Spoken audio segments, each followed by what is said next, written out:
The following program is a collection of stooges talking about happenings in the sports world. It is meant to be comedic informative. The opinions expressed on this show do not necessarily reflect the beliefs of their peers, their boss, or ESPN. There may be some cuss words because that's how humans in the real world talk. If you are young, please seek permission before watching any further. Hey. Why? Let's go! This show stinks, and the fact that you listen, we are very, very thankful for it. McAfee on the line with a gorgeous assist. The all-time leading tackler for the Green Bay Packers. You pig! Stunner! Damn it! Be a friend, tell a friend something nice could change their life.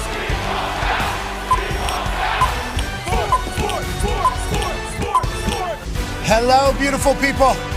And welcome to our humble abode, the Thunderdome, on this Aaron Rodgers Wednesday, March 4th, 2026. This program begins now. Sports are awesome. We're so incredibly thankful that we get a chance to chat about them. We'll have Olympic gold medalist Alex Ferrer joining us as this golden celebration of the United States of America sports coverage continues and rolls on. Then we'll have Charlie McAvoy on at 12:30. He's fresh off of a big one for the Boston Bruins last night where... what's going on with Pittsburgh Penguins? They're great. Yeah, I agree. I don't love that Sid's out a little bit here, but we're going to make a late push.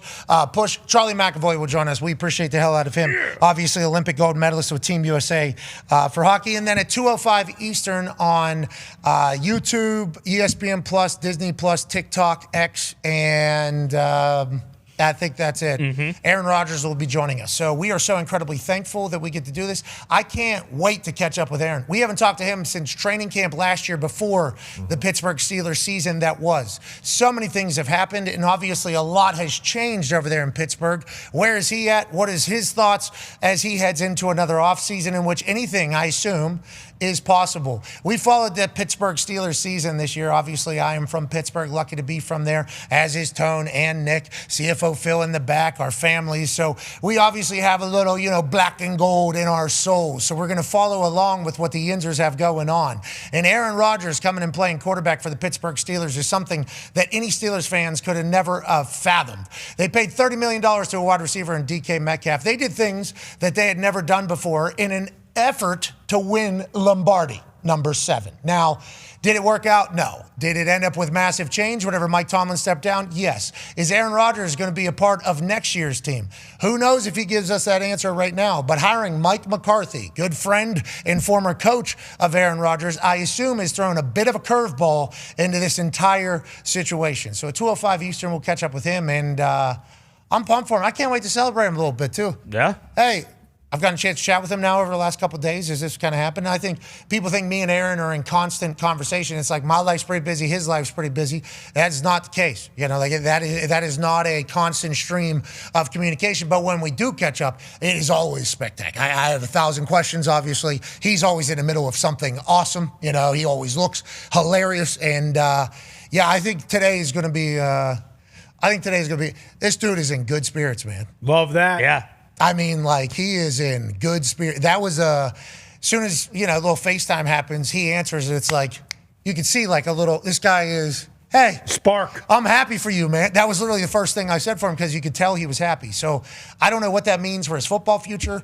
I don't know what that means for what's going on with his life now, but I am certainly excited to catch up with him. And I think the world will obviously respond, which is seemingly what happens for him his entire life. Definitely whenever he comes on this particular program. The Talks the Tables here at Boston Connor and at Ty Schmidt. One of Boston's finest coming on today, Con man. Yeah, I cannot wait. Charlie McAvoy, especially off a huge win last night. Granted, the Penguins battled, but it is awesome to talk to an Olympic gold medalist, let alone a Boston Bruins Olympic gold medalist. Yeah, the whole group of lads over there and all the women from the U.S. women's hockey team. And Michaela Schifrin just yesterday. I think what we're learning about these Olympians is we are simpatico to all of them, even though we have certainly never attempted a lot of these sports. Yeah. Ferrer on today, I watched him in the morning just flying around. You're not supposed to be able to do that. What is that, dude? Not ski. Yeah, it's insane. I can't, whatever this is called, I can't even do that. So just watching him, talking to him, I'm excited to get the mindset because it feels like they're all dogs Feels like all the Olympians are dogs. You only really have one opportunity to prove that you are who you said you are,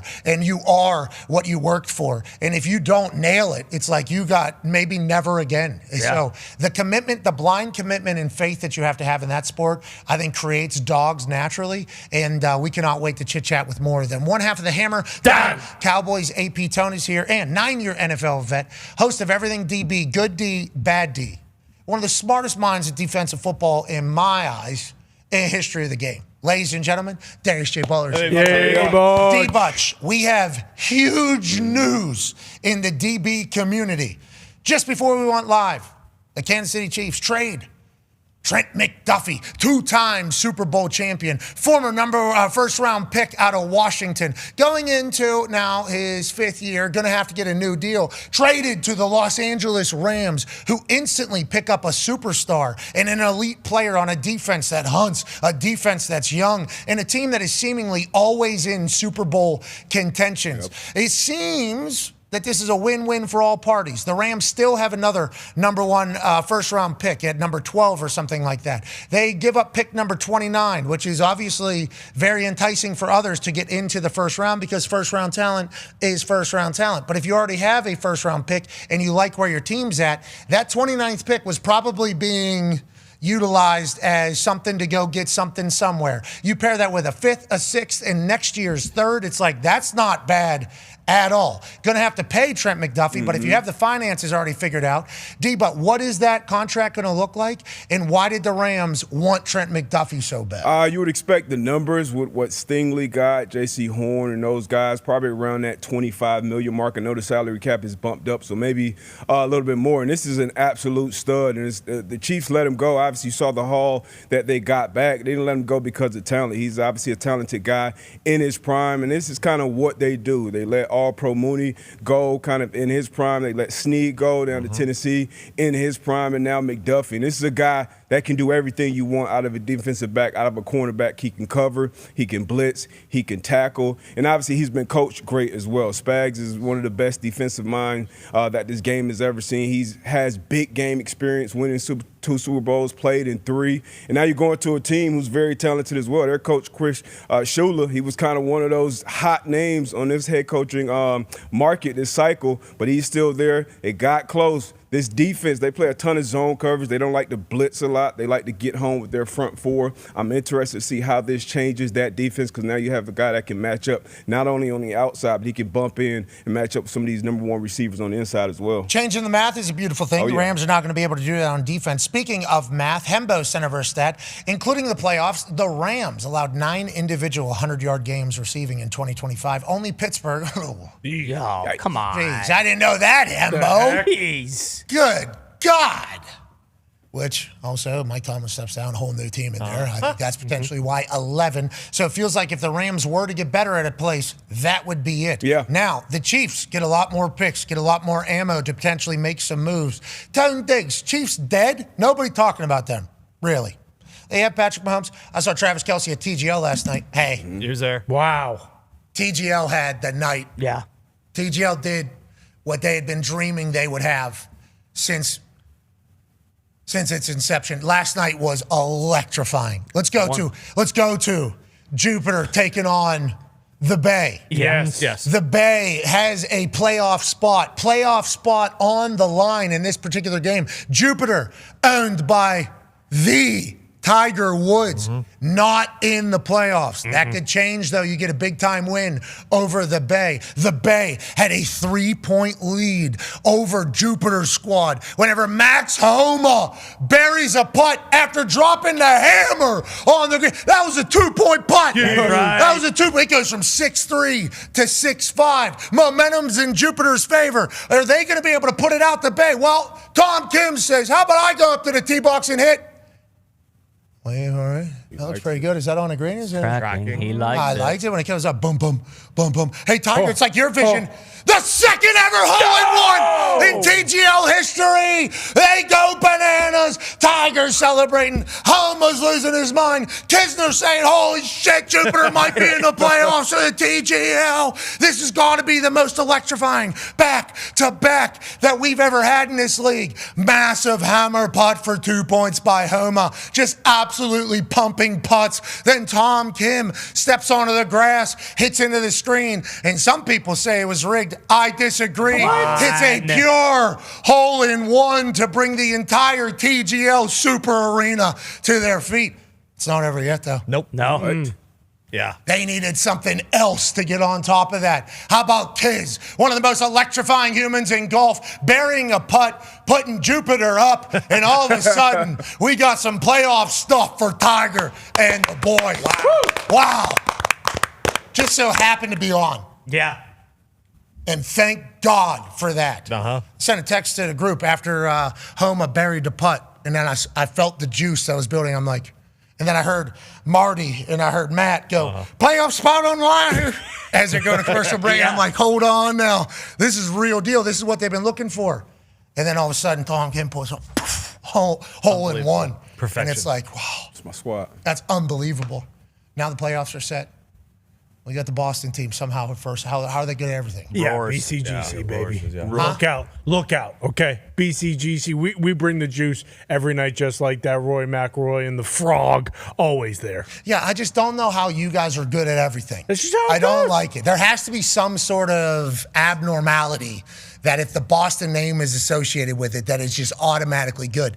Because these people have never been to Boston. They're playing on this team. That's the thing. These That's people have never even Keegan been. Bradley's on that team. Last year, I don't think they won a single match for what it's worth. And then what? Then they fucking just, oh, you know what? Yeah. Yeah, we are from Boston, and now they're the number ones. I don't know how that works. When it Good matters, for you guys. Happy for you guys. It's a really good time. You know, the hottest team in here is actually the fourth-ranked team in Jupiter, right. obviously, and we just saw what they did. Oh, yeah. And don't get me started about the Atlanta Drive. They're good. Atlanta Drive are good. Bill Horschel has been anchoring this thing for a while. Well, then how about the Los Angeles Golf Club? Huh? Yeah. You remember what they were doing out there? oh, yeah. They were golfing. Oh, yeah. LAGC can swing it. LA, Boston. Jupiter, my favorite team. Why is that? Because Tiger Woods is a part Bingo. of it. Yep. Also, they got Kiz and Homa. Yeah. Feels like they knew what they were doing whenever they pieced that team together. And if that team doesn't make the playoffs, maybe the death of TGL. Well, Chance. Maybe the death of TGL. But instead, in the most electrifying fashion, they earn a playoff spot. Congratulations to all parties involved down there. Wow. That was what you guys were looking for. Exactly. What do you make the hammer for? Well, if a team's out of it and they want to get back into it and they think they can drag, let's make the hammer. Boom. Okay, then let's make hole-in-ones a big deal, obviously. Boom. And then let's have one of the funniest dudes who's actually a commentator, so he's good on the stick if you need him. Let's have him make the game winner to send it. It's like everything TGL wanted happened, and we're happy for them. hell yeah. Way to go, TGL. Got emotion from Tiger. Huh? We got emotion from Tiger in that last clip. We just He looked ran with good, the- too. Yeah, he did Masters, look good. here we come. And he does have an been interesting walk, rumblings. obviously. We all know everything that he's been through on Right, his legs. so much. But he looked much stronger than I thought. And the celebrating moments were the ones where he looked the strongest. Because those are like, off script. Those are also using a little bit more balance. He did a fist pump with Max Homa, too, after he made a putt.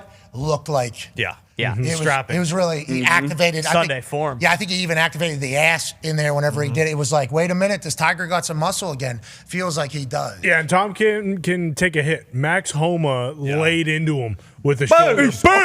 Right there. And Kim just ate it still. Coming across the celebrating. middle, yeah. Yeah, that's a little golf football right there. Yeah, And exactly. we appreciate that. Shout out to the TGL. But let's get back to this McDuffie trade. So the Chiefs making moves, getting another first rounder. Are they going to use that to bundle to try to make more plays? Nobody's talking about the Chiefs at this point. And it's an interesting thing because, you see Travis and Jason, everybody automatically thinks like, oh, that's like the very cool brothers that are really good at football. Yeah.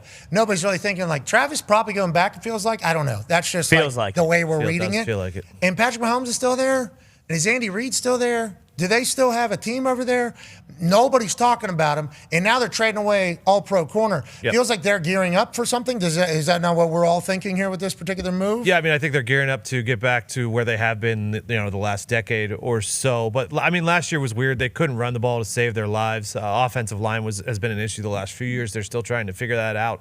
But I mean, Patrick's going to be back. Obviously, Andy's going to be back. And the sports books, they are not counting out the Chiefs. They have basically the same exact odds when you look at the Bills and the Ravens to win the AFC. And then you look at the Super Bowl, it's Bills, Ravens, Chiefs in the AFC, and then you have the Patriots behind them. So as far as the books go, they still think it's Bills, Ravens, Chiefs, which has been the AFC majority for the last decade. And then obviously the Patriots, who are the young upstart franchise coming back into it. But no, the Chiefs are still up there in the odds. I don't think anyone is ever going to count them out with Patrick Mahomes. He's probably going to be back for week 1 of next year. If they can figure out the running game, which they are linked to basically every running back in the draft and or free agency.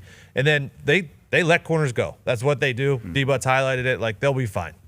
Look at the divisional favorites odds here, okay? And we talk about the Chiefs and how once we see Patrick Mahomes on TV, we're going to get back on board with them. It's like they already think that in the books. So they're like, Chiefs will be back. Let's go ahead and make sure that's the case. You start looking around some of these. I mean, Connor's face right now is epic that he just read that the Buffalo Bills are favored by that. Could have been something else. He had a look of complete confusion. Yes. Obviously, there's a lot of things up there. I'm not just pointing out one particular thing that he could lose his mind. But for me, the thing that stuck out whenever I looked at this odds graphic first, Vikings. They were playing for the number 1 seed. Yeah. In the end, just think about that. Isn't that nuts? That is nuts. And then Ben Johnson gets to Chicago, and now we're all like, Chicago's probably a real team now, like for real. Detroit, we think they're a real team. Oh, yeah. I'm surprised that they're favorites. That's MCDC football. Green Bay, we obviously all think are a real team. For sure. So all of a sudden, you're the Vikings fans, and it's like, I'm learning a lot about my state right now. And also, 2 years ago, we were playing for the number 1 seed in the NFC. And then now we are the worst odds to win just our division at this point. What a wild fall that potentially is for what a coach that we think is one of the best in the entire league or whatever the case is. The NFL is so hard. And if you're winning, you got to hold on to that for as long as you that one possibly. position. Well, not only, but I just think in general, if you are winning, you have to hold on for dear God. And that goes to Minnesota Vikings now. They're looking for a veteran quarterback. It is very obvious. Every report coming out of the Combine is like the Minnesota Vikings are open for conversation. Conman, you have been big on if Kyler Murray gets into Kevin O'Connell's offense. Yeah. Because whenever we talk about arm talent, right, we talk about Kyler Murray. Whenever you talk about the ability to be in the moment, I guess, because you've been there, done that. There's stats coming out of you look at Kyler Murray's desert era, and he sent out a tweet saying thank you to Arizona. He was so thankful. 20,000 yards, passing. Yeah. 121 touches. You start looking at stats, it's like he's accomplished a lot of shit. Like a lot of shit has happened on a football field with Kyler Murray. He's seen a lot of snaps. He's seen a lot of defenses. Now, the entire conversation is the off-the-field stuff. Is he an actual leading man? Is he a front man? Is he a CEO of a billion-dollar organization? Is he a guy that'll do everything you need him to do to be the starting quarterback and also the influence on the rest of the entire team and how the locker room goes? The team goes as the quarterback goes, and that's not just on the field. That's how he operates. That's how he kind of handles everything. And the conversation always around Kyler has been like the off-field stuff, not necessarily exactly what you would want for quarterback. Definitely wide receiver, running back. He's in a corner. He's an immense talent. He's the only guy ever to be drafted top 10 in MLB and the NFL. Yes. You're talking about freak show athlete, one of the greats in the history of humans existing. It was just always a conversation, is he an NFL quarterback? And I think that got thrown at him a lot. But then you look at we can't talk about him now, obviously, because that is a breach of contract for the NFLPA. But you look at the NFLPA report cards back whenever they were put out. Sure. Just back in the day, last year. Yep. Can't talk about. Everything's terrible with the Arizona Cardinals. Yeah. Everything's terrible with the Arizona Cardinals. There's been people that have gone over there that we have respect for, lost. There are stories that have come out of there where you go, that's not a real organization. They're not the only ones. There's certainly other places. So was Kyler ever was anybody ever going to win at Arizona? Would it have taken somebody like a Peyton Manning, who's like an executive, coming in there being quarterback? Remember, the story was he interviewed Bill Polian of the Indianapolis Colts whenever he was coming out, as opposed to the other way around. Would it have taken somebody to go in there and change the entire, hey, this is how we're doing this, this is how we're doing this, this is how we're doing this? And how many of those exist in the modern world that we're in? Is anybody, or would anybody have been able to do a successful job for the Arizona Cardinals? That is a question now that I think is allowed to be asked. Sure. I am also a person that as soon as I saw the clause put into Kyler's contract that's never been put in anybody else's contract that say you got to watch film, immediately said that can't happen at the quarterback position because of how high I hold the quarterback position in. I hold the quarterback position in such high regard. You are GM, coach, and that's because I watched Peyton. That is literally how I got introduced to the NFL, is watching Peyton Manning do it and how he operated. And it's like, this is a GOAT? Yeah, okay. Then you hear stories about how Tom Brady operates. This is a GOAT? Okay, this is how this is supposed to go. Go back to the day. So that's how I hold the quarterback position. So whenever that clause gets put in there for the first time ever for a guy, that was that was tough for me to ever believe. But as we continue to learn shit about this Cardinals organization, it's like, what, anybody ever tell them? Like, hey, this is how this shit's supposed to go. Yeah. This is what you're supposed to do. Like Vrabel right now with Drake May, he's letting him know, hey, this is how you talk to these guys. This is where you go. Mm-hmm. This is what you do on Thursday nights instead of being at home with the lovely and Michael. Of course, and Michael May yeah. and all that stuff. You're going to dinner with boys here. You're buying them this. Like, somebody is teaching people how to do this job as well right now, literally in New England. I assume Sean Payton's doing the same thing with Bo Nix. It's like, did Kyler ever have somebody tell him exactly how to be? All these questions still remain. And then you turn on the tape and you watch this thing happen, and it's like, yeah. So if Kevin O'Connell can get Kyler Murray to buy in to learning his offense entirely, and that, I'm not saying that that'll be a problem, but I'm saying if he can get him to buy into that offense completely and understand what's going on and utilize everything that he can do, it's like that would be that would be a problem. Like, I think if he was able to get the best out of Kyler Murray, I think that would be a problem. And also the Minnesota Vikings, who are the worst in the division, become the story of the season where it's like, see, we gave up on these guys way too soon, both of them. There's a chance that could happen in Minnesota, and you have been the driver behind that in my world. So I appreciate you opening my eyes for that. It's just like Sam Darnold. Like, obviously, Kyler Murray was the first overall pick. He's had success. He's led a team to the playoffs, and Sam Darnold before Minnesota wasn't technically that, didn't have that type of resume. But if you were to bring Kyler into a KOC offense, Kyler, like you mentioned, he gets a KOC kind of, course on how to attack a defense, which, as we've seen, once he gets a quarterback in there, he can teach anybody to do it. He had Josh Dobbs' ear for 3 days, and Josh Dobbs went on to win. And then you mentioned the talent around him. He's never played with talent like Justin Jefferson and Jordan Addison. He's had A.J. Green in the back half of his career, D-Hop for a little bit. Trey McBride has been his guy as of recent. But as far as Justin Jefferson type level, like, that has to be the most attractive guy as far as wanting to play with, wanting to throw the football to him. Now, we've talked a lot about it. Their cap is awful. They have a really, really tough cap situation. That's why Grenard and all these guys are being told, like, hey, we might trade you. You're getting released. But that's why the $1.2 million number for Kyler Murray is perfect for Minnesota. Like, if you're Kyler, you don't have to go to Minnesota forever, but you can go for 1 year, learn the KOC offense, see what Sam Darnold has become, realize I can do that, and also know that, hey, if I go out there and absolutely ball out for the Vikings, they're not going to do the same thing that they did with Sam Darnold with me. They already realized, like, hey, we had Sam Darnold, we let him go. We go from 14 wins to 9 wins, miss the playoffs. If I go there and win 12, 13 games, the Vikings most likely are going to give me a deal. You talk about all these great things that could happen. I don't know if you mentioned it there as I was trying to read some stats. Daniel Jones has credited the Minnesota Vikings for making him a much better quarterback. Mm-hmm. Like Kevin O'Connell, with the way he handled his week, what he looked at, like, helped me out. It's almost becoming like a Shanahan type situation over there in San Francisco. If you're a quarterback, hey, learn how to be the guy. This is kind of what you can do on that. You see Mac Jones throw that chunk of ice? Cool. That was unbelievable. Oh my God. He's just one of the boys now. He's not backup QB Mac Jones. Unbelievable. Takes a shot out of this thing. I've never seen this concoction. Is that snow? I'm not 100% sure. Whatever the case. Jeez. Hose. Yeah. Oh, yeah. Hosenhazen. Good moves. Right there. I mean, that was a Hosenhazen out of Mac Jones right there. And then immediate dance afterwards. You see George Kittle just like rock his head back and then keep laughing. George's reaction was, that's Mac. Yeah. That was his exact reaction there. Mac's vibes. Feels like he's having a good, can't spell immaculate. That's without Mac. Without Mac right there in the middle. I love seeing that. But on that note, he goes to San Francisco, becomes what he's become. I assume it's going to happen again. It's like Kevin O'Connell has already been given credit. If Kyler was to go over there and have success, everybody else would be like, of course. Like, this is obviously what it is. And then you just have to start thinking about that NFC North, and it's like, who's the odd one out? The Vikings. If Kyler, let's say Kyler has success. The Vikings. Yep, I agree. What? Yeah. You don't think he has a chance to become? He's 28 years old. Bears. Athletically, talented-wise, yeah. But, we've all heard the same stuff. I mean, what is he going to change overnight?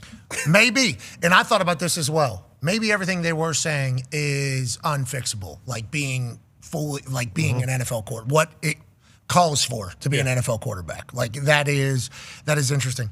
But what if he hears all that and just strictly out of spite decides? That would be cool. He's gonna, like, you know what? I'm going to prove everybody wrong, and I'm going to go in there and absolutely. There's a chance with how competitive he is that becomes his angle, and he's almost driven out of that fact. So I'm not saying that everything that they were saying about him is true, and I'm not saying that I don't believe in him, but there is a chance that he uses it all as like motivation to become the best version of himself so that he can say, I told you so, basically, to almost everybody. That is certainly an angle that athletes have used in the past. Absolutely. Especially elite athletes. Yeah, and he's playing for a coach, obviously. Well, if he goes to Minnesota, he'd be playing for KOC, who's a former player, former quarterback. And this is a position that Kyler Murray's never been in, at least from my perspective. He's kind of always been that guy, even coming from Texas. Like, he was, I think, the most decorated quarterback coming out of Texas, then going on to be the Heisman winner, #1 pick. And this is a guy who's, 5'9", 5'10", achieving these type of things. You mentioned being drafted in MLB, the top 10 as well. Like, this has always been the elite of the elite. So now he's in a position where the whole football world is looking at him. Everybody's kind of out on him. He'll be playing for, $1 million for this team. Obviously, he'll be getting his money, but they'll be paying. So now you're in a brand new situation. You're not the guy walking into the building. You're a guy that we hope can be the guy. So, yeah, he can do this out of spite and out of just kind of like, sometimes you get older and you start to see things from different perspectives. We know he has the talent. That isn't a question. And now having the other pieces, Justin Jefferson and some other pieces that he have there, man, it could be one of the best turnarounds that we can see in the NFL. Yeah, and you described it right there perfectly. It could be a maturity situation, Whenever you finally get told that you're not the one, don't come in the building, we don't want you. Yeah. There is a perspective changer that could potentially happen. There was reports, ESPN report that came out that said he's interested in 2 teams, and we would assume that if one of those teams is the Vikings, that everybody who throws a football good would certainly be interested in that particular gig because of Kevin O'Connell. And Connor and I had this conversation earlier. We were just out there. Might be nice not to have Scottsdale and Old Town and, A lot less to do. Yeah. Scottsdale to Minnesota. I think that's the biggest thing. Whoa, geez. Minnesota's beautiful. It's beautiful, when the season starts. If you're not used to it and you're used to like that. Oh, you think it might break them? Yeah, I mean, negative 20 degrees, dark at 4 p.m. like that. People talk about like seasonal depression. If you're from here, it's like whatever. It is what it is. Yeah, I am depressed. Yeah, thanks. Exactly. And it's not just that season. There's 4 of them. But I think this is like he has an opportunity to kind of just flip all the narratives because whether it is true or not, like that is what everyone says. You go to a place like Minnesota where if things aren't going great, like that could go really bad, or he could be their savior. Maybe their savior, maybe his savior. Maybe he goes and plays baseball. And I'll tell you what. Hey, I like that our country played San Francisco first. Yes. Okay? I'm watching this tape out of the Dominican Republic, and their fans are going absolutely apeshit. We're playing the San Francisco Giants, and there's some Giants fans in there, I think, that were kind of in there. The Americans beat the shit out of the San Francisco Giants. Yes, and I couldn't be more pumped up about that. Right in the face of some of those Giants fans. The boys might be a killing machine. This group. Not might be. No, but I'm saying this might be what and who this team is. We watched D-Row, stacked days, he said. Keep doing the right thing. Hopefully good things happen. He's taking this skipper opportunity as the honor of a lifetime. Like, actually. He has a morning show, I believe, on MLB Network. Yep. He's done some media, former player, played for a long time. I think there's been teams that have asked him to maybe manage or come and be a skipper somewhere. When he gets this opportunity during the last World Baseball Classic late, he got to experience, he fell in love with it. And he also fell in love with, like, the opportunity to tell the boys how big baseball could be for the country and how we can kind of change the future of baseball with what we're doing. He's seemingly the perfect guy. And this team is his. These are his guys. Hand-selected. Yeah, you have been selected for a reason, is what these guys have been told. And it is a motivated bunch. And it looked like it yesterday. It was spectacular watching them do their thing, especially after we literally meet them all and watch them work the day beforehand. Yeah, and I think, again, these early games, like, this was my expectation. Like, this is what we should be doing. This is arguably the best collection of talent in the world. We saw clips from the DR and stuff like that, but guys hitting homers early. We talked about Bregman. You look at him, and if you'd see him just in public, it'd be like, yeah, this guy, he hits this ball 437 feet, like just an absolute nuke. And that's what all these guys were doing. Our lineup is so difficult. I mean, it's one of those things where this is an elite competition, but a couple of those early games, we're going to be seeing pitchers like these guys, and they did exactly what they were supposed to do. Damn near everybody in the lineup had a hit or multiple hits. We scored 15 runs. The pitching staff looked great. Like, every single thing, every box that I think they probably wanted to check, they checked yesterday, including a guy like, Tony's boy, Roman Anthony, in his, third at bat as a Team USA player. He hits a home run. Like, you can just tell the confidence is building with all these guys. Yeah, I'm pumped to watch the boys. Yeah, when it matters. And then you're seeing the photos of, like, Paul Skeens has a little boy with the Team USA gear on. And it's like, this kid has literally been once in the air, loves America, loves baseball, obviously. So him getting a chance to do that and be America's ace, even though he won't be the first game, he's taking that as a huge honor. He's not the only one. They're all viewing it that way. Like, we are here to represent our country, represent our sport, and it's beautiful. And that's how you can get behind people that play for, like, the Boston Bruins if you're from Pittsburgh. That's how you can kind of watch a group of lads go and take on some Italian ice and take on the entire globe and become the greatest and not worry about who they're potentially wearing and representing on a nightly basis in the greatest league on earth, NHL. Ladies and gentlemen, joining us now, Boston lad, Boston boy, Olympic gold medal hockey player for Team United States of America, Charlie McAvoy. What up, dude? Hey guys, how we doing? How long did you know you were coming on the show? Was it yesterday or a couple days ago, or did you just find out this morning? Trav, our guy, had mentioned it like a week ago after we won, but then we got it on the books, I think yesterday. He told me we were good to go, so I was fired up. So you're playing the Pens last night. Can't have an own goal or something, make me feel good?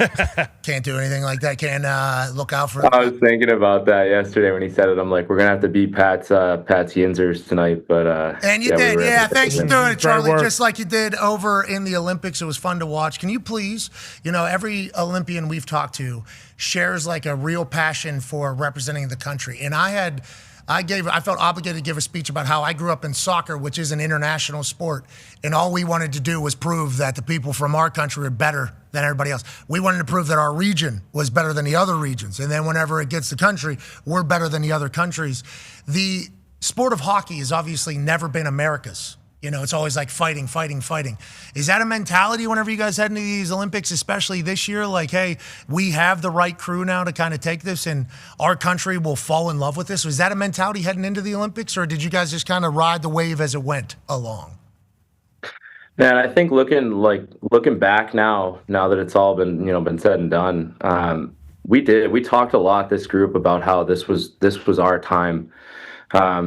We were not shy about broadcasting it when people asked that we were going over there to win a gold medal.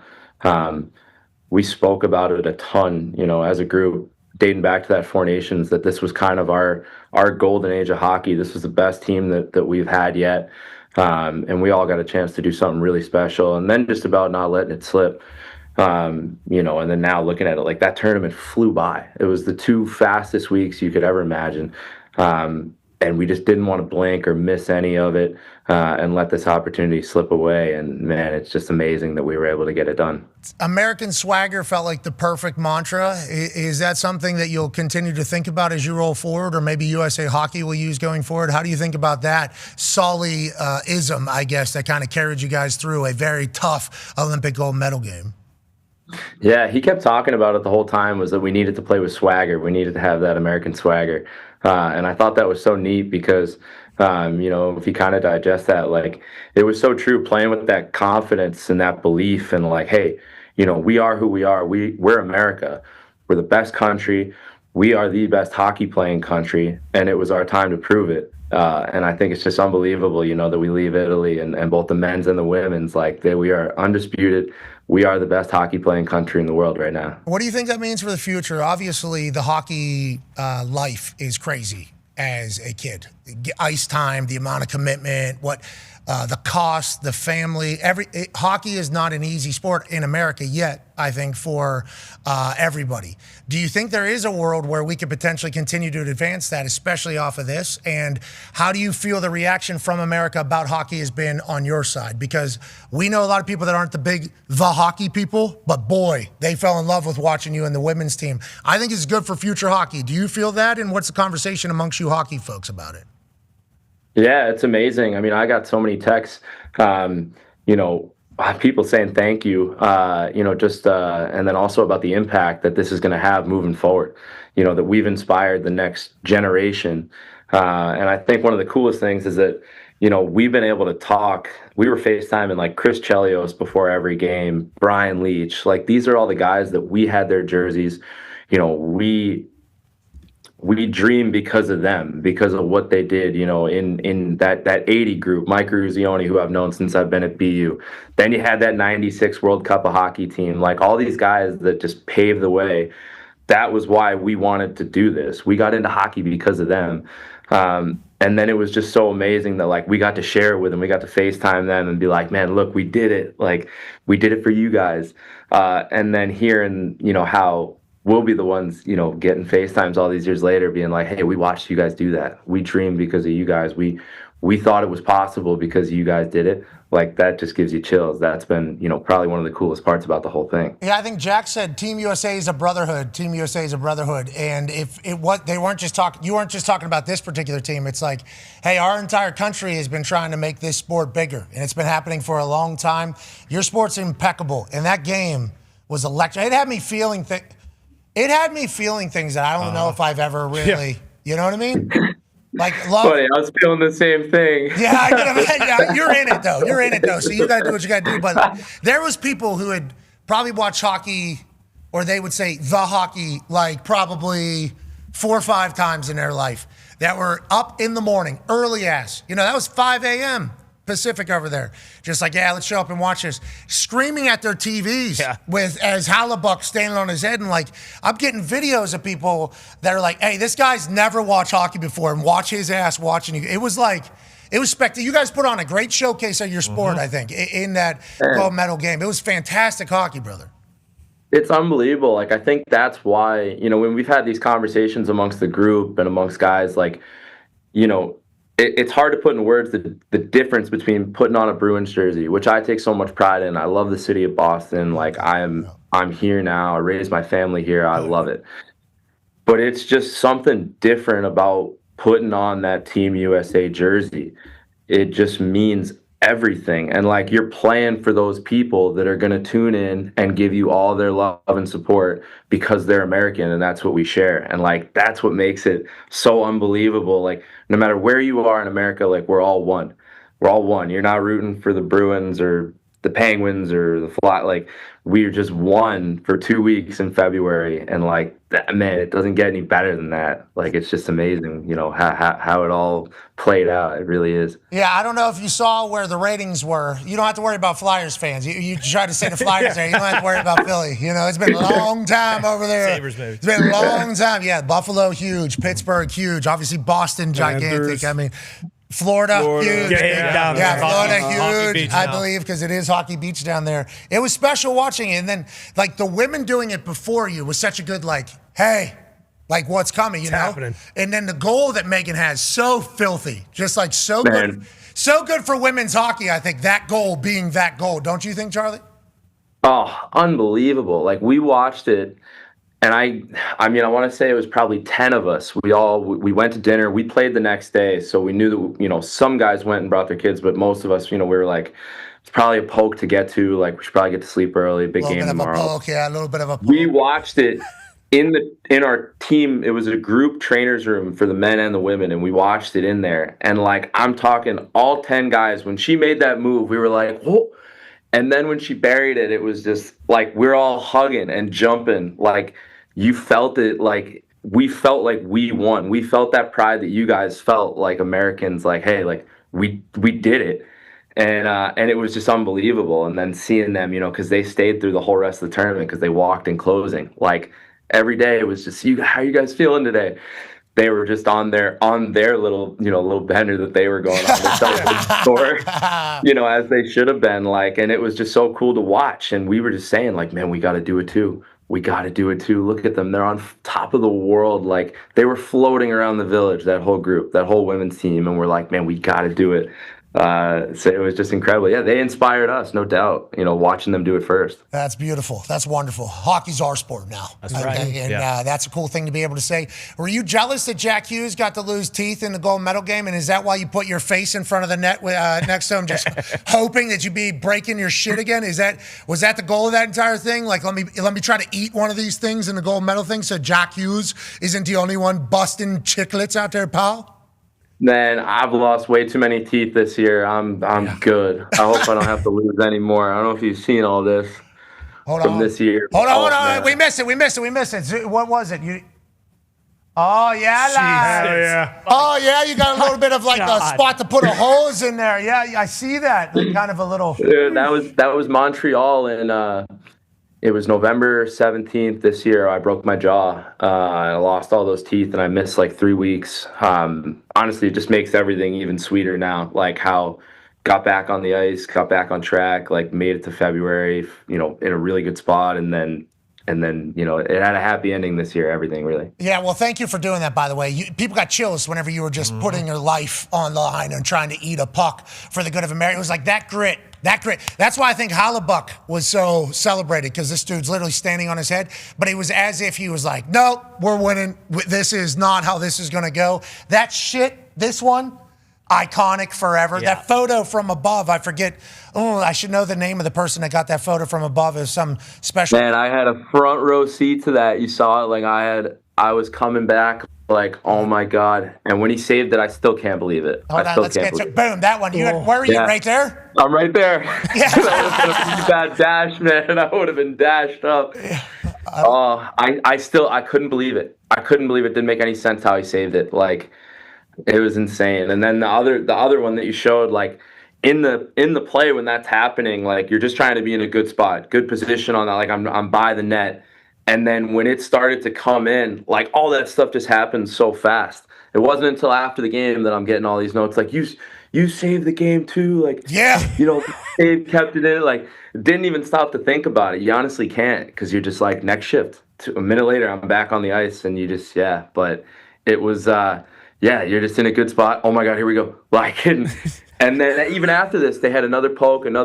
Like, it was a full group effort there. Like, look at Larks. He's diving on the ice. And then I think it's Sandy that gets it out. Like, we just all bear it down, man. They had so much pressure on us, really, for a lot of that second and third period. And, like, it was just a full group effort. And then Helly. Like, you should see the group chat, the team group chat every morning. It's still somebody writes in it, like, first thing, hey, thanks, Helly. Morning, Helly. I just want to say thank you. I just want to say thanks, man.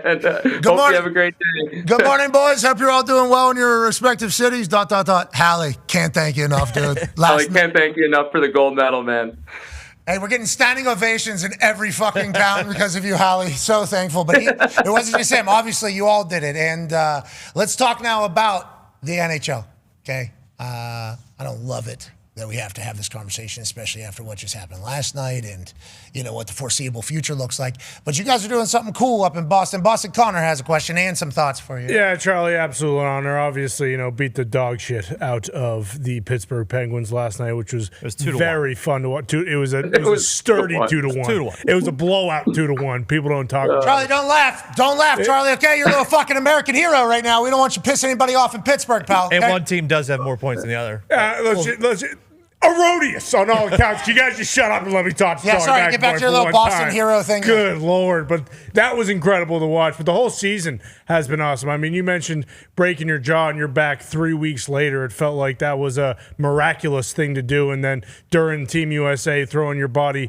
in front of the net after getting the bowl taken off mid-tournament, like just incredible. So thank you for your service. But talking specifically about the Bruins, this year, there hasn't been a captain. Last year, Brad Marchand gets traded. You guys don't name a captain for the team. Has it been kind of odd going out there without anybody with a C on their chest? Have you felt yourself kind of stepping up a little more as that role, you and Pasta, as he's hanging over your shoulder on that chain? How has that vibe kind of been this season with the Bruins? And keep going, brother. Keep beating the shit out of the Penguins. Yeah, man. I think one of the coolest things I learned about just the leadership aspect of it, because we've had so many amazing captains here, like whether it was Z, then Bergie, then Marshy, we had all these guys, that you do it by committee, you do it as a group. If there was one thing that I learned, when I got to, elevated into that, the captaincy circle, is that, it takes everybody in that group. You can't do it alone. You don't want to do it alone. You want to shoulder it to other people. We're all stronger together. So I think me and Pasta, we had that feeling, and we pulled guys in, early, that regardless of whether there's a C or not, we're all going to share this together. We're going to bounce things off each other. So it's been me, it's been Pasta, Elias, Hampus, Zadorov. We've all leaned on each other to do it, and we've been able to have great success this year with that. Who has the nastiest dangles in America? Nastiest dangles in America, man. I think it might be Captain America. I think it might be Austin Matthews. Okay, but I mean, he's kind of in Canada. He's kind of going through Not that. for long. Yeah, he's Not kind for of long. He's kind of up there. We are bummed out for you. Breaking news here? No. We don't know any They did it NHL news. themselves. We don't know. But I just see the way he's answering questions. It's like, hey, He wants to come home. I don't like They what might you're kick doing. him You're a out. Get him captain out of up that there. shithole. Okay, I don't like. Jeez. I didn't say that. I meant the Maple Leafs, not the country or the city of Toronto. Now, and on that note, we don't like the way that you Canadian reporters have been attacking our guys for doing something that, okay? Yeah, stop it. But I do also respect it, kind of, because if we had, we treated Sidney Crosby with the utmost respect in Pittsburgh, actually. Exactly. So we have actually shown it before. Nonetheless, let's talk about the tensions that are very real, seemingly, between the two best countries of hockey, which is a good thing for sport, not a bad thing for sport. Go ahead, Ty. Yeah, Charlie, I don't know how many Canadian teammates you have. And obviously, anytime you have a situation like this, you guys are professionals, so you would think, hey, post-Olympics, we'll enjoy it and all that kind of stuff. But then once we get back to, our NHL teams, we're on to try and win a Stanley Cup. But have you noticed, because there was everyone talked about it, and it seemed like this year it was just maybe to another level, is there real animosity or tension between some of the Canadian guys and U.S. players now that the Olympics are over and hockey is our sport now? It is no longer Canada's sport, and I assume some of those guys are still a little raw about that. Yeah, I mean, we didn't have any on our team go. We had Morgan Geeky that's been, he's been amazing for us, and, he didn't end up making the team, but he was pretty close. So I haven't seen anybody on that side. We played against Team Sweden in the quarterfinals, so we had two of the guys there on our team, Elias Lindholm and Hampus Lindholm, and it's all respect, it's all love. As soon as we got back, they were two of the first people to congratulate me. I think after, you got to put it all aside, because, I mean, it was crazy. We got home, I feel like we weren't even off our victory tour. He kind of barely had time to, sober up there, and we were already back on the ice playing for the Bruins. So it happened really fast, and like now we're back. It's one common goal. Like it's the Boston Bruins, nothing else, I think you guys did celebrate properly. I do wish you guys were given a few more days, though. A little bit more of a runway. A little bit out I think there. we're gonna find them this summer, Pat. Don't feel bad for us. We'll do it all over again. I heard you guys are paying for that one. So on that note, you're welcome. It wasn't just for I me. forgot to thank you for that, man. Yeah, I was from America. Hey, that was one of the best nights you could ever imagine, man. It was insane. I heard it was epic down there. I wish the thought was I'm going to get down there actually. Like, let's go ahead and do that. Couldn't do it because we had Combine happening here. Thought somebody was going to pay the tab. Lucky to do it. Would have done it if I was there. So, just kind of lucky to be a part of your guys' celebration. On that note, heard the night was epic. Heard you guys had a great time. Thank you for celebrating America properly. And then I got a chance to chat with you, obviously, the next day. You guys were traveling up for Hallebuck to go get the Medal of Freedom, or that you would later find out, and also get honored at the State of the Union. I heard you say something about a kick. Jack brought it up, too. A kick? Are you athletic? I mean, I like to think I'm athletic. Yeah, but ball sports, we know you hockey players. Yeah. We know you hockey players. You guys are like the wrestlers, I mean, I love football. Like, football is still my second favorite sport without a doubt. So I played it up until middle school, and it's just so tough because, every weekend you're playing hockey. So every weekend you're having to choose between that or your football game, and it just got too much. Like, you're missing practices. People don't like if you miss practice and playing the games type thing. Parents get real loud, coaches get real loud about that. So it kind of just became like, all right, well, time to, I wish I could have played it a lot longer. No, it worked. It worked. Yeah. It all worked. It worked. But I still love it. So I remember we used to, mess around and kick. It wasn't move back like it was now. It was just the old school extra point. But that was always fun to do when we were, for middle school football. And you're a little stronger. I wonder what I would do now. I honestly do. I don't know if the pressure would get to me when you're on college game day there and you got all the people on top of you. Yeah, well, I try to make it a little bit more pressure packed. That's why everybody always asks why I take the number up. And it's because I'm trying to break these people right here in front. That's like a part of kicking. Yeah. That is what kicking is. The crowd, too, the gallery. Boom, yeah, let's go ahead and make some noise here. There's a lot on the line. Hey, you thought this was worth 100? How about this, actually? 200,000. And then they have to have a moment there where they're like, oh, my God. Oh, shit. That is a part of kicking, And that's why when Jack Hughes was there with the ball, he's like, I'm a little nervous right now. Shut up, dude. I don't want to hear that. I think you'll be okay. It's just whether or not you have the technique. But if you were kicking in 8th grade, I feel like you potentially do. And they do the warm up with the soccer ball. You do with your skates on, going. Oh yeah, because a lot of Europeans. Do you guys do the soccer ball warm up? Are you a part of that? Oh yeah. We play soccer. It's called sewer ball. Basically, it's just 2 touch. You get 2 touches, and then you got to kick it to the next guy. But the object of it is to try and put him in a tough spot, give him a ball that he can't really handle, and then you get down to 1 guy and you're the winner. Oh, it sounds like you're a real nail gun in sewer ball. Dude. Yeah, I kick that thing like I'm kicking a 50-yard field goal. It's a full boot. You better duck and cover. Okay, so you're used to kicking things. You are an Olympic gold medalist. You play football. You would eat a puck if you literally. Have eaten a puck. Have eaten numerous. I should have been wearing a football helmet during that one. No, don't, by the way. I know Brock Nelson had to. I know he had to. And I'm assuming he didn't want to and all that stuff. That looked like a Guardian cap out there. Yeah, it did. It looked like, and obviously he didn't deserve that. He's tough dog. It had to do that, but it did. It was hard not to just immediately Guardian cap right there. And I'm like, well, this guy's smarter than everybody else. And then you got McAvoy. I learned about him. Yeah, he's missing her shit. Yeah.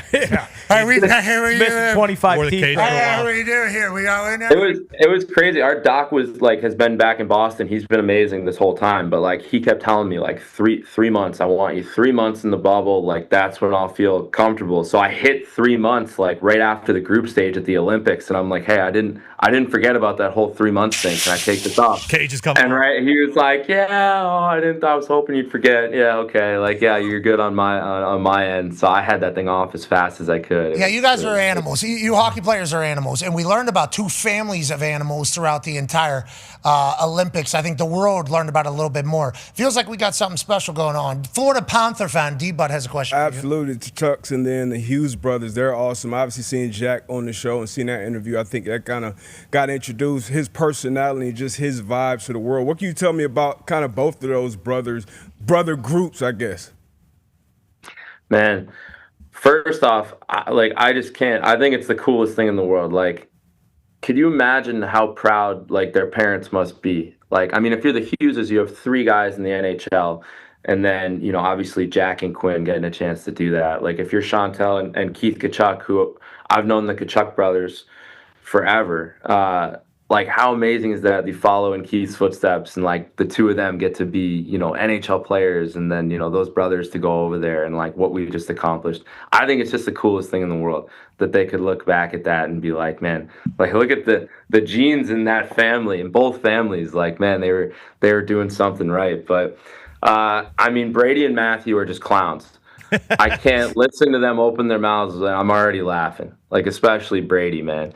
He was kind of like the class clown the whole tournament, and he just kills me. Like, both of those guys are hysterical. They don't take themselves, too serious. Like, they're unbelievable locker room guys. And then obviously the 2 of them have that edge, that mean streak to them. Like, they're gonna get in front of the net and they're gonna piss everybody off. They double teamed somebody over the boards in the first period. I forget who it was. Yeah, it had to be so. The Slovakia game, they got thrown out. The 2 of them, they got thrown out together. And then there was the rumor that they were trying to fight in the hallway. All of them. Like, rumor, allegedly. Yeah, I heard about that. Yeah, allegedly. But then and then you have Quinn and Jack, and Quinn is obviously. I think the best defenseman in the NHL right now. He's unbelievable, and his approach is like he's very serious. He works so hard, like everything he does. He's a little bit more straight arrow. And then Jack's got a little bit of a different personality. Like, you guys were hung with Jack. Like, Jack's funny. He's that. Jack's the pretty boy right there, man. That's America's face now. Yeah. But he's unbelievable. Like, the 2 of them just have they have such amazing skill. Like, the way that they skate, it's different. The way that they, maneuver on the ice, it's different. Like, you can tell that they both grew up together doing all the same stuff.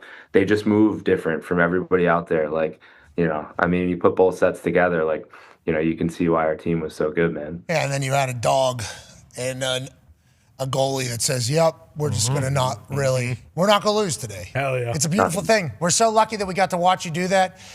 Good luck for the rest of the way, except for against the Pens. Anybody else? And the Panthers. Well, they're beat them all. Sorry. You guys, we still got it. Hey, actually, was it Chucky's idea to come down and celebrate in Miami, down in Hockey Beach, hockey capital of the world? Man, I think he could run for mayor and probably win now. Hell yeah. He said he's gone 3 years in a row, and I think his quote was all championships, the road leads right to 11. I heard. They got him on a first-name basis there now, man. He was holding court at 11, man. Chuck, him calling down there and being like, hey, we won again. You know the deal. Yeah. All right, we're going to here. He's like, yikes, it's me again. We're coming back.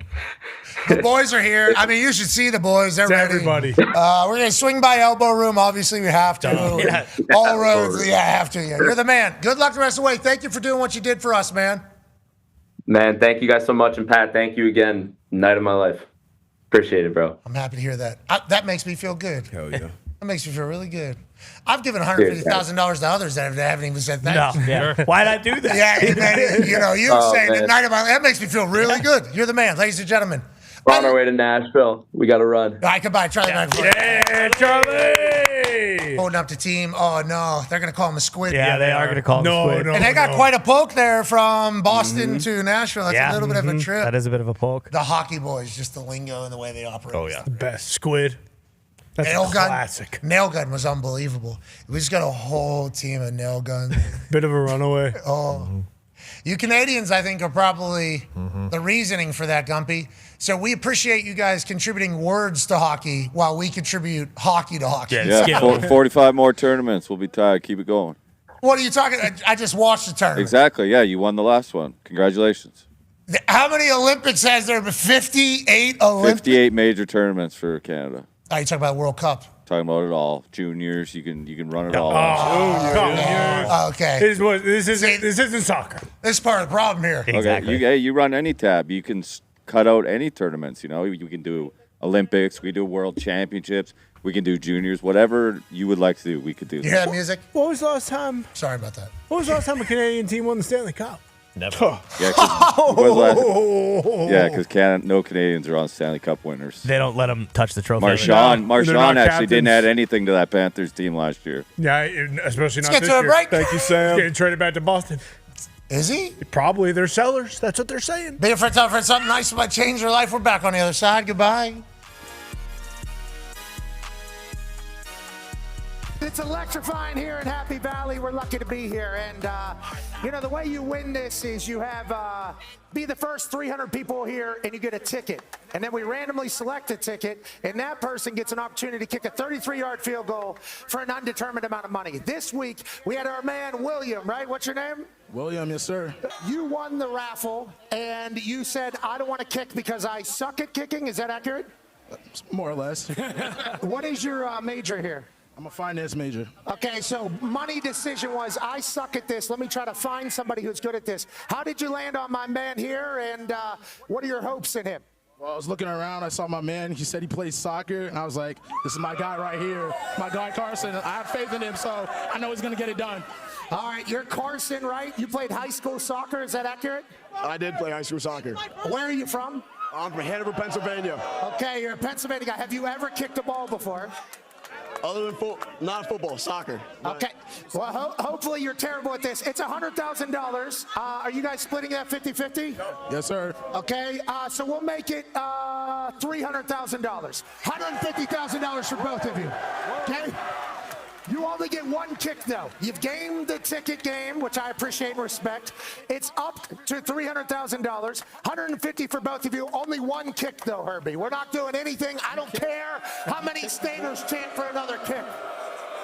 Only one, Herbie. Played high school soccer. He's a good player. We got a problem here. That's right. It's a whiteout. It could be a special day. You could help out your guy, William, in winning $150,000. One kick, 300,000, two.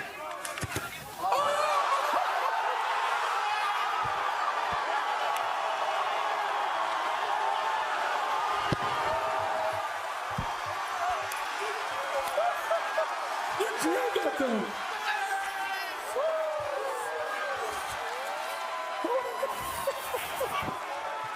You're a good man. This minute, Carson, congratulations. You crushed that. William, way to go. It has been an expensive year out here at the field goal kick. Carson, I'm proud of you, buddy. 300,000, 150 to you, 150 to you. Good finance decisions were made. And the first top six whiteout has a magical vibe and an expensive one. Roar!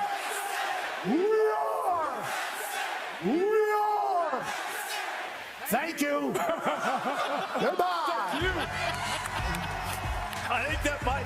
Maybe they should have turned that around and said thank you to Pat. The following program is a collection of stooges talking about happenings in the sports world. It is meant to be comedic informative. The opinions expressed on this show do not necessarily reflect the beliefs of their peers, their boss, or ESPN.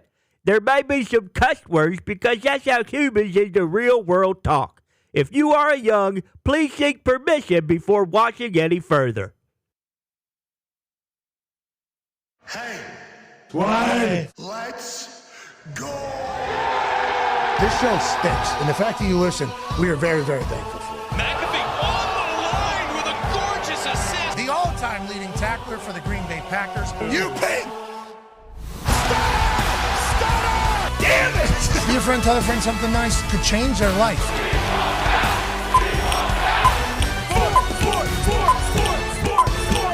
Hello, beautiful people, and welcome back to our humble abode, the Thunderdome.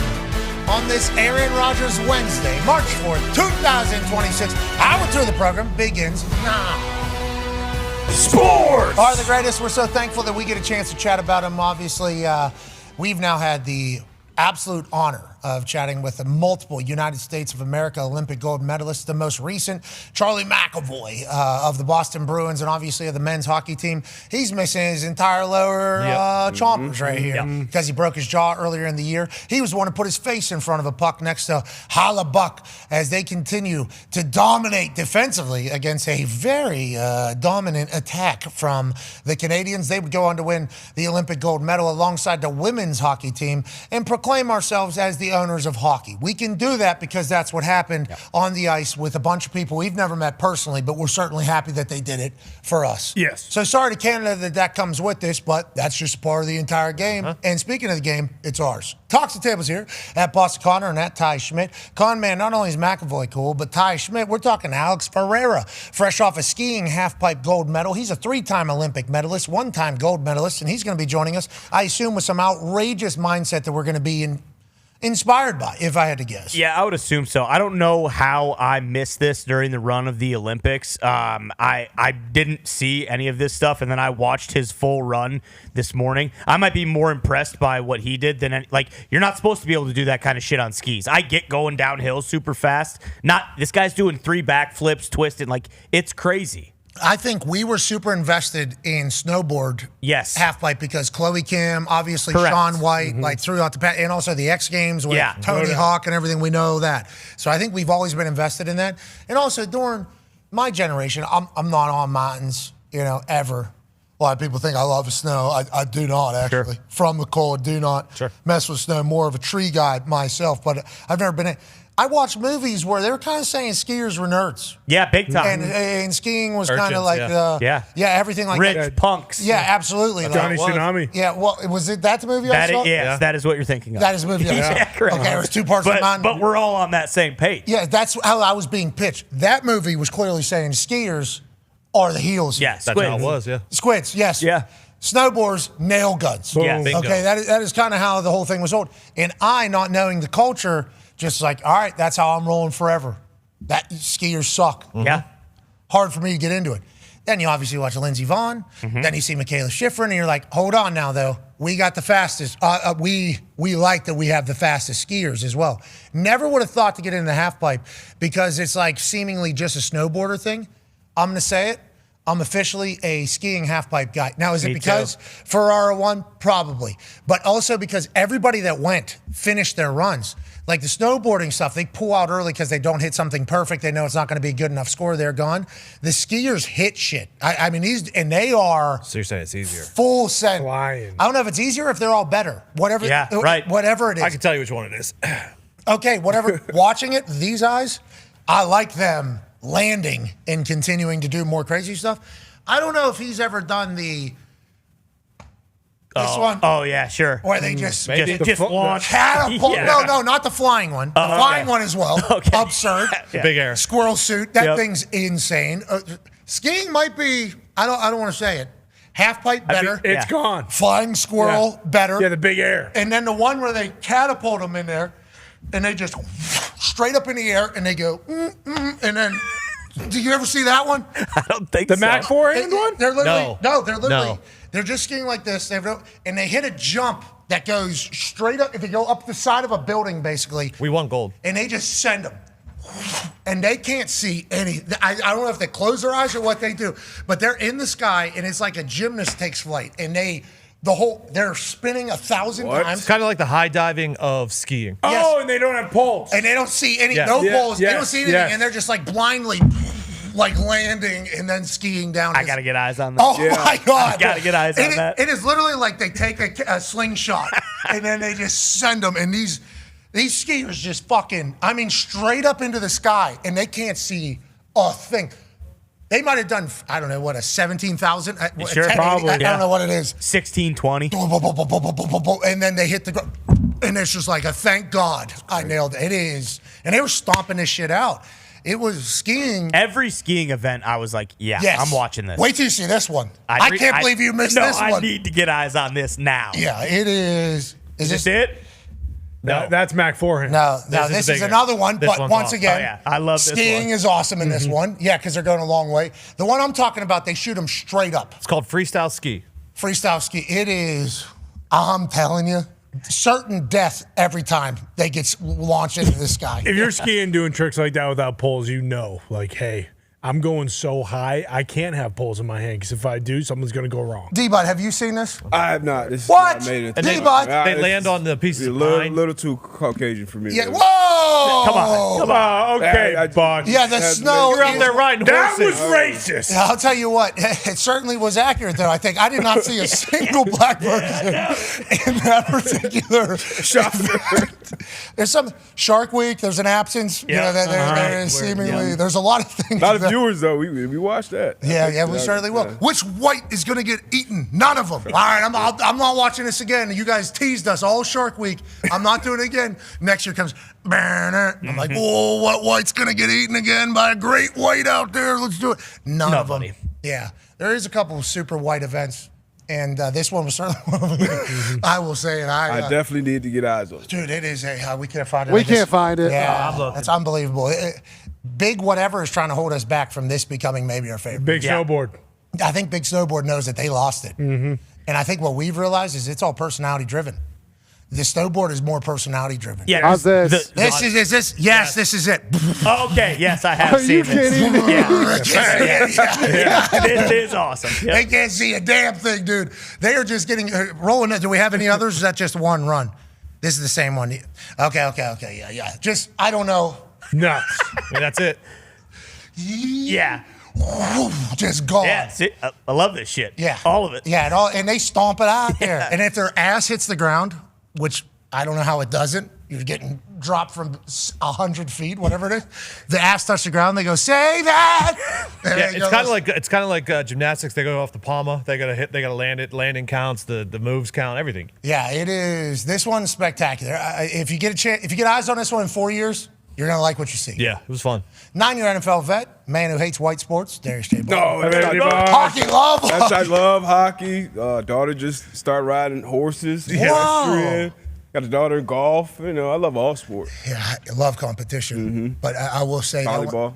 that the slingshot into the sky, not look flippy, twirly one did feel. To your point.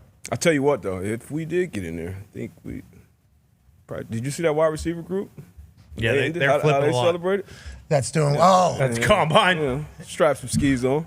I was down in. I think I was in Memphis. Figure it out. I think I was in Memphis. We were walking down Beale Street during the day, which I think, from my understanding, is when we should be. Yeah, correct. From we were told. That's what we were told. We were told. I'm just telling you what we were told. It was a beautiful time. It was great.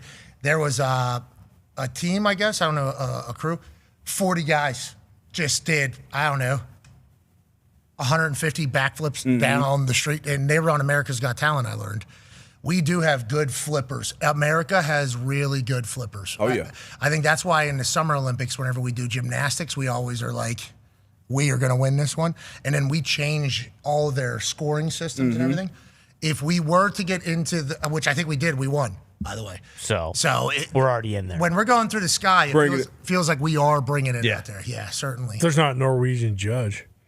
Well said, dude. Yeah, who's that? That was snowboarder, right? No, that was the skier. That was the big Mac forehand one that was showed before showing the right one. Guy did a trick never been done before. Landed it perfectly. Came in second because the Norwegian judge. Oh, kind of like Simone Biles when they couldn't grade her shit because it was so good. Yeah, we had one of those. We normally in the history of these types of events, from our understanding, outside looking in, if you accomplish something that's never been done before, you win. Yeah, didn't happen.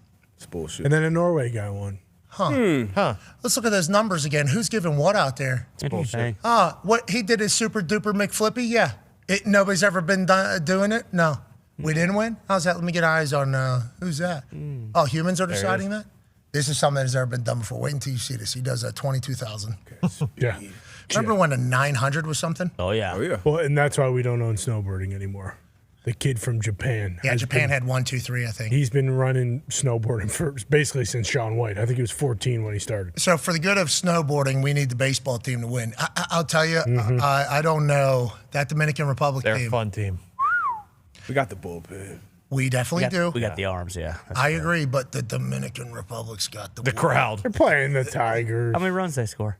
You're right. It was a close game. How many runs we score? You're right. 15. Yeah, theirs was a little bit louder, wasn't it? I'll say they did have a better crowd. Their crowd was a lot better. Yeah, I do wish we would have played this at a place that would have liked to watch the United States of America in a fashion like this, though. And I don't know where that would have That's what been. it'll be like on Friday.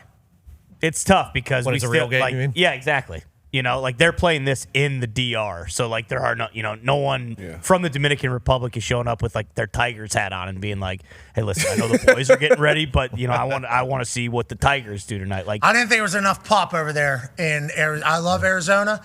I didn't think there was enough celebration whenever fucking Roman Anthony took one 700 feet. You know, I didn't like the lack it's the home of enthusiasm. It's the home of the Giants, though. That's We don't need to issue. celebrate. It's the home of America. Scrimmage games. No, I understand you don't need to, but maybe you do actually. Did you see how the DR's treating these scrimmage games down there? I mean, maybe that's the problem. Yeah, we're a lot more spoiled here. You know, you go back home to DR, you got Soto, you got all of the guys, Those are the best biggest guys. Yeah, coming back home, and not even just the guys playing. You got the OGs over there as well. Big Papi over there doing his thing. Pujols, yeah. So like, yeah, it's gonna look like the fucking World Series over there. Well, I don't like the amount of juice that their country's behind them, especially with if those bats get hot. I mean, that's an electrifying team. Yeah.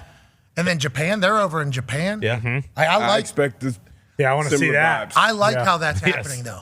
I like that the Dominican team is in Dominican Republic. I like that the Japanese team is in Japan right now. Like, I like that it is getting a feeling of like home training camp. Yeah. And then let's go ahead and do this. And they're having the games in different places. I like what the World Baseball Classic is doing. Joining us now, ladies and gentlemen, Dominican Republic team looks dangerous. Mm-hmm. Yeah. So do we, though. We looked pretty dangerous yesterday as well. Yes, we did. That's pretty potent. Yeah, Yes, we did. Judgy just immediately drives into. Giants ran out of arms. You know, we had already been like, hey, we've played everybody. All these guys have multiple hits, multiple RBIs. We don't want to get anybody hurt. Let's grab a couple slapdicks from over there who aren't going to make the team. We'll throw a jersey on. They won't have the name on the back. Those guys were ripping base hits once they put the colors on. I mean, it was a bloodbath. Oh, my. Exactly. That's what it was. He pitched yesterday. How'd he do? And he looked damn good. Yeah, He threw about four pitches, set him down right away, did exactly what he was asked to His do. brother pitched the next inning. For the Giants, that was actually pretty cool. Okay. Yeah, we got some magic happening. Joining us now is a guy who, I'll tell you what, he didn't get a chance to experience Team USA baseball training camp, but he'll be loud about USA being better than everybody. Oh, yeah. He's a college football national champion, Super Bowl champion, Ryder Cup winner. Ladies and gentlemen, AJ Hawk. Yeah, Hawker. How you doing, Hawker?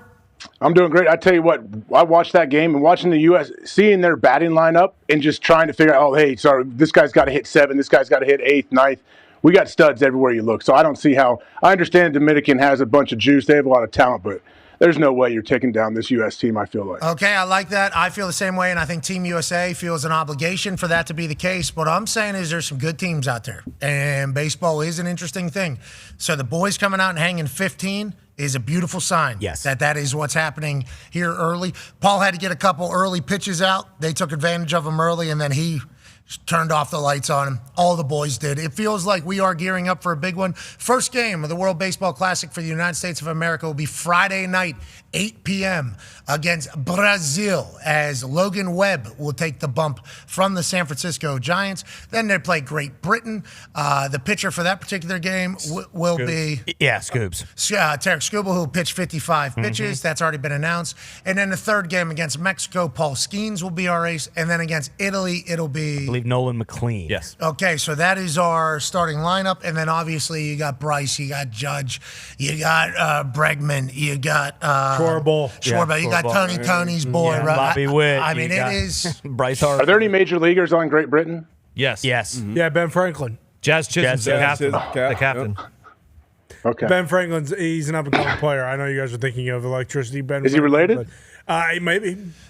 Deep relations between the two. I believe Brazil doesn't have any major leaguers. They do not.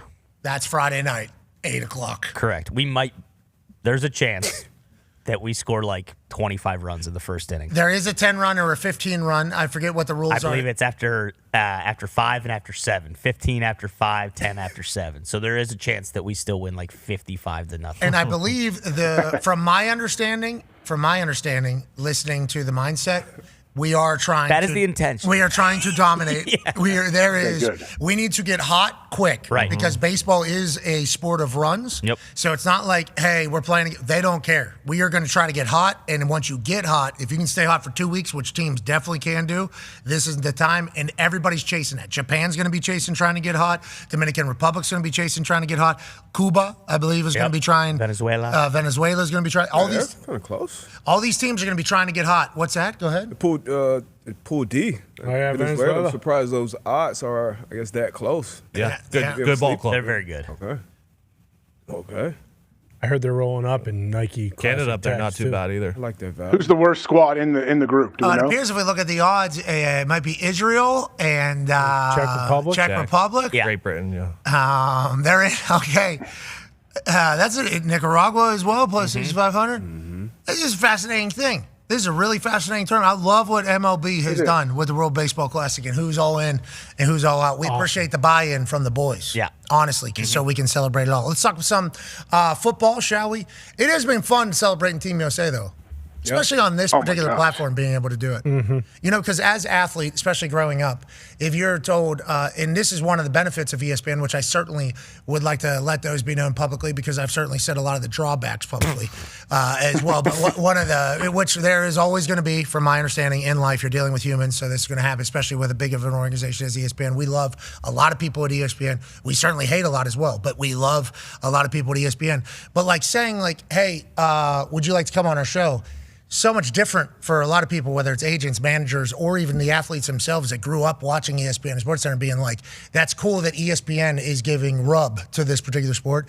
And the fact that people are saying that about our show is a really cool thing. Like, we talked about bowling yesterday, and I saw a bunch of people say, like, hey, thanks for talking about bowling on ESPN. I don't even really, like, calibrate that, but that is like a really cool thing. So we would like to thank ESPN for being in position that whenever we talk about something, people get very excited because of the years and years and decades of commitment to sports. So that is something I think that is a positive. On that note, PR team says that NFL Live is going to lead free agency frenzy in a tweet.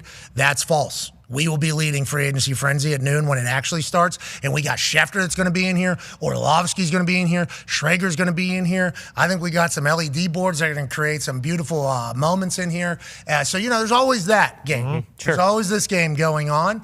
But we are thankful and lucky. And to all the sports and the athletes that have represented for us, we are thankful. Now, let's talk a little bit about NFL football. Huge trade this morning. The Kansas City Chiefs send Trent McDuffie to the Los Angeles Rams. Patrick Mahomes has weighed in on this particular trade since we talked about the first time, which is 4 letters, couple periods. Yep.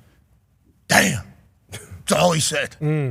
Damn. Anytime you lose a great player, obviously the locker room is going to feel it. I assume Trent McDuffie, who's won 2 Super Bowls with the Kansas City Chiefs, also very tight with that particular locker room. He's going to go on to get paid by the Los Angeles Rams in his new home, and the Chiefs will receive their second or later first-round pick. They have the 13th overall pick. They also had the 29th overall pick. They trade that away. They get that, and then they get a 5th, a 6th, and a 2027 third. So congratulations to the Chiefs picking up some picks that I assume they'll bundle. AJ, I'm not 100% sure. How do you feel about the move as a whole, and what do you think this messaging is from both teams? Yeah, I mean, for the Chiefs to let a great player like this go, it just tells me they just have other needs, I guess, that they feel, and they don't want to pay him the giant contract that he deserves, that he's going to get once this rookie deal is up. So I guess they wanted to get some picks. Like you said, who knows what happens during the draft if they bundle things wherever they try to get. But McDuffie, unbelievable player, man. I love this dude. I love a young corner that is physical. I mean, watch him come up. He's not scared to tackle. I always love seeing that. But I don't know. I think the Chiefs doing this, it just they have other needs. They're trying to figure things out. They know they got to score some points on offense. They got to protect Patrick Mahomes, and they're going to continue to try to do that. Yeah, and you know, the Los Angeles Rams pick up a weapon over there. Yes. And they've been up and to the right seemingly every single year. Is this a move that can change like Super Bowl odds for you or Super Bowl optimism? Everything DB host Darius J. Butler? Yes, obviously when you bring a guy like this, he's going to add value not only to what he does, but the guys around him. You have flexibility for a guy like Chris Shula. Now you can expand and do some things differently. We did the Monday morning DC, and we had a couple plays from the Seahawks that was against the Rams. It was obviously large windows, even in that tight red area where usually you like to get matchy and tight, and now you have the ability to do that with a guy like McDuffie, and he can blitz. And what AJ said is important too. When you're one of these top-tier cornerbacks, a lot of times the drawback is they don't want to get physical, get their nose in there and make tackles, and he's not afraid to do that. He's been coached by Spags his entire career. He's played in huge games. He's been going up against Patrick Mahomes and Andy Reid his entire career in practice and how to go through just those the type of flow of things. So I think this is a great pickup for the Rams that can get them over that hump, help get them over that hump. Well, speaking of getting over the hump to win the Super Bowl, they were tied for the best odds to win the Super Bowl. They are now the favorites, plus 750. Wow. That this move was made. Wow. Shout out to a corner. Hey, yeah, that's huge. Hey, that's a corner doing that. We've seen quarterbacks get signed to teams and their Super Bowl odds not move at all. Good quarterbacks. Yeah, good quarterbacks. Quarterbacks that have accomplished things in the league. McDuffie goes to the Rams. They go from being tied for the best odds to outright best odds. That's huge for the sports books to make that move. Let's go to one half of the hammer. Dahn. Cowboys AP tone. Is that just strictly because McDuffie's there, or do you think the sports books are seeing the fact that people are going to see that seemingly their big issue that they had last year and why they weren't great is seemingly now fixed? Both. When sports books move, it's obviously because of the talent of the player, but also because of the what's the word I'm looking for? Deficiencies of the team? No, the sports books are they're going to have more money bet on that team, so they need to lessen the handle or the whatever they're going to have. I like that you had a little brain fart on handle. Very. Yeah, I mean, you were deep in there. Yeah. We were all watching your brain look for it through your eyes. Yeah. It felt like you were not anywhere near there. I wasn't even But guess close. what? We're there now. So the handle obviously is about to come because people are about to get eyes on the Rams and start thinking about last year and then maybe what the chances actually are. They're trying to get ahead of that. Yeah, so more bets are going to come in on the Rams. So when the more bets come in, they don't want to have to pay out greater odds. So if you leave their odds higher, then you're going to have to pay out later if that does come true. So they lower the odds so that the payout at the end doesn't have to be as high. So it's part of the talent of the player and then also how much they know that people are going to come and bet on the Rams because secondary was a position of weakness for them. Super Bowl at SoFi. Yet again. Okay, so the Rams trying to double down on that entire thing. Oh, yeah. I believe in the Rams. Them having this best Super Bowl odds is crazy to think about because of how many different iterations they had. Is Matthew Stafford still getting in that trailer? Mm-hmm. I would Probably. assume so. Oh, yeah. Probably bringing his buddies, too. I think we're getting, I think amoral people, they've been trying to get messages to me, I believe, through a lot of different avenues. Hey, the amoral people would like to say thank you to you. It's like, tell them I said no problem. Hey, the amoral people are trying to get a hold of you guys to say thank you for what you did for them. It's like, tell them no problem. Then somebody else, hey, these people, the amoral people, yeah, they're trying to get a hold of you. Tell them I said no problem. It's like, no, I think they want to They want to send you a fucking trailer. Exactly. They want to, yeah. So I appreciate their persistency. Just know that on my end, amoral, we think you are a huge part of the story. I mean, Matthew Stafford was not going to play. This guy was, He was supposed to come. Did we figure out what's in there? Do we know what's in that Airstream? What is it? A red light bed? What is it? Yes, that $150,000 vibrating thing, red light bed that they have. That I think Puka said it's like the best 30 minutes of his life. His life or whatever. Oh, yeah, that's right. Yeah, so I think they have all the shit maybe into one. Whatever the case is, they're a huge part of the entire story of last year for the Los Angeles Rams. Matthew Stafford was supposed to be back out. Here's a little inside baseball that we won't say. Matthew Stafford, I guess that's the bed that is inside the amoral. I'm not 100% sure. Yes, okay, that is what it is. Looks super cool. Looks incredibly uncomfortable, but I assume it is actually more comfortable because it's making you better. Whenever we were out in L.A. for the ESPYs last year, we put a request in for Matthew Stafford. Okay, we're like, hey, we're in your city. If you have time, go ahead and do it. And he told us, and I guess we could say this now. I assume he wouldn't be mad if we said it now. He told us, he was like, hey, I sorry I can't make it. I got an appointment on my back. This is actually like a thing, And we were like, oh, that feels like real information. Okay, first of all, on Matthew Stafford. But also, you didn't have to tell us. You could have just said no in there. But he was like trying to be like, hey, actually want to do the show. I just want you to know, want to do the show. I'm thankful you guys are out here in LA. I feel, the whole thing, but real thing happening. So then as the story continues to roll on, about him potentially being back by this time, and then he's not back by this time, and then he's not back by this time, and then this trailer rolls into the back door of the thing. It's like, holy shit, is this old-ass quarterback going to be done? And that was really the chatter about the Los Angeles Rams, is that Matthew Stafford's not going to make it. Back is something that's unhealable. And then all of a sudden he gets on MVP. What? Crazy. How's that even happen for his old ass? Once again, we got drafted the same class as him. I've been nominated for the Hall of Fame 3 times. Okay, you got to be 5 years out of the game to get nominated for the Hall of Fame. We got drafted in the same class. That's old. He is an old man in this game. Back problems. So that immortal group, I think, is a big deal for them. And if Matthew Stafford could be healthy again, they add a stud now. Because if you can run zone with 10, right? If you can run that D-line, that front they have too, those guys are nasty up front. So if you can press, especially like 3rd and short situations, man, like a lot of these clips, you're seeing McDuffie pressed up a lot of times, which you have to do when you get 3rd and short. But he can take away one guy, right? And then what? Oh, yeah. Then you can run all your shit without. That was the Revis answer, right? Like Revis was kind of like that.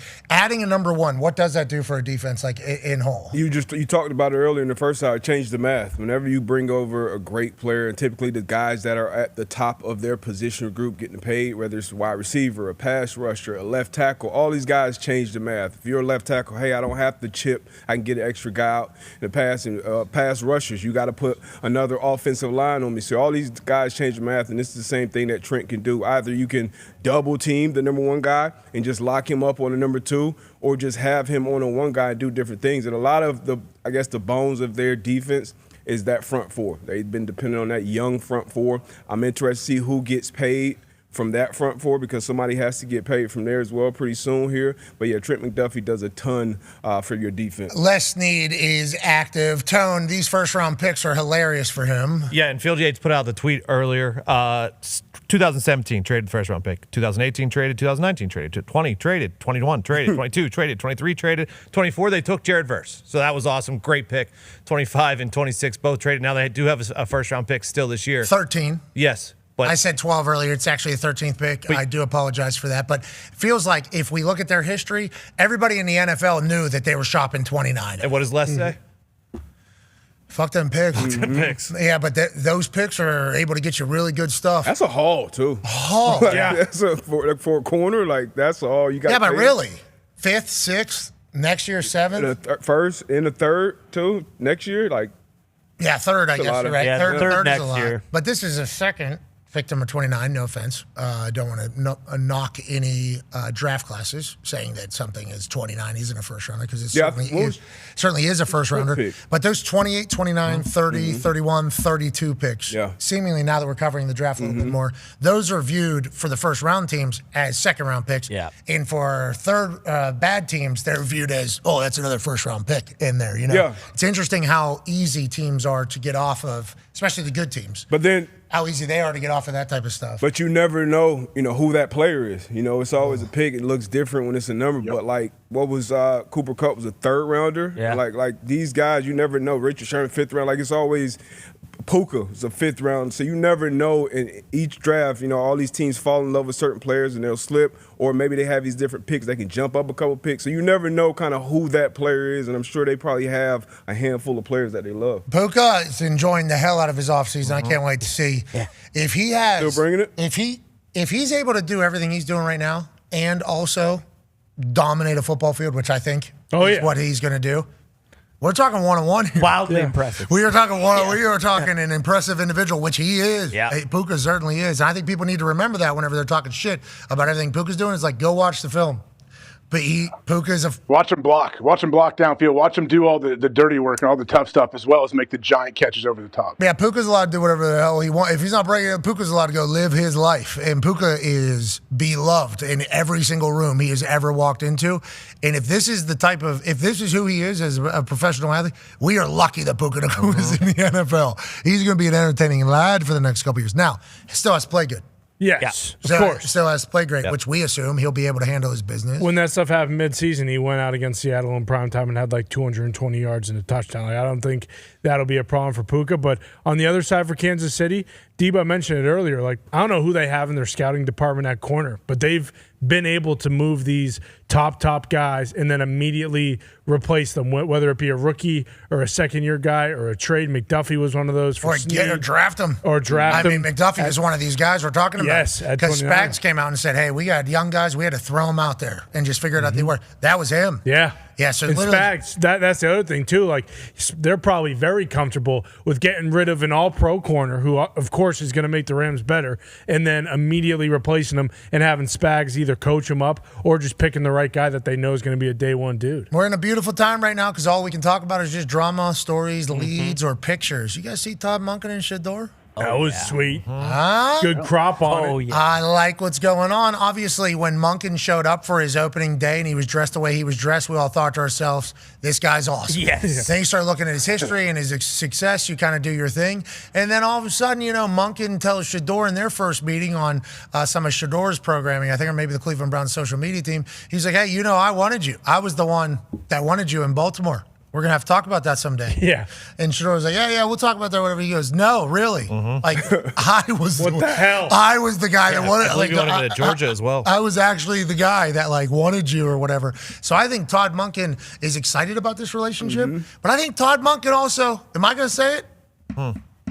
What? Damn good football coach. Is there a chance that he does have success? I hope so. I think so too, AJ. I think there's a chance with how good of a football coach he is, just handling situations. That is a part of being a head coach, just handling situations. There was a situation where he's talking shit about Myles Garrett.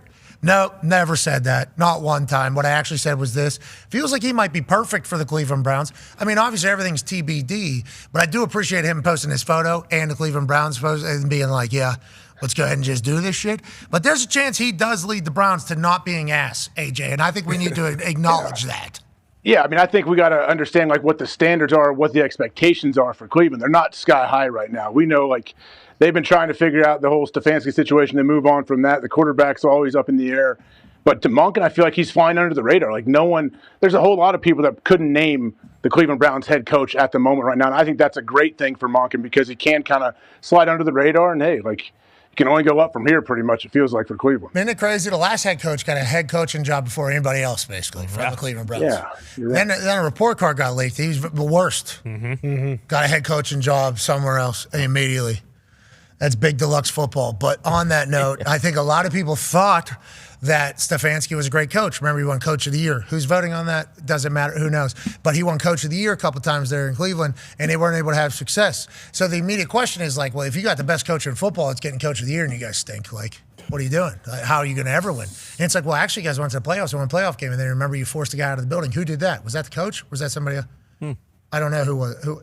So I think the Browns, nope, I'm not going to say it. I don't want to start an all-out war on Stefanski. Okay, I definitely don't. I'm sure he's a good guy. And I like Matt Ryan, okay?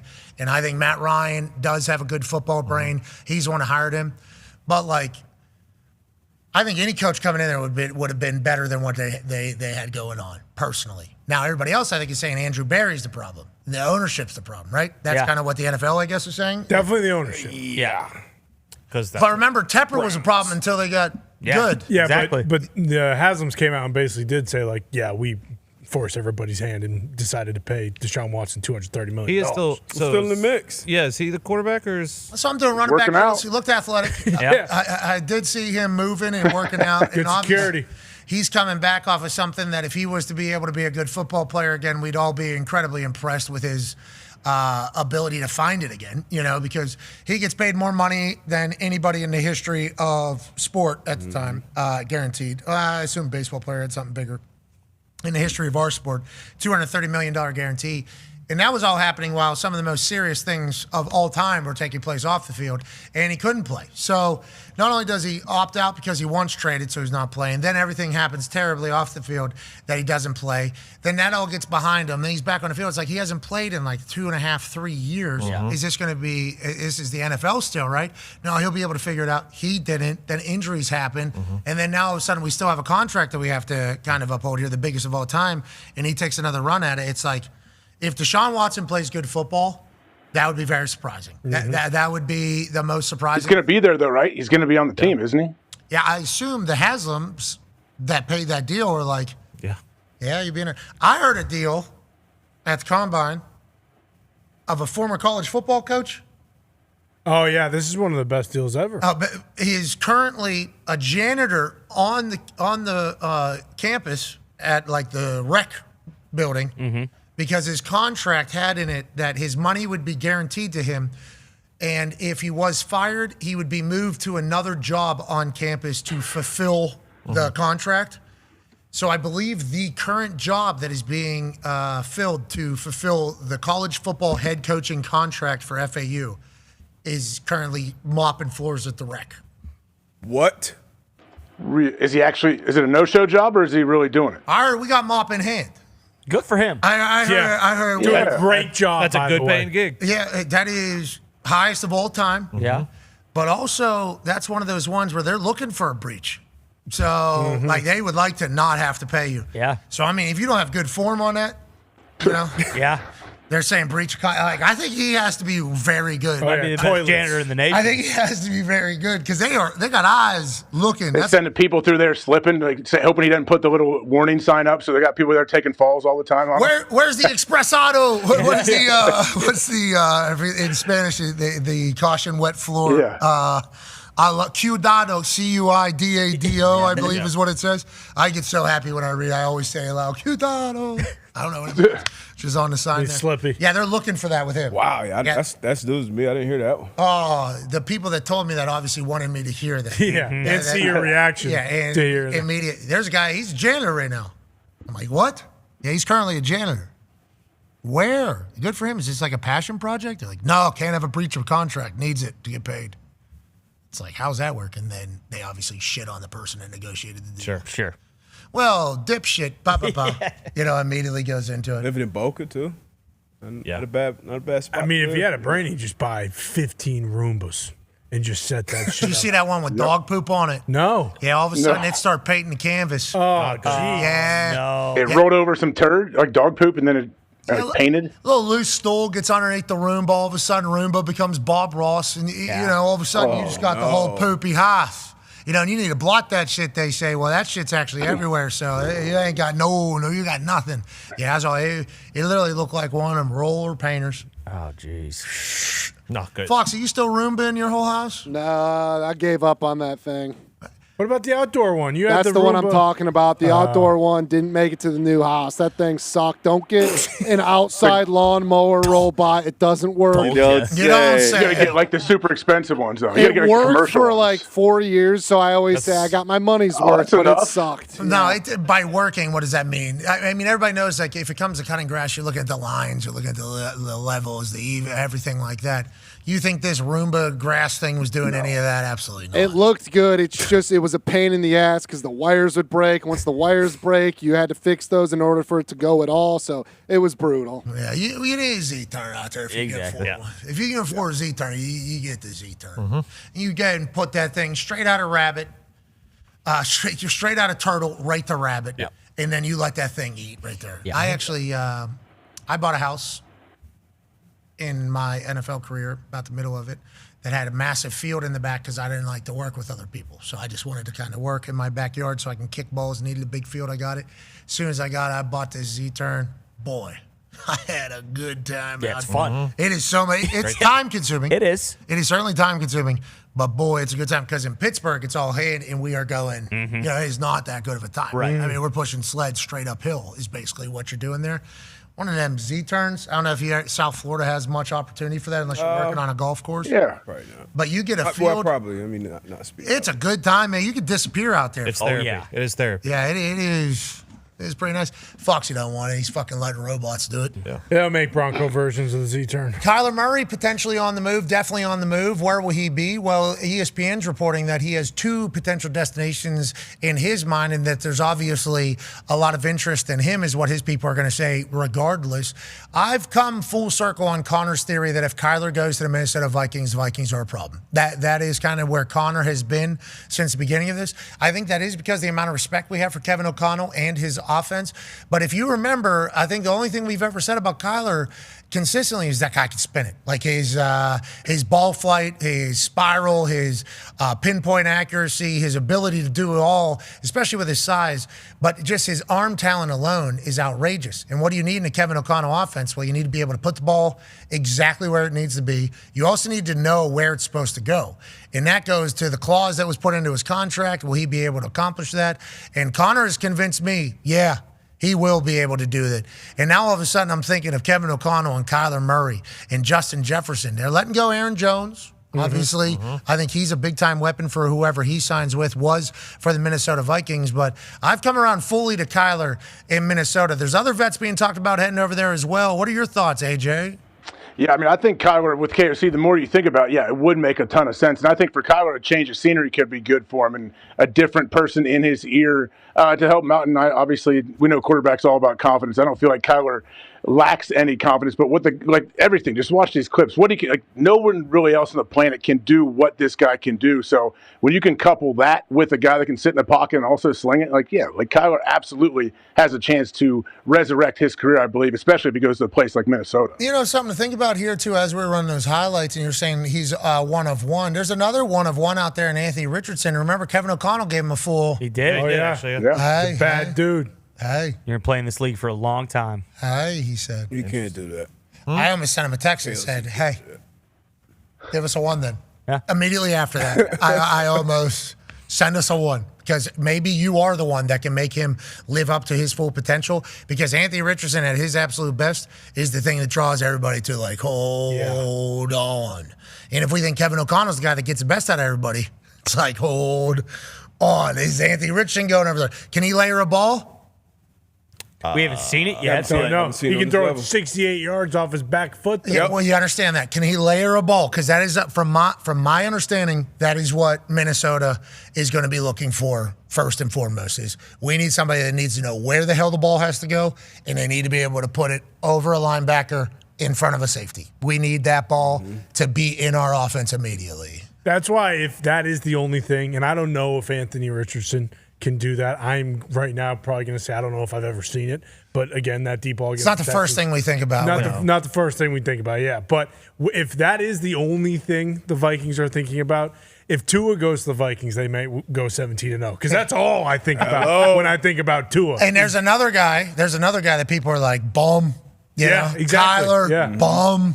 And then all of a sudden you pair him up with Kevin O'Connell, and it's like, hold on. Are we scared of them? Yeah, we are. We are a little scared of them. Joining us now is not from the world of football, but certainly the world of, let's go ahead and send it, bruh. Yeah. Okay, that's what I learned. Fresh powder out there. Let's get going. Ladies and gentlemen, joining us now, Olympic gold medal, skiing half piper. Okay, I don't know all the official titles. Sure. He skis, he's in a half pipe. He's the best in the world. Clearly was the entire morning I was watching. 3 different runs. This guy's the man. Ladies and gentlemen, Alex Ferrer. Yeah! How you doing, brother? Pat, thank you so much for having me on. I'm doing great. I'm on an all-time high, and I'm never coming down, so don't try and break my stride. I won't. Hey, we're only here to lift you higher, brother. Thank you for allowing us to be a part of your altitude for a few minutes. Let's talk about the half pipe. We mentioned this earlier. We are very out of the winter sport world. I don't really know it much. I get into the Olympics, though, every single time, especially when America's kicking ass.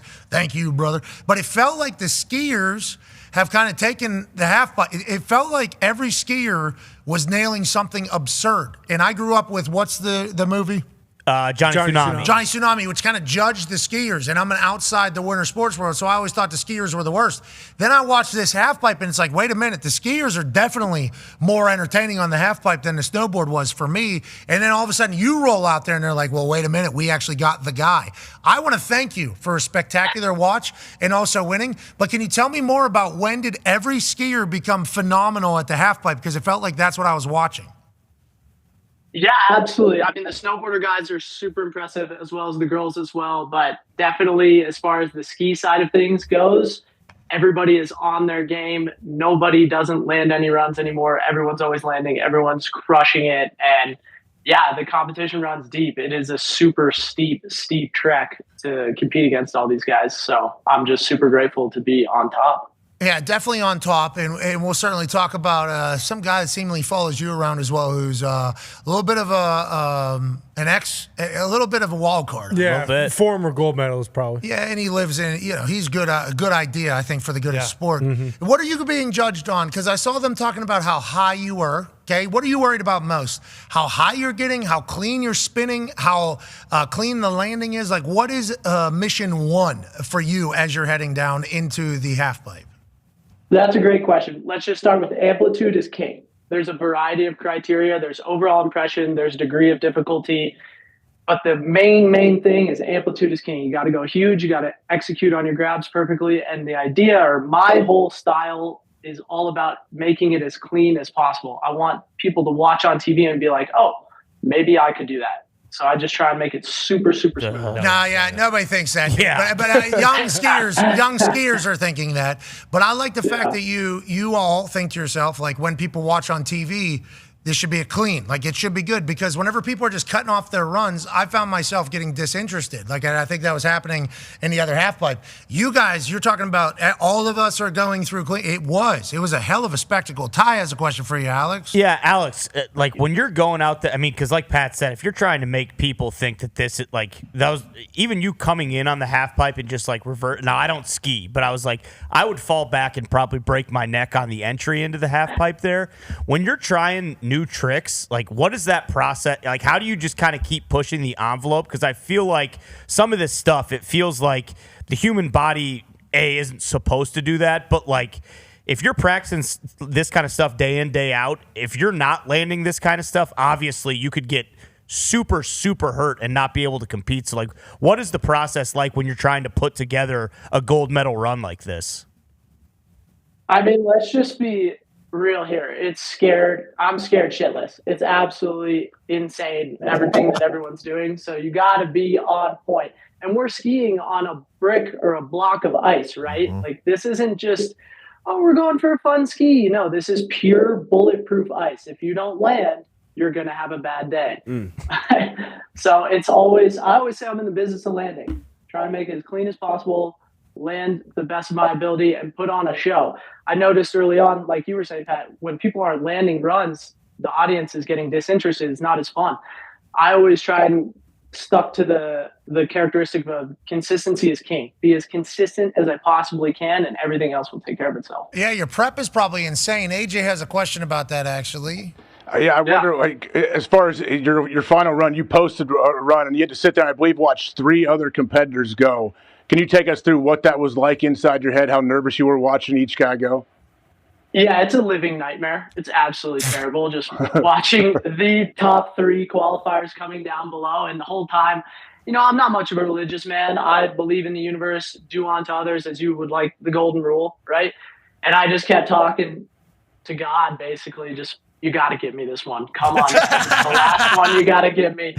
And, he came through big time. So thank you to the big man upstairs, I guess. Yeah, I believe in the universe. And then I realized in that moment, okay, there's God out there too. Yeah, somebody needs to be hearing this. Now, does he have a son? I don't know right this moment. I mean, if there would have been 4 qualifiers, maybe we would have see if we got to that point. That's a beautiful thing, having faith in that moment, obviously, but also getting it to cash in and get to enjoy, the benefits of all your hard work is special. So I appreciate that. Conman has a question for you. Yeah, Alex, Pat mentioned it earlier. I was infatuated with Hot Dog Hans. It seems as though he follows you around. I believe it was kind of something you and one of your friends, who was a filmmaker, kind of developed. Can you tell me more about Hot Dog Hans and this absolute nuclear weapon of a persona? You rock. Thank you for saying that. I appreciate it. Basically, a friend came to me and said, hey, have you seen Uncle Drew, Kyrie Irving?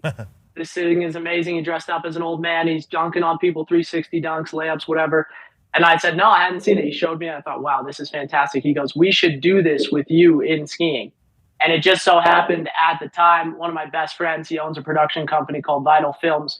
He's working for people like the BBC, Nat Geo, ESPN, you name it. He's on it.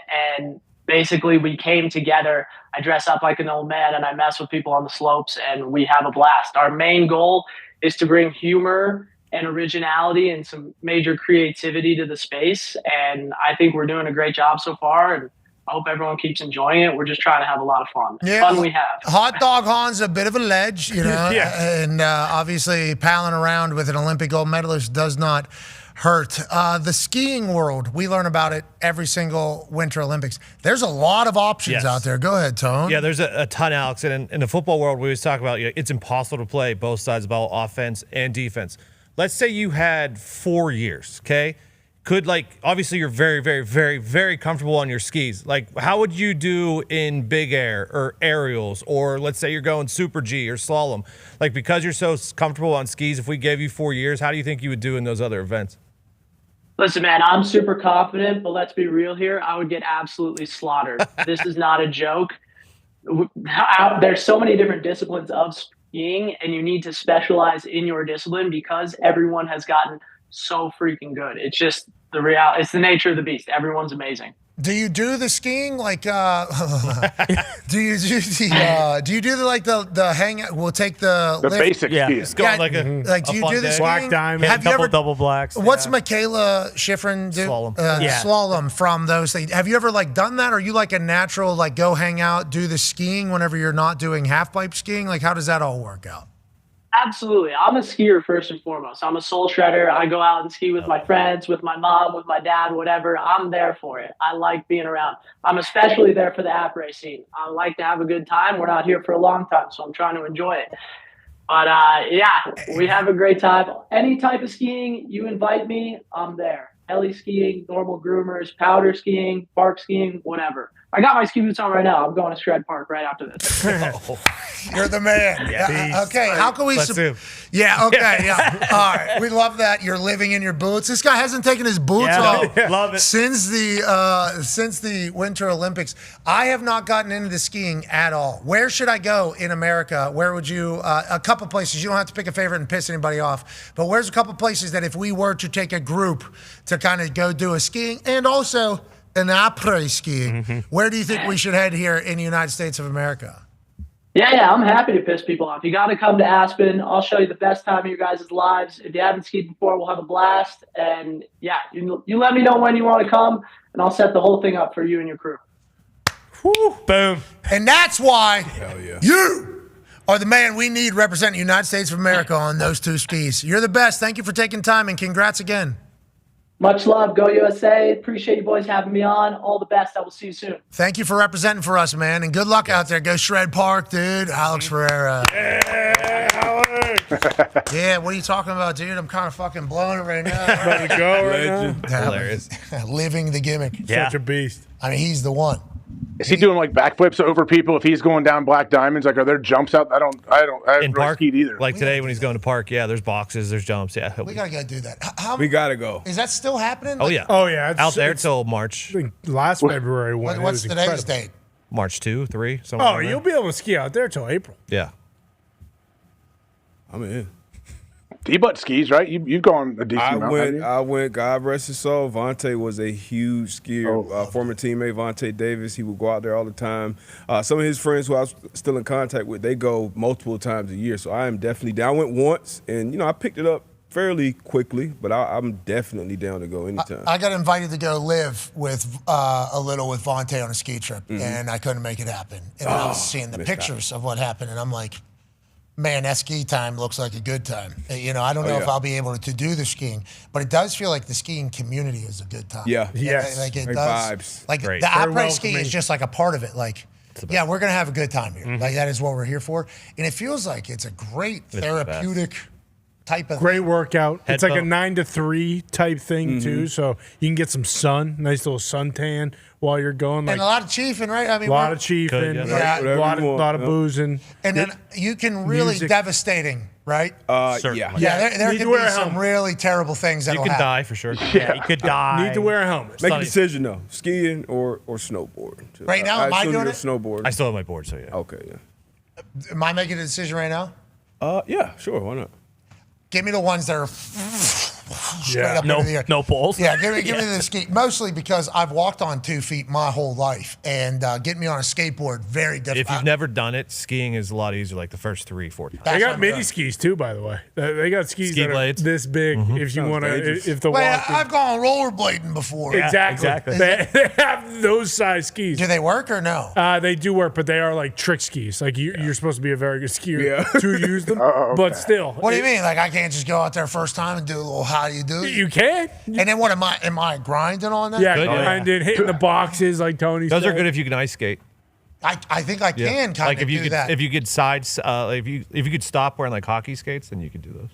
Okay, so I'm doing trick skis first time I'm out there. Okay, that I've decided because the long ones scare me. The length of it is what scares me. Because doing this whole thing. Because I've had the little mermaid things for swimming. What are those on your feet? Flippers. Floaties? I can't. The Flippers. Hey, Jay. floaties. What are you talking about?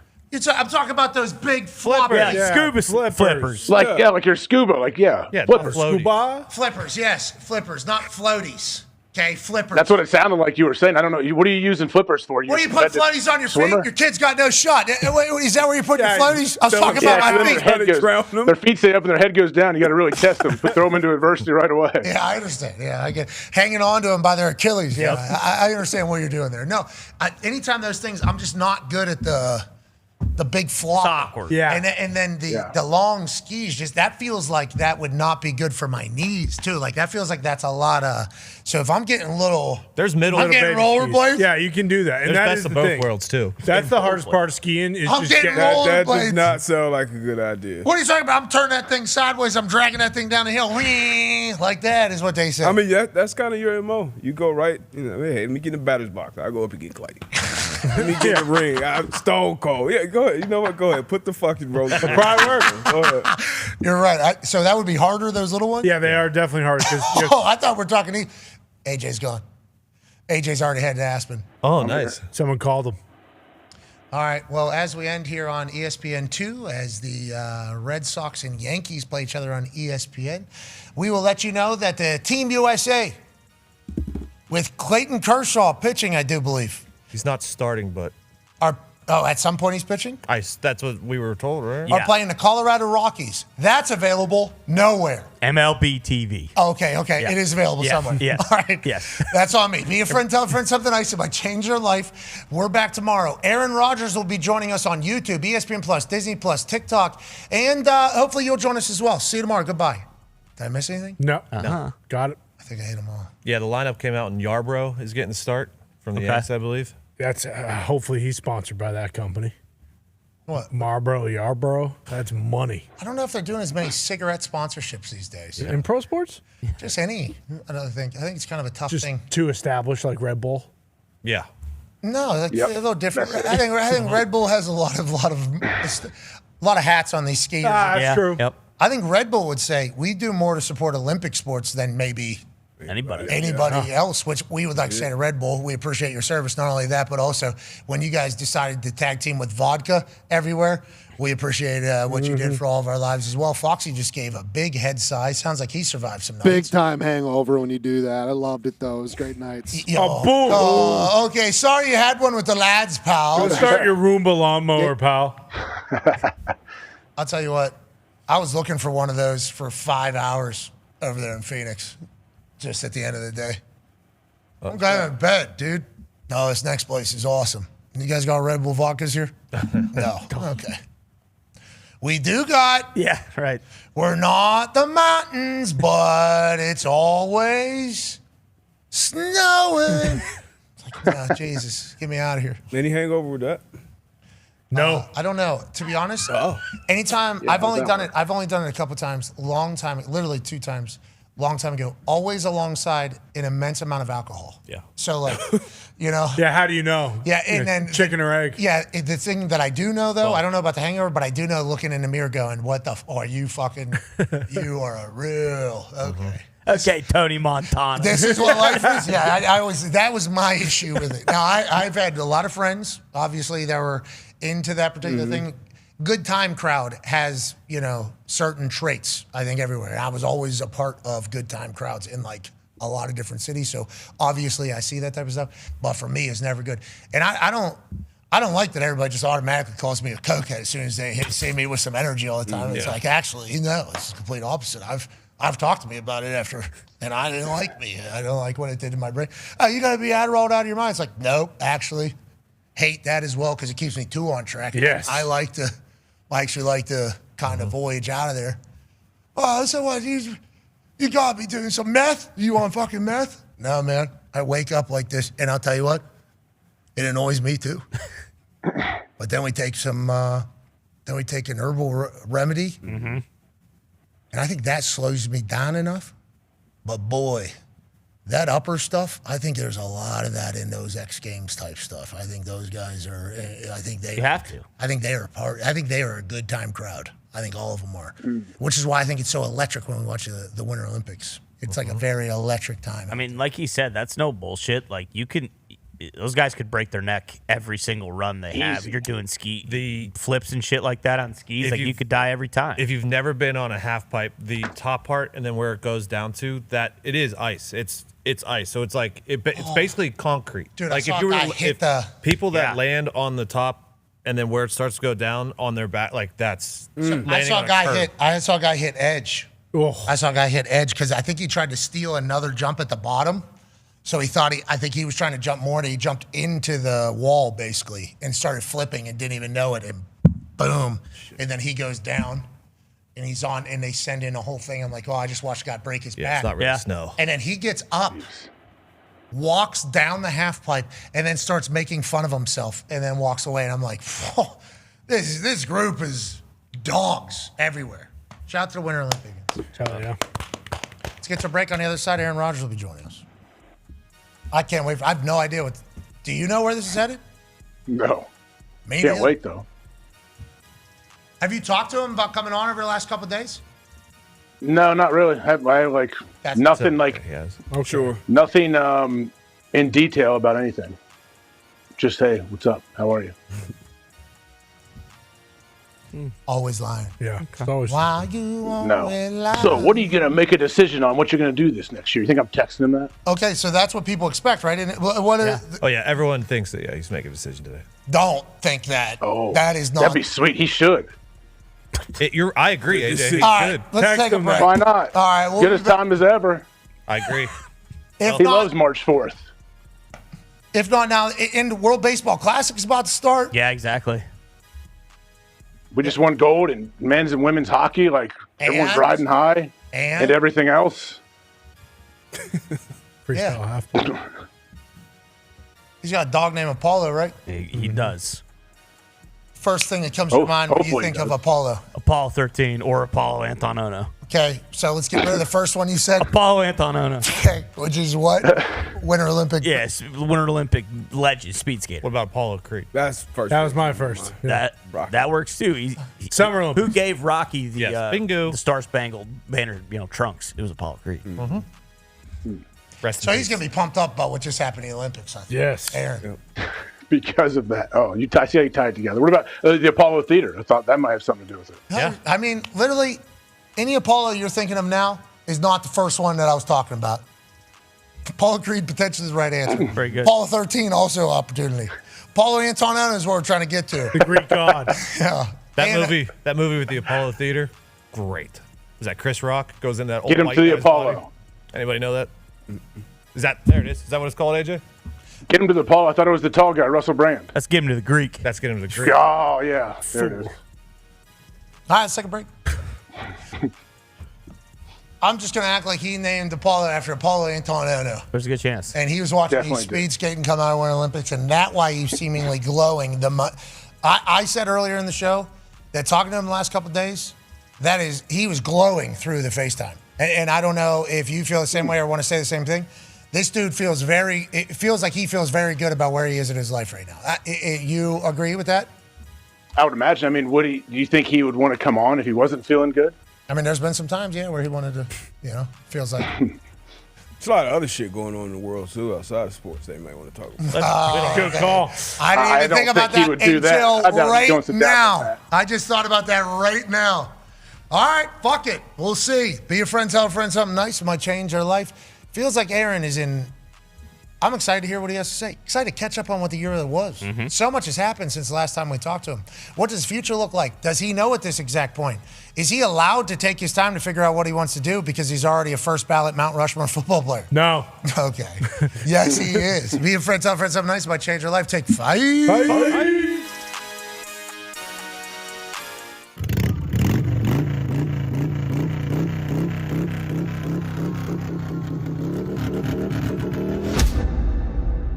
All the way here in Eugene, smoking on some new green, changing up routine, gratitude, truly. I'm all the way in Eugene, smoking on some new green, changing up the rules.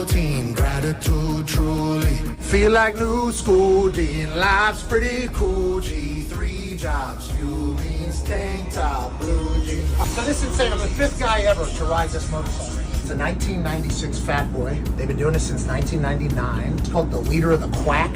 You can call me the leader of the quack right now. Quack, quack, quack.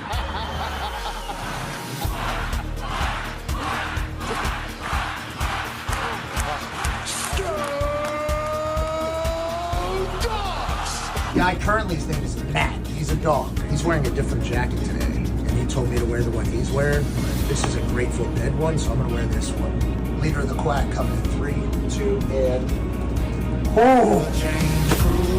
Move shots, view screens, movie star, true scenes, bank account, juicy, cancel you, me, ugly man, spooky, folks watch, who sees, hating folks, dookie, yeah, you waiting for.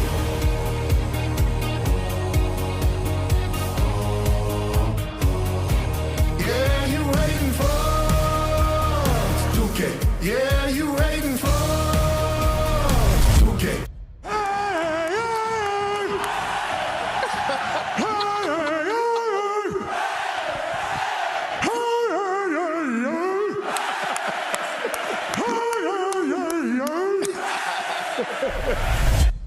Yeah, I'm up here in Eugene, smoking on some new green, checking out some new scenes. And you hating folks. Were you the one that I beat the hell out of tic-tac-toe and Rochambeau? I just beat him at tic-tac-toe. Hook, line, and sinker. You're the worst tic-tac-toe player of all time. Yeah, get out. Undefeated. Completely different. You guys came down into the thing. Boom! Go! Go! Make me wanna put my hands up and hang my heels up and smoke some tree and give me the Oregon Ducks to get a huge win today. A little bit softer now, a little bit softer now, a little bit softer now, a little bit softer now, a little bit softer now, a little bit softer now, a little bit louder now, a little bit louder now, a little bit louder now, a little bit louder now. Don't let that shit happen again today. Let's go, oh yeah, man. Oh, get it. Oh,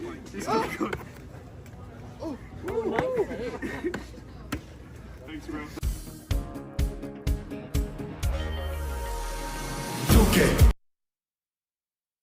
You know what? I think there's only one thing left to do here. I've experienced cafecito time. I've experienced the wonderful culture. I've experienced the beautiful people, and I think we got some Canes over here. We got some Canes over here. We got some Canes over here.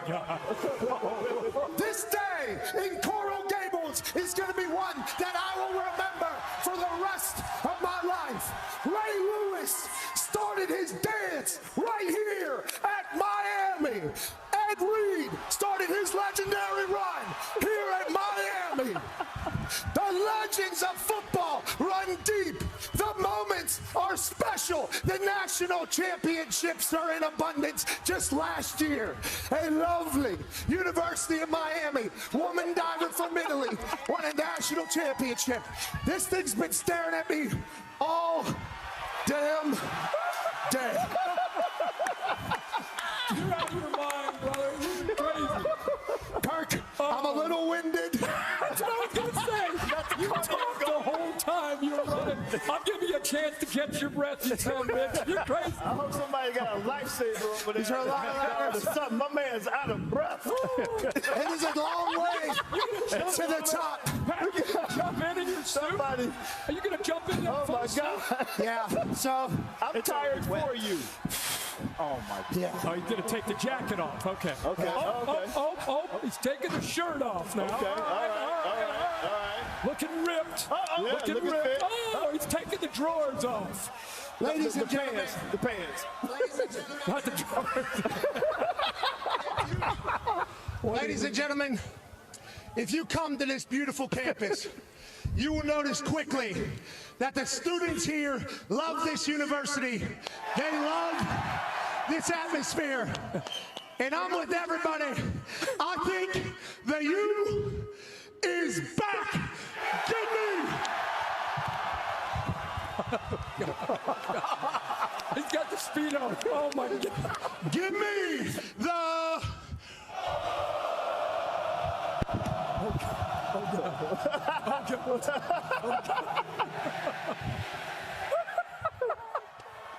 Canes, baby. Here it goes. Oh God. Here it goes. Feet together. Feet together. I think that was the lead pencil for the pencil. And he's got the U. Flashing it out. Oh my God. McAfee with the refreshing punch. Miami and Florida tonight. Let's have a look at that again. Check out the form, Herbie. Oh, man. Let's see the toes. We need just to It goes pretty good. Legs together, right? Perfect. Perfection. Wicked and all. Hey, Why? let's go. This show stinks, and the fact that you listen, we are very, very thankful for. McAfee on the line with a gorgeous assist. The all-time leading tackler for the Green Bay Packers. You pig! Damn it! Be a friend, tell a friend something nice could change their life.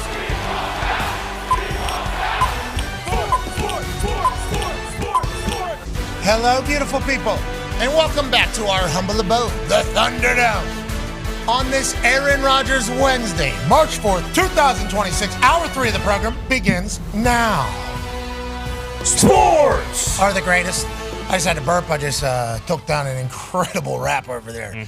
And I did not expect the type of up that was coming there as I was introing this wonderful hour that I assume is not going to be talked about at all. That is A.J. Hawk right there. He's a college football national champion, Super Bowl champion, Ryder Cup winner. The Toxic Table's here at Boston Connor and at Ty Schmidt. Good to see you, Ty. You're glowing a little bit right now. Hey, it's tough not to. I mean, we got a guy who I'm looking forward to talk to, and we got Team USA Baseball taking on the Rockies at 3:10 today. It's a great time to be alive. Life is good, isn't it? Yeah.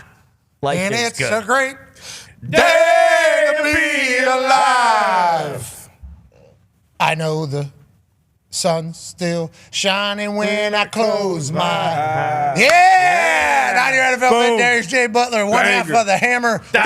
Cowboys AP Tone. And joining us now, ladies and gentlemen, is a 4-time NFL MVP, a Super Bowl champion. Last year was the quarterback of the Pittsburgh Steelers. Before that, he was the quarterback of the Jets. Before that, what people will remember is an iconic run with the Green Bay Packers, where some kid out of Cal became an absolute icon. That man's name, Aaron Rodgers. How you doing, dude? I'm glad you guys played that song because AJ loves that song. He really does. That's one of his favorites. Oh, really? Do you want to sing with us? Yep. It's a great day to be alive. Did he say? What'd you say, Jay? He's talking about He's muted. Travis Tritt. Can't hear him. I love it. Can't hear him. Go ahead, AJ. What'd you say? Still. Oh, no. You are. No, he's doing that on purpose, I think, Aaron. I think he's doing it on purpose, Aaron. Oh, I don't know if you guys play with me or not. We actually cannot hear you right now, so if you could turn off your mute, that would be sick.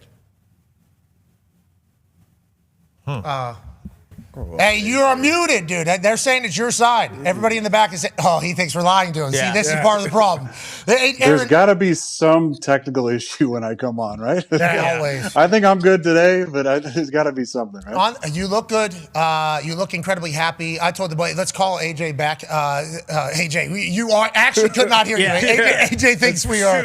You think we're fucking with you, AJ. We are not fucking with you. We actually cannot hear you. Aaron, thank you for being a part of that moment. And also, this is a better two-shot anyway. You know what I mean? I'll tell you what, Aaron, you're incredibly handsome, which is a part of a lot of things. Magnan. Yep. Yeah, exactly. Exactly.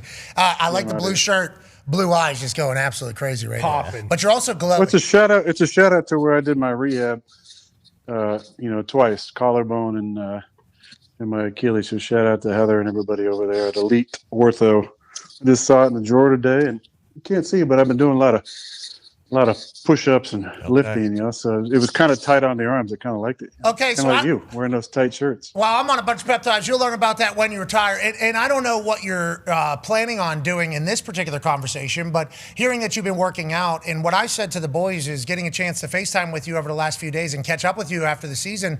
It's like, you look good, man. You look healthy. You look happy. And obviously a couple of times you weren't able to chat because you were working out. You will be a guy that will work out for the rest of your life, or is this a part of your process still on what's next for you as a football player or as a human? I don't want to, literally, we are so happy you joined us. It's great to catch up. I don't want to immediately jump into it, but you're talking about working out. It's like, okay, are you just always going to be like that? Is there a reason? Have you got to that point in your mind? Like, where do you sit on this particular March 4th? Probably somewhere between you and AJ, I would say. Maybe closer to you. I know you got a good workout schedule. AJ's like 5 a.m. on the Versa climber in there, I'm not doing that, but no, I'm trying to stay fit. I mean, it's harder when you get older. So you kind of can't take the same amount of time off as you used to. After so many seasons, I would take, a few weeks off, a month and a half. Now, now at 42, just to stay in shape, you gotta kind of always be dialed in on the diet and the sleep and the workouts if you want to look the right way. I want this is we're not on ESPN. I mean, it wouldn't fucking matter, but valid. I want to look good. I want my wife to want to fuck me all the time.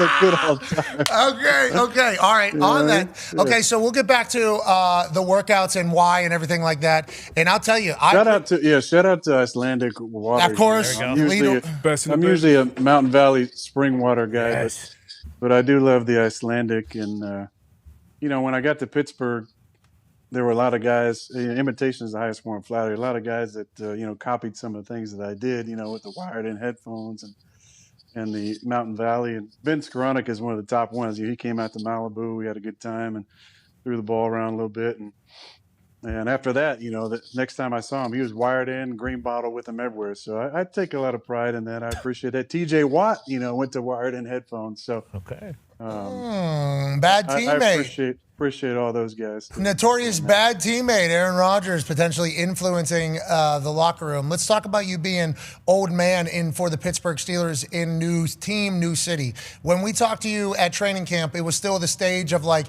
everything was possible. And I think Jalen Ramsey was talking at training camp about once I heard everybody's why, everybody was really motivated, really excited. The season goes how it goes. You have success, obviously win AFC North, doesn't end up with a Super Bowl. How do you look back on the year that was with the Pittsburgh Steelers, and how thankful are you? And I'm asking you that because, yes, I am Yinzer and everything like that, former punt, pass, and kick world champion for the Pittsburgh Steelers. But how was the year versus what you thought it was going to be and then what it inevitably ended up being? And how do you sit now with what last season was for you? Well, first of all, I had to do not disturb because obviously Ben Skoranek's watching it, so he just texted. Yo, thank you, dude. Hey, baby Betty. Yeah, shout out, man. Shout out to Ben, man. Like, there's a few guys I've really connected with, quickly, and he was just one of them. Like, I love Ben, and he's such a quirky, kooky. I don't know if you guys ever had a chance to talk to him, but he's hilarious. Best man. special Every day he's just on one, and I never. There's some doldrums, throughout the season, long weeks or training camp, but him every day the same, just cracking jokes, ripping on people, inappropriate, things that he would bring up all the time. Hell yeah. So there was a lot of guys that made the year special. Ben, obviously, my quarterback room. I mean, I'd never met Mason Rudolph before. Mason's one of my favorite guys I ever played with. I mean, Mason got me through every single day. I mean, he is just hilarious. I mean, he's such a naturally funny guy and super dry and cutting. So we had a blast. And then Will Howard, like, what a great young player. Just got the right moxie, the right personality, and loved working with him. And Skylar Thompson, Sky is one of the quietest dudes I've had in the room, but Sky's a sweetheart, man. He's just such a nice guy. So we had a blast. And then obviously Cam and TJ were great. And the guys I got to spend time, a lot of time with locker room wise, next to Pat Fryermuth. I love Pat and just loved his whole demeanor and the way he showed what a true professional he was the entire year. And Calvin Austin, what an absolute sweet kid that guy is. Like, just special guy to share the field with. And so many guys, you mentioned Jalen, I love playing with Jalen, and Deshaun Elliott, who said I need to be retired. In the off season, I gave him a lot of shit about that, but I love Deshaun. I mean, what a great guy. And there are so many people: Arthur Smith, Tom Arth, Mike T. Obviously, Mike T. was a huge reason why I went there, and Mr. Rooney. Like, just the way I was treated out there, I had a blast. Obviously, we talked about this. Like, when you're off the field, stuff is not an escape. It's a blessing. It's a refuge. It's a home. You can just play and just enjoy the heck out of everything the game has to offer, because the game is a tough game. It's a grind. It's a long season, and there's ups and downs and highs and lows and emotional swings and momentum, and the mantle of leadership is heavy a lot of times. It's something you love, but to be able to go home after work and be able to have that part so locked in and so special and such a refuge, made the year even more fun. But I give a lot of credit to the organization and Mike T and Arthur and all the guys I mentioned, the quarterback room, and Ben and DK and Calvin and Roman and Scotty. And it was just a fun group of guys, and I really enjoyed my time. Yeah, and obviously only one team wins the Super Bowl. That was not you guys, so it's always going to be a devastating finale to a season. Then Coach Tomlin obviously steps down after a long tenure. With the way it all ends, you're not sour about the decision to join the Pittsburgh Steelers at all. And on that note, Mike McCarthy going back to Pittsburgh down there to become the Pittsburgh Steelers head coach.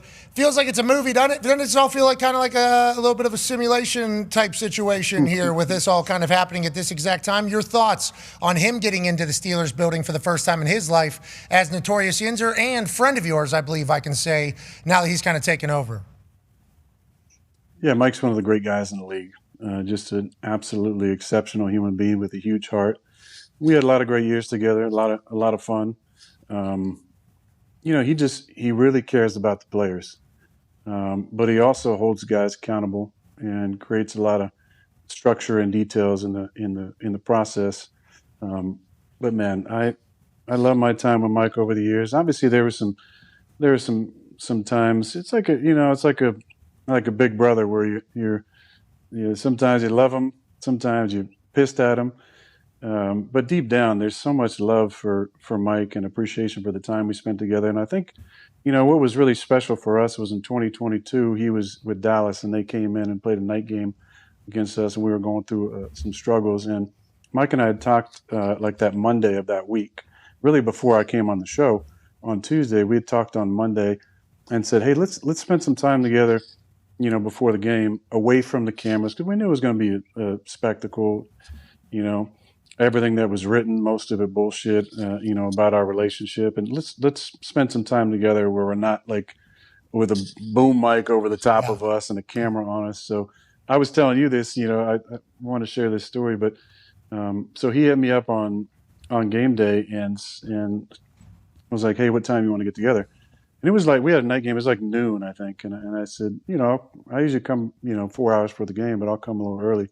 I said, what time are you going to be over at the stadium? He said, I'm already here. So I said, okay. I said, where do you want to meet? And he said, let's meet in the sewing room. So there was a room off the locker room, off the equipment room, where the sewing ladies, sweethearts, would put the patches on the uniforms and names on the uniforms. And so we met in there for like an hour, just him and I, and just had a really special time, like talking about the time we spent together and the appreciation we had for each other and the gratitude. And that was a deeply meaningful moment for both of us, I think I can say.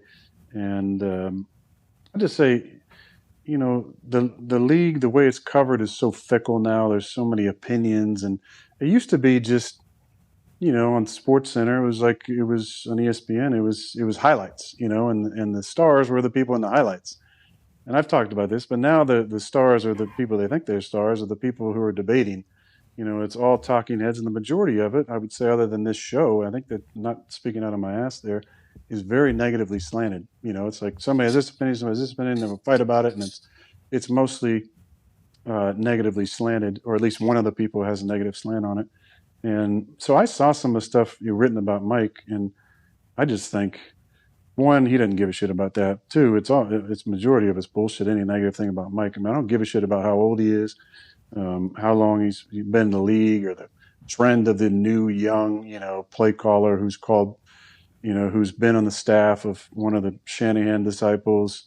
Like, it seems like that's kind of the hot thing. I get that. Like, there's a lot of great scheme in there, but there's something to an old school organization, which the Pittsburgh Steelers definitely are, just like the Green Bay Packers were, and bringing in a guy not only who brings accountability and in a program that's proven to work at multiple places now, but he's a fucking yinzer. Yeah, oh yeah. He grew up literally like we're on the practice field, and Christian Kuntz, our long snapper, who's Pittsburgh through and through, grew up there, went to Duquesne.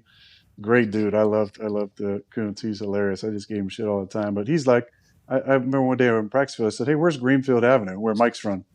He's like, in his accent, he's like, "It's right over there, just the other side of the hill." I mean, that's where Mike comes from. Mike bleeds, Pittsburgh, PA, and I think there's something special about that for a guy who's going to come home and lead in a historic franchise. There's not many of them in the league. I've talked about. There's only a few kind of those cornerstone franchises. Who else would you rather have lead? A guy that like literally bleeds black and gold and loves the city with all his heart. And this is like a dream job for him. I was telling him after he got hired, like, what an awesome thing. Like, you're going to have coached three of the iconic franchises, Green Bay Packers, Dallas Cowboys, and Pittsburgh Steelers. Are you kidding me?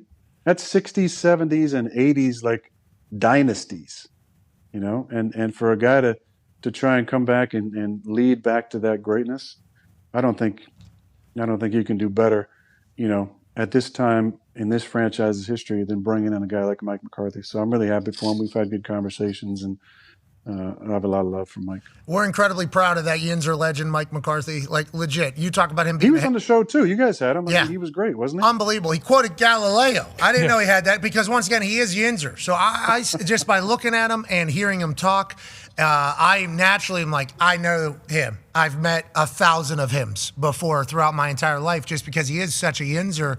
But then he was quoting the things he was saying, like, I go out there with the punters and kickers, and, if it's real windy, sometimes you got to have a conversation about which way it needs to go, which way we need to go. You're talking about him being there at noon or whatever for an 8 o'clock game. It's like the amount of depth that he had from all the years of football and the way he views things and seemingly has adapted with the time. And I'm sure he hasn't been perfect. And I appreciate the fact that you mentioned that conversation you guys had in the sewing room in the bowels of Lambeau, which is like one of the most historic places in football. You two having one of the most historic football convos potentially, if what happens is about to maybe happen here, which I would definitely lead to next. But Mike McCarthy impressed us every single week. I was actually asked, though, by the Pittsburgh Steelers people. First time I've ever been asked. We've had a lot of people get hired for jobs coming off of this show. First time I've ever been asked, like, hey, what was this person like to deal with? And it's like, hey, every week this guy was more prepared than anybody else. No offense to anybody else that has ever been on our show. We're appreciative of that. He came with ideas. He came with thoughts. Hey, I saw this. I think this, maybe this. And then we'd say something, he'd go, oh, I never thought of that. And then he'd like sit there and like take an actual genuine thought of it. And then he's, I guess that kind of leads to, and then he goes this. It's like, yes, like he was fully invested with us. And we very much understood, like, he's trying to get back into coaching, and he was all in for us. So we were appreciative. I was mind blown by him. And I was turned, I think, all season being like, yes, he can coach in the modern NFL. Let's talk about you now, still playing in the modern NFL. You're 42 years old. What year would next year be if you played? 22. You've lived through some eras now, bro. You've gone through some eras in humans and technological advances in society and in the NFL and personality changes in everything. So you've been there for that long. Mike McCarthy being able to coach in this day and age seems like you're all in on that. Is that something you think that can win a Super Bowl in this day and age? And do you think the Pittsburgh Steelers can be a team that can get number 7? Because that's all their fans care about. Are those things that you've thought about with Mike being paired with the Pittsburgh Steelers? Because the only thing either of them care about is winning a Super Bowl, basically, right? That's the only thing that matters for either side at this stage of the journey into football lives. You agree with that or no? Yeah, I agree with that. I think the league is very cyclical. I think if you've seen, you're talking about trends in the league and where it goes. If you look at the trends last year in the NFL, and I felt like, Arthur was kind of on the front of a lot of this. The 6 offensive linemen, as a counter to some of the things that defenses were doing. Whereas you've seen in Buffalo, I think Buffalo, did this more than anybody, playing nickel to every personnel.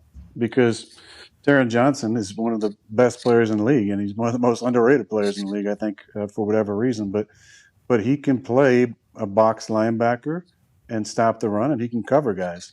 And because of that and their willingness to play nickel versus any personnel grouping, I think some of the responses, and definitely in Pittsburgh for us, as you see more teams doing that, not matching personnel, so going more nickel to base personnel groupings, was go 6 offensive linemen. And we kind of roll it out really the most against Cleveland early in the season and then against Minnesota.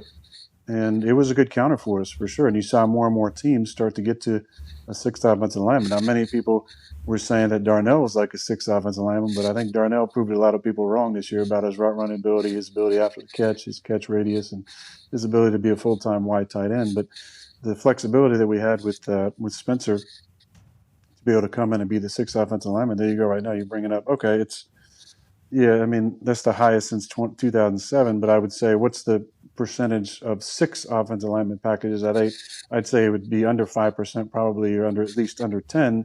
That number probably jumped up this season as well. So what I'm saying is you see trends change in the coaching ranks. Mike Tomlin, when he got hired, was an outlier. There weren't really any around that 40-year-old range quarterback or coaches being hired. And then Sean McVay got hired, I believe, at 33.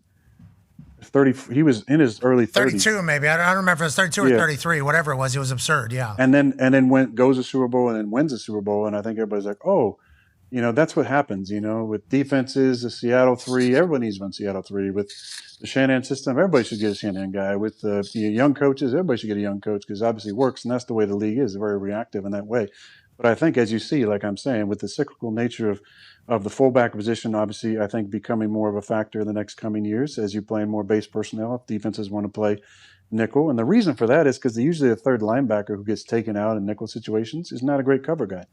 So now you're creating big personnel in order to put that guy in a bind, because obviously he comes off the field in passing situations or in nickel situations. So the fullback comes back around. But I think what I'm trying to say is that I think you're going to see more older coaches get opportunities because you realize that maybe, the experience and the accountability factor and having been through multiple decades or stretches of the changes, the cyclical nature and change of the league, they have a better opportunity to deal with the things because they've seen so much stuff. Me and Mike were laughing about on one of our first calls about Which Mike? Mike McCarthy. Okay.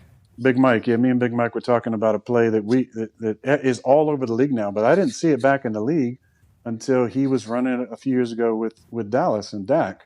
And it was a play that we ran back in the early 2010s and late 2000s where you have a lead blocker for a swing route. So on the backside of a progression, you have a fullback or a tight end lead blocking, and you have the halfback running a wide route. So now the halfback's not just catching a check down and having to make multiple people miss. Now you have a lead blocker going.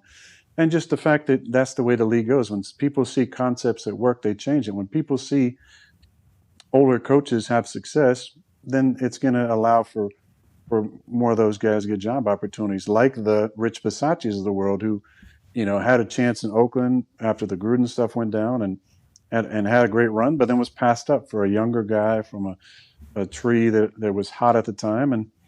And more of those guys need jobs and deserve jobs. And hopefully Big Mike has success and it can open doors for more guys in the 50-plus range who've been lifers who know how to coach ball. Yeah, when we see Big Mike have success, obviously, hopefully that'll continue the trend that you were speaking about. We just saw Monken get a gig. Obviously, yeah. Vrabe's been around. He gets a gig last offseason. McDonald, new coach, certainly having a lot of success in Seattle. But just like the quarterback market, where the experienced guys are getting another opportunity and maybe having success, we'll see if that happens again at the head coaching position, especially in Pittsburgh. What it sounds like is the offense that you've known your entire NFL-ness is starting to become a little bit more significant around the entire NFL. And maybe this West Coast offense that Mike McCarthy is certainly going to bring in is something that you have mastered for a pretty long time. You've obviously had to do a couple different offenses as the game has changed, but this is the one that you were birthed upon in the NFL. So that would mean you would want to be back in it, right? Is that not a... Okay, now you would have to make the decision you would still want to play, right? Which I'm not putting... I want you to know that if you don't want to say anything, we do not give a shit. Now, is there a lot of people that want to hear if you want to play next year or not at this exact moment? Definitely. But you have earned the right at this stage, 21 years in the NFL, first ballot Hall of Famer, Mount Rushmore in this entire thing, to figure out what is right for you and what you want to do. So you don't feel like we are putting a deadline on you. But have you got to that point where it's like, would be cool to play in Big Mike's system again? Would be cool to be in Big Mike's building again? Would be cool to get a chance to maybe rewrite the ending of our relationship in a place that, although it is not the same, has similar history whenever it comes to NFL story? How much of that convo have you had with yourself at this stage, and what has that been like, reliving what could possibly be next year? Well, I want to say that anybody on here who's expecting me to make some big decision, just shut up. Just turn it off now. Just leave. You know. And we would like to say you are good people. Not everything's wrong with you. Tone's leaving right now. Okay, Tone is leaving. The rest of Pittsburgh is on the way out. Okay, you're good people, but just like this is a gigantic decision for a human being's life. And I know football is gigantic, but this is 2 decades plus worth of shit that has to get sorted for how life kind of continues to go. But on that note, you've had to have done some daydreaming about what it would be like to be back with Big Mike, I assume, or am I assuming incorrectly there? Well, I mean, what are we sitting here? It's March 4th. Free agency starts in a week. I've been spending a lot of time with my wife. We went on a ski trip. Just been laying low. There's a lot of other things going on with the situation in Malibu that have changed some things. But I've talked to Mike. I've talked to Omar. There's been no deadline that's been put in front of me. There's no contract, offer or anything. So there's nothing that I'm, having to debate between. I'm free agent, and again, I'm enjoying my time with my wife and enjoying this part of the off season, and I think there's conversations to be had down the line, but right now I'm not there hasn't been any progressive conversations. I love Mike, and Mike and I have kept in contact over the years. I've had conversations with Omar. I really, I think Omar enjoyed having me there. I think the guys had a positive response to our time together, but again, there hasn't been any deadline set on me. There hasn't been any contract, floated in front of me for me to like, well, we're giving you till March the 8th to make a decision on this contract. There's been nothing to that respect. So in that manner, I'm just I'm working out because the reasons I told you first and foremost, and I'm spending time with my better half, and interested in what the conversations will be, but there hasn't been any progression when it comes to that. Okay, so you're saying it feels like all parties are trying to figure out what is what going forward, not just you, because the team, Steelers, are in the middle of rebuilding this in McCarthy's vision. Not that they're wanting to do a full rebuild, which is why they hired Coach McCarthy. This isn't a time to do a rebuild. This is a, hey, take where we are and kind of go for it. They have to make decisions. What you're saying is you have not been told that any decision needs to be made from their end, and on your side, you have not put yourself in a mental place to have to make a decision, because that, once again, that is a gigantic decision, obviously, for you to make at this stage of your life. I do appreciate, though, the hell out of this multiple times now where you've mentioned her, your wife and you. This is the reason for your glow whenever I FaceTime you. And have you heard all of the conversations, you've had to have, about your wife? Because nobody knows her. I've never met her, obviously. I've never met her. That was a story yesterday. New York Post. When as if I would have met. Exactly. When's the last time we actually hung out? And when would I have time to potentially, no offense, okay? I would love to hang out with you. But on that note, the times in which people have hangout times isn't necessarily conducive to daily sports show human beings. Mm-hmm. But on that note, it's not just about me. There's other people that have said it as well. There's a lot of conversation and conjecture about your relationship. And I think you, whenever you announced said relationship on this particular program, you talked about how, like, hey, the lady that I am with right now is not signing up for everybody just to tear her down because she is in a relationship with a guy that's good at football. I think you've set the standard for that. But boy, it has been a lot of conversation by everybody about your relationship. Have you heard it? Do you want to talk about that at all? And good for you, by the way. It seems like you have found, it feels like you found your one, brother. It genuinely does. So congratulate. We are very happy for you in that particular sense. You need to know that as well. There's people out there that are very fucking happy for you as well that you're in love. The obsession is fucking bizarre. Okay. That's the only way to put it. The obsession is really bizarre. You guys know, you laughed about this, many times. You showed pictures of it, but we're not living, at the beach anymore. Part of it is I have legitimate stalkers, and I don't say that lightly or flippantly. I've been getting stalked at my house for about a year and a half when I was living there. Not just that, but stalked at the coffee shop I would frequent, the gym at Proactive that I would go to, which was really bizarre. It still is. And then the paparazzi was stalking me for a long time, flying drones over my house, and I've learned has had a bounty on getting a picture of my wife, which I think is very bizarre as well.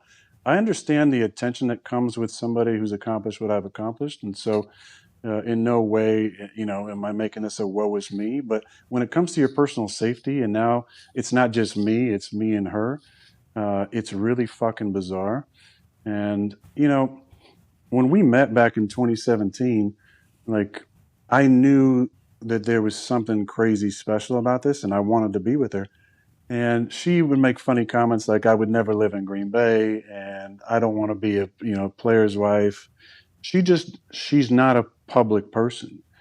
And, then she moved back across the pond, and I got myself into, crazy town. And I was with individuals who called the paparazzi, who leaked, or talked about where I was living, who, coerced me to make, the proverbial, Instagram, social media posts. I never really wanted to live a public life. I mean, if you look at the saga with my family for years, it was one-sided. They were making shots in the media, saying bullshit. I never said anything until it got to the point where I'm like, all right, enough is enough. And I don't, honestly, I'm not, if you look at my Instagram, I think I posted one time, and it was a post about the ATVs. I got the boys. I don't post on X. I'm not a social media guy anymore. So I only know about this stuff because of my sweet sister, Mia, who actually has a message I'm going to read at some point. Okay, all right. So I've learned this, Mia. I've only learned of you over the last couple of days. Sounds like you are a dog, and I would like to let you know I appreciate what you've done. Look how happy he is. Look, you feel fully empowered, feel like fully supported, it seems like, is how you are describing your relationship. And I think whenever you come out and speak about this for her, it feels like you're trying to support her as well, saying, hey, she didn't sign up for this bullshit. She signed up because she loves me and she supports me and she wants to spend the rest of our lives together and start a family together. She didn't sign up to be out front, social media wag. She doesn't want any of that bullshit, and I don't either, and I was with that. And which is even more telling, do you understand? I was with it. I lived that life. I didn't like it. I dealt with it. I didn't like it. Now I'm out of it. I don't want to be back in it. I don't want to be a part of that. I understand, when I play, if I play, that there's scrutiny, there's attention that comes with it. But I'm fully content on living a private life. But you have people out there that say shit about me and create these narratives and talk about my wife and talk about this and that and search for a wedding certificate and all this different bullshit. We're not living a public life. We're not going to now, not in the future, not ever. When this is done, it's Kaiser Sose, and you won't see me.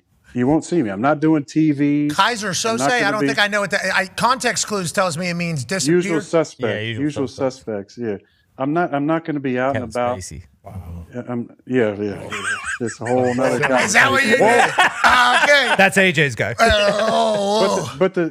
But the narratives, have just gotten a little bit ridiculous, and I just some of those I want to say, just fucking move on. It's been years and years and years, and I dealt with clinically bipolar. I dealt with depressed relevance seeking. I dealt with people that wanted to, search out other possibilities and before they could commit to me. And then, then they go on TV talking about how I ruined their lives and all this shit. And I just want to say, just like, move on with your life. Stop lying about me. Just move on with your life and be happy. Like, it's not just them, but it's other people in the media. That's like, there's this relevance that they feel that they have to mention my name. Like, I'm not seeking relevance. I'm not seeking attention. I'm not doing. This is the only thing I've done this entire offseason, right? Yes, and we haven't seen you since training camp. And I would only do this. I would only do this because this is the only platform that I want to be a part of with this positivity. But I think it's the obsession with my wife is very, very strange. And I have a super small circle. It's getting smaller by the minute. And the people that are in that tiny circle, they know. And they've met her and they love her. And the people that aren't, it's just the way it is. Like, that's life. That's life. You learn, you grow, your circle gets smaller, you have less time to spend with other people. But just like the obsession with like what on my personal life, it's strange. It's very strange. I understand the attention that I get and because of what I've accomplished, but I'm not going to put up with any more bullshit about her, and I'm going to protect them. And that's why we're not living at the beach anymore. And I'm happy, very happy with that decision. And in life, man, life is great. Yeah, it sounds like it. Congratulations, getting that off your chest. That was a lot. That was a lot of shit that had been boiling up. Well, at some point, like yes. At some point, it's just like the narrative gets so far out there. It's like, just stop. That's how Aaron Rodgers Tuesday started, actually. Like, people don't know that is you didn't talk. You like literally never talked is kind of what the thing was. And then everybody else was kind of talking for you. And then whenever I say everybody else, I mean just a few people were talking for you. Everybody else that was around you was saying the same thing. Oh, he's a bro. He's a dude, a teammate. And obviously, he's unbelievably talented. Every athlete had respect. But when those narratives just continue to grow, I told you, I think the first time I saw you during a rain delay down in the Bahamas when you were doing a golf tournament to raise money for something. Terrible person. Also had us down in the Bahamas. Awesome time. Yeah, great time. Thank you for doing that. But there was a little rain delay there, and there was a couple cocktails. Ty had maybe 30 or 40 of them. Me as well. I mean, let's not get crazy. But I say, like, dude, I feel like I don't really know much about you. And I feel like you're a Mount Rushmore guy. And that was because you didn't really come out and do your stuff. That's how Aaron Rodgers Tuesday started. And then you would talk once, a week. And then all of a sudden, this guy wants attention. It's like, no, everybody does this once a week. Just so happened you're listening. You know why? Because you have heard a lot of things about him, but you never heard his side of the things. And I think there's going to be people that are always going to have their feelings about you because of all the narratives there at the beginning. But anybody that's ever watched you on Aaron Rodgers Tuesday, anybody that's ever hung around you, and all your teammates, like 99.99999% of your teammates and coaches have all said the same thing, you're a bro. We appreciate the hell out of what you've done for sport and how you go about living your life, and you're definitely unique. And I appreciate you taking a stand here for your wife because there's been a lot of thoughts, there's been a lot of opinions, there's been a lot of ideas, and I like the fact that you're standing your ground, double down, saying, no, you don't, like, what are we talking about? This isn't a decision for you to make about us. This is a decision for us to make about us. And I'm a football player. I understand there's going to be pressure. That doesn't, in spotlight, that doesn't mean that she just has to sign up for hell. You said you met her in 2017. That's a new piece of information. That's a new piece of information. Yeah. I didn't know that. Yeah. I didn't know we knew her for a long time. And I just want to let you know after all that, especially after I heard you going through different reports that we had seen there in your brain and kind of giving your angle of this entire thing. Like, hey, there's two sides of this story. If you would like to potentially think about that in the human existence. And then you just go, I met her in 2017. I was like, whoa, did we know that? Congrats. I didn't know we had deep, long time history with somebody. And then we decide that we're going to go ahead and when two become one. And then all of a sudden we're living a great life and we're happy. Like, good for you, man. Good for all of it. I just want to let you know that. Good for all of it. Well, it's like I said. I mean, like when you meet that person, and even though we had years between it, like there's always that draw, So like, one thing I will say is like I think I've been accused of being emotionally unavailable.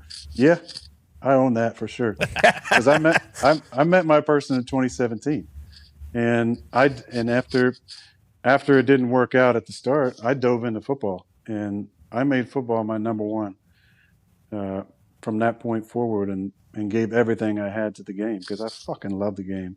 But when things came back around, a year and a half ago or so, at the end of 2024, like, man, to be able to just have that freedom that being with the right person gives you, man, there's no substitute for that. When you feel it, when you have it, you just fucking know. And it's like, man, like it freed me up in a way I'd never experienced before to be able to just truly enjoy football. And I said last year, when I wanted to play, like it was about having fun because this game gave me so much. And a big part of that for sure was the Steelers and the guys I met and Mike T and Arthur and Tom Arth and that part. But a bigger part was the home life was at a different space than it's ever been. And she deserves all the credit. Good for you, man. Happy or happy? Happy or happy? I think I read somewhere, somebody said, I used to hate my life, but I love my work. So I made my work my life. Now I make it work. And I don't know if that's necessarily like the best initiative, but I don't think you're alone in that entire thing. I think it's happened in the past. And your best version of you is going to make you the best version of you as a football player. So I'm happy you found that. And I hope we get to see it again. On that note, there's others that hope that's it. Not putting any deadlines on you. Okay? Not putting any narratives out there. Icelandic water is delicious. Yeah, it is. We used to. Okay, Fantastic. It is fantastic. Yeah, it certainly is. That was a good one, too. You needed that, too, because a lot of shit came out there. You needed take a nice deep sip of the Icelandic water there to get it. I'm not the only one, though, that hopes that I get to see a super happy Aaron Rodgers also playing his best football at this stage of life. Let's go to one half of the hammer. Dahn. Cowboys, Yinzer AP Stone. Yeah, he's right, Aaron. I would love to see you back in the black and the gold, but you do what's best for you. It was awesome this last season watching you. There was a lot of surreal moments. Some of my favorite moments on the year is when someone would fuck up and you would chew them out on the field. That was the absolute best. There was a lot of that, unfortunately. But you've been around a lot of Pittsburgh guys your entire career. We've talked about it even before you were Steeler. Like back when you were a Packer, and you've heard all these stories and how Pittsburgh is. Did the city and the Yinzers and the fans, did they live up to the expectations that everyone sold you before you actually became a Pittsburgh Steeler? Better, I would say. Awesome. I mean, just the fan support that we have.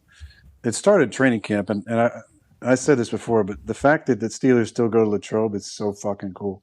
I mean, it really is. Like, I got to give a shout out because I'm if Ben's still watching, like to Meadows. Meadows makes a DQ Blizzard knockoff, which is honestly better than DQ. So shout out to Meadows. Like we went there. DK came a couple times. The funny thing about that is that the one time that DK came was the time where the girl who was working at the front, we became kind of regulars, actually wanted an autograph. And so Ben felt real sensitive about that, which was great. But the fact they do that and then so many fans show up in Latrobe is just, it's awesome. It's such a great team bonding stuff because there's nothing to do. You're staying in old school dorms. Like I know Mr. Rooney's put a lot of money in that school, but there's, DK and I were sharing a bathroom, sharing a shower. We had a good time though, but so much great team bonding happened in Latrobe, and I know Mike is excited for that. It's a harken back to when we'd go to St. Norbert's across town in Green Bay for so many years and just had a blast and all the crazy shenanigans that were pulled over there at nighttime by the Flynn's and TJ Langs and Josh Sittons of the world and John Coons. But that was a great, I think, intro to the whole team and just see the response from the fans and how much they love the black and gold. And then, Acrisure, other than the field surface itself, is a great place to play. They're fixing that. I mean, I'm not saying anything out of my ass. Like everybody knows. Yeah, everybody they're fixing knows. that. Yeah, everybody knows. But I will say, I had so many cool moments over the years in Lambeau. And Lambeau, as far as songs go, is known for like roll out the barrel and jump around. But jump around they share with the University of Wisconsin, but and people still get into it. But roll out the barrel and jump around are kind of the two songs. But when they play Renegade, Acrisure, I mean, it's awesome. We were trying to sing to you before you got over there. That's literally the first thing I think we did as soon as you came on and talked about going to Steelers. We were like, do you know Renegade? Because this is about to be real. Oh, mama. Oh, dude. Yeah, it's a real moment. When the first bar hits, like the whole crowd goes fucking crazy. It's incredible. So I had a really good experience, and the people were great. I always joked for years there's something in the water out there because you think about all the Hall of Fame quarterbacks that have played there. But the people are just really fucking good people. Remind me of Green Bay. Obviously, doesn't have the infrastructure and the architecture. Pittsburgh's a little different than Green Bay, but just I'm talking about like good-hearted, kind human beings like Pittsburgh. Man, I can't say enough good things about. Yeah, football people, you know that. And actually, The Football Town is the NFL Films film that was made about the history of Pittsburgh, and 750 Western Pennsylvanians have been drafted to the NFL. It's a lot. Did you narrate that, or were you the intro to that, or the whole thing? I watched it last night for the first time. I watched it. They sent it to me because I wasn't able to make it to the premiere because the combine was happening here, and it's being shown in Cayman Science Center. Cool, got that wrong all day yesterday as we were promoting it. Cayman Science Center, which is the old Carnegie Science Center. It's a 55-minute movie that is shown on Pittsburgh's version of the Sphere, okay, which is what the Cayman Science Center has. And they made this film with super special cameras to obviously be able to showcase it. I think there's like obviously vibrations and sound. It's like an experience that you go and do it. And it's the history of Pittsburgh and football. And I watched it yesterday. They sent me a copy of it. And they wrote me a really nice note because the Pittsburgh Steelers are a part of it. The Rooney family was a part of it. NFL Films was a part of it. And they thanked me, obviously, for my work. And Keith Cosrow, who is from Pittsburgh, who's been in NFL Films for 25 years, took this on as a real passion project because the draft is coming to Pittsburgh. And I'll tell you, I watched it last night. I cried. I got real emotional that I was even asked to be a part of it because growing up in Pittsburgh, you're going to be shown things about Pittsburgh. I think it'll be this. I think this will be must watch for basically every school in Pittsburgh because it tells the history of the city. Obviously talks about Pittsburgh, showcases the pride, showcases the uniqueness of Pittsburgh and what it is. And it was and the fact that I was voicing it, it was crazy. I should not have been there's so many people that have come from Pittsburgh. So I'm watching the first 5 minutes, and first 5 minutes is the open. Basically setting the scene. And it's a lot of me talking. And as soon as it's over, then it goes to The Football Town with the entire thing. And then it says, as told by Pat McAfee. I actually just started crying as I was watching it. I'm this is if you were to tell young me that I was a part of this, I would have felt as if it was the honor of a lifetime. And I still feel that way. So we're going to try to do something draft week. We'll send an invite to you. I don't know how busy you'll be, but I'm going to try to rent out that whole place and invite anybody that's going to be talking about the draft. And the draft is in Pittsburgh this year? Yeah, dude, you should come. You want to be a part of it? Draft Spectacular? I bet you Kuntz thinks he should have been narrating that instead of you. Yes, exactly. But he's not the only one. There's a lot of Yinzers that should have been in there. In the fact, it was crazy. It was just really, really cool. And I think, I don't know what the number, somebody said that there's a rating. I don't know if they were telling the truth or not. No, I was just. Oh, you were just making that up? Yeah. But I do think, after watching it, I'm hey, this is some real fucking artsy shit. This is. I looked to see if it was on Rotten Tomatoes. I couldn't find it. It's a good story, man. It tells the. Tony, you're just making it up, just giving them. Yeah, he says 98% on tomato meter. I didn't know if he was being serious because that's how much effort they put into it, though. They put into certified fresh, right? Certified fresh. I did Google it. That's what Tony said. He's just making it up, but it was really cool. And I was watching it, and I fucking cried. But I think it goes back to what you're talking about, that place since the beginning is a people of togetherness, grit, and football. And that story is told in The Football Town. I'm happy you experienced that. Joining us live from Manatee, Ohio is a college football national champion, Super Bowl champion, Ryder Cup winner, AJ Hawk. Hey, Hawker, how you doing? You don't look blurry at all. Good to see you, dude. What's going on, boss? I'm doing great. They've been working on my audio. I couldn't really hear everything going on today. You say you're coming back or not? What are you doing? Good question. Pittsburgh? Is it Pittsburgh or bust? I already sidebarred you about this. I knew you were going to bring this up. Is it Pittsburgh or bust? That's a good question, AJ. And the J stands for journalism. Go ahead, Aaron, if you would like to tell him to stop, or we can mute him again if you would like us to do. Yeah, let's mute him again. All right. Shut him down. Okay. See you. All right, see you, H. Sorry you couldn't hear anything. Let's move along here. Connor has a question for you, Aaron. Yeah, Aaron, always a pleasure. There's multiple things I'd love to talk to you about, but this is you had a great year. Oh, my God. So much to talk about. Yeah, I'd say, pal. But speaking of things, only 3.8 million files worth. I'll tell you, that was a lot of time on the internet, and I'm sure you're taking a lot of victory laps. Now is not time. Let's remember this is a sports show, but I do think you two should potentially get together and link up for a podcast to keep us all updated on what's going on now on your internet. Yeah, that would be very fun. But Connor, Aaron, I would love to. Okay, there's a deal. So you guys are doing a show. Okay. Conspiracy with Aaron Rodgers. Yeah, okay. bingo. The conspiracy files, perhaps. I don't know. Conspiracy files with Aaron Rodgers. Yes. Okay, sweet. We just got it. Look for the first episode next week. Yeah, it'll be very fun. We'll start with, Thank you. That'll be another show. Yep. Aaron, speaking of sports, though, bringing tears to eyes, the Olympics, like the last couple of weeks, have been amazing. We've talked to men's and women's hockey players that have won gold. Were you able to watch it? I know you said you were on a ski trip. Did you watch any of the Olympics? What are your thoughts about it? Did even watching those Olympics also kind of, inspire you even to continue to want to play? Is there anything that you thought of or took away from the Olympics? Because, for us, it took over our little break, and that's all we could really watch and talk about. Oh, I loved it. I like to, tease my wife. One of my favorite events is the biathlon. Just 'cause I think it's so silly that it's such a European, Eastern European sport where it's how it started. Oh, let's cross country ski. That'd be fun. Nice little workout. But what if we get out there and we see some animals we want to kill? All right, let's bring our rifle. The biathlon is cross country skiing with the rifle shooting. It's incredible, and it's the U.S. has rarely been great at that, and I think there's a reason for that. So I definitely watched a lot of biathlon stuff, but of course I watched our men and women playing hockey, and I've gotten to know Hillary Knight. I got to know her because there's so many Wisconsin connections. Wisconsin, I don't know why they don't have an NHL team because there's so many great hockey players that come from that state. But so I was definitely tuned in for the women. And they were just an absolute buzzsaw, weren't they? They were scoring 5 goals plus every single game to the championship. But that was an awesome win. And then the men, I knew there was a lot of talk about this is a year and stuff, but it's always kind of, it's been Canada's sport.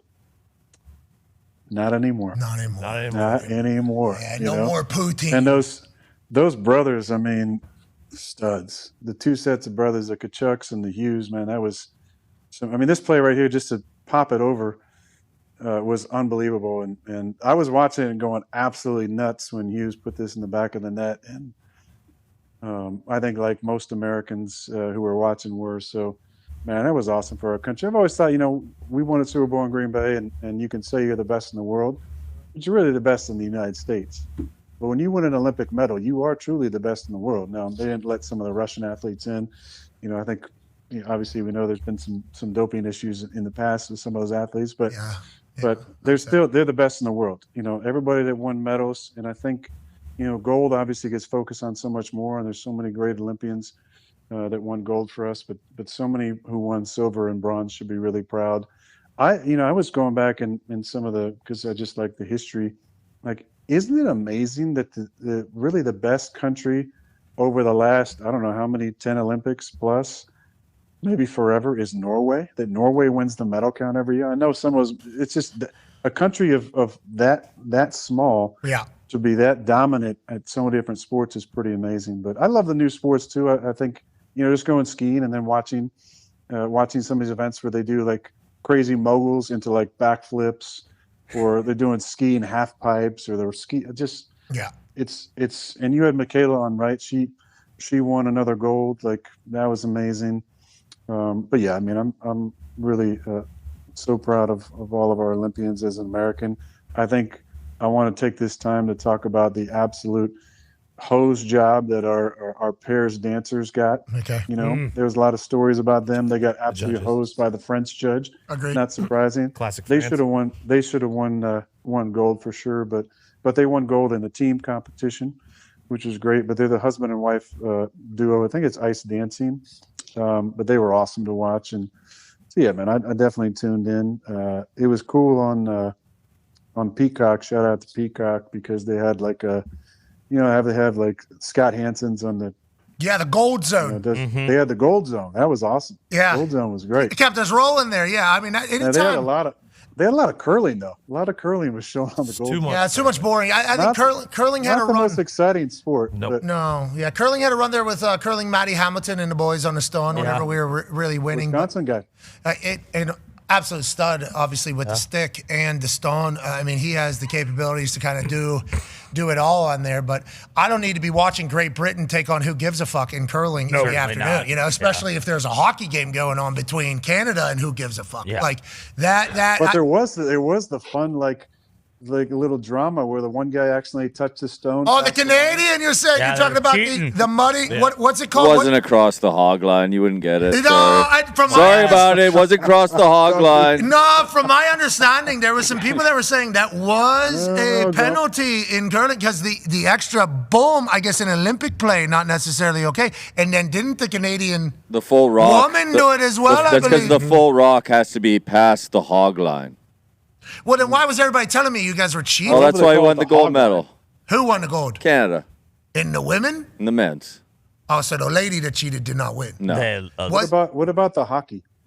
Yeah, what did happen with the hockey? Like I said, congratulations. I've said it probably 150 times now. He's got 150 Well, but more. it was 3-on-3. You know, it wasn't real hockey. You ran into a hot goalie. That happens. Goalie stood on his head. What are you supposed to do? He's Hal Buck.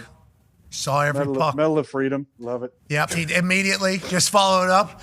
And I'll tell you right now, I had everybody vote. He said, if anybody says no, we're not going to do it. Fucking everybody, yeah. They're Hey, straight. Connor, can we get that one guy out of the locker room though and get him working on something else?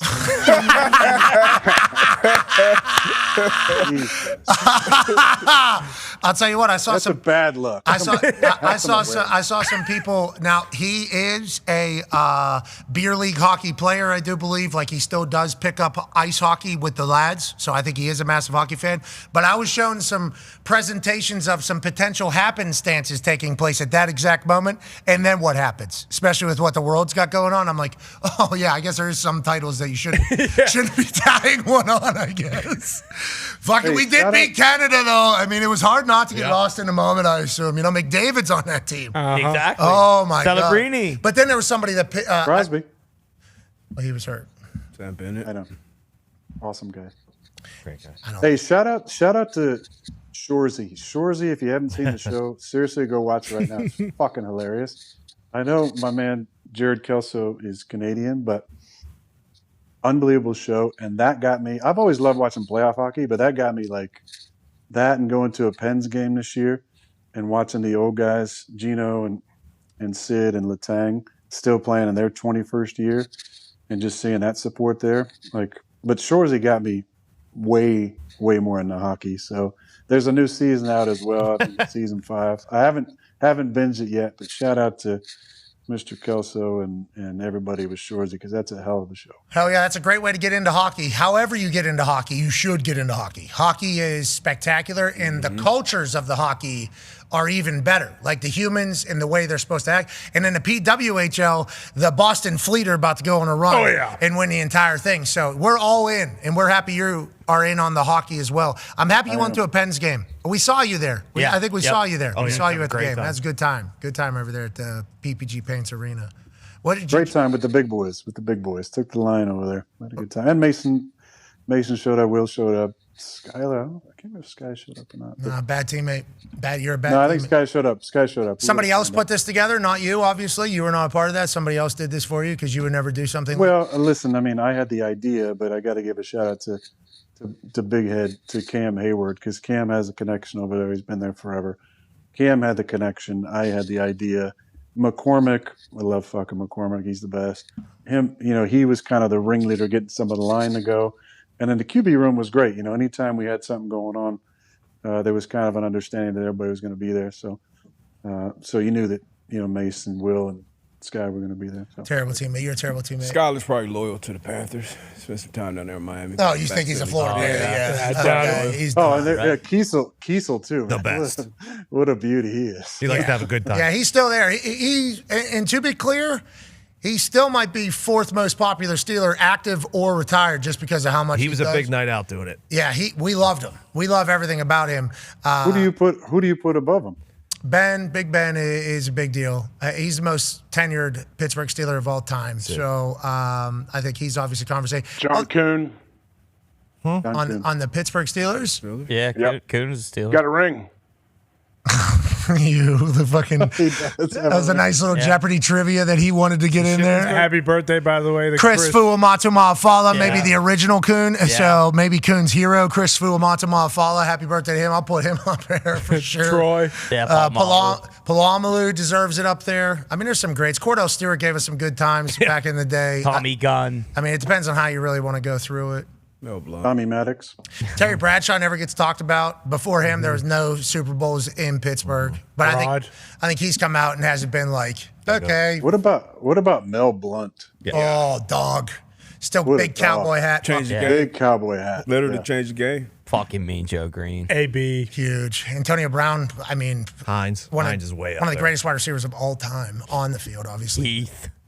Heath Miller had a great chant. He was one of the original, you know, where he was kind of Casey Hampton. There's a lot in there. So what I'm saying is it's good to be in that top amount, and that's what Kiesel has done because of how present he is for the people of Pittsburgh all the time. And you were the same way. And we appreciated how you treated Pittsburgh. That was for real. Now let's talk about you treating younger players, especially with how terrible of a teammate you are and how bad of a leader you are and everything. Go ahead, Ty. Yeah, Aaron, great to see you, as always. Before we get to that, I know you acted on Game of Thrones. If you're looking for a new show, if you haven't watched it yet, Night of the Seven Kingdoms, dive in. So good. Thrones is all the way Is back. it really? It's Is it unbelievable. really? It's Yes. unbelievable. Is it better than the House of the Dragon? Yes. Way better. Landslide. I never Whoa, watched whoa, the whoa, Ridge. whoa. I never watched the Ridge. I watched this. Don't have to watch the Ridge to watch this. No, you don't. It has been fantastic. Yes. Connor sent me a text and said, hey, I know you're never going to be able to. You don't have to. This one's even better. Yeah, and it's only 6 episodes, so you can knock it out very quickly, but it is immaculate. I think you'll enjoy it. But What's it on? What platform? HBO. HBO stuff. HBO?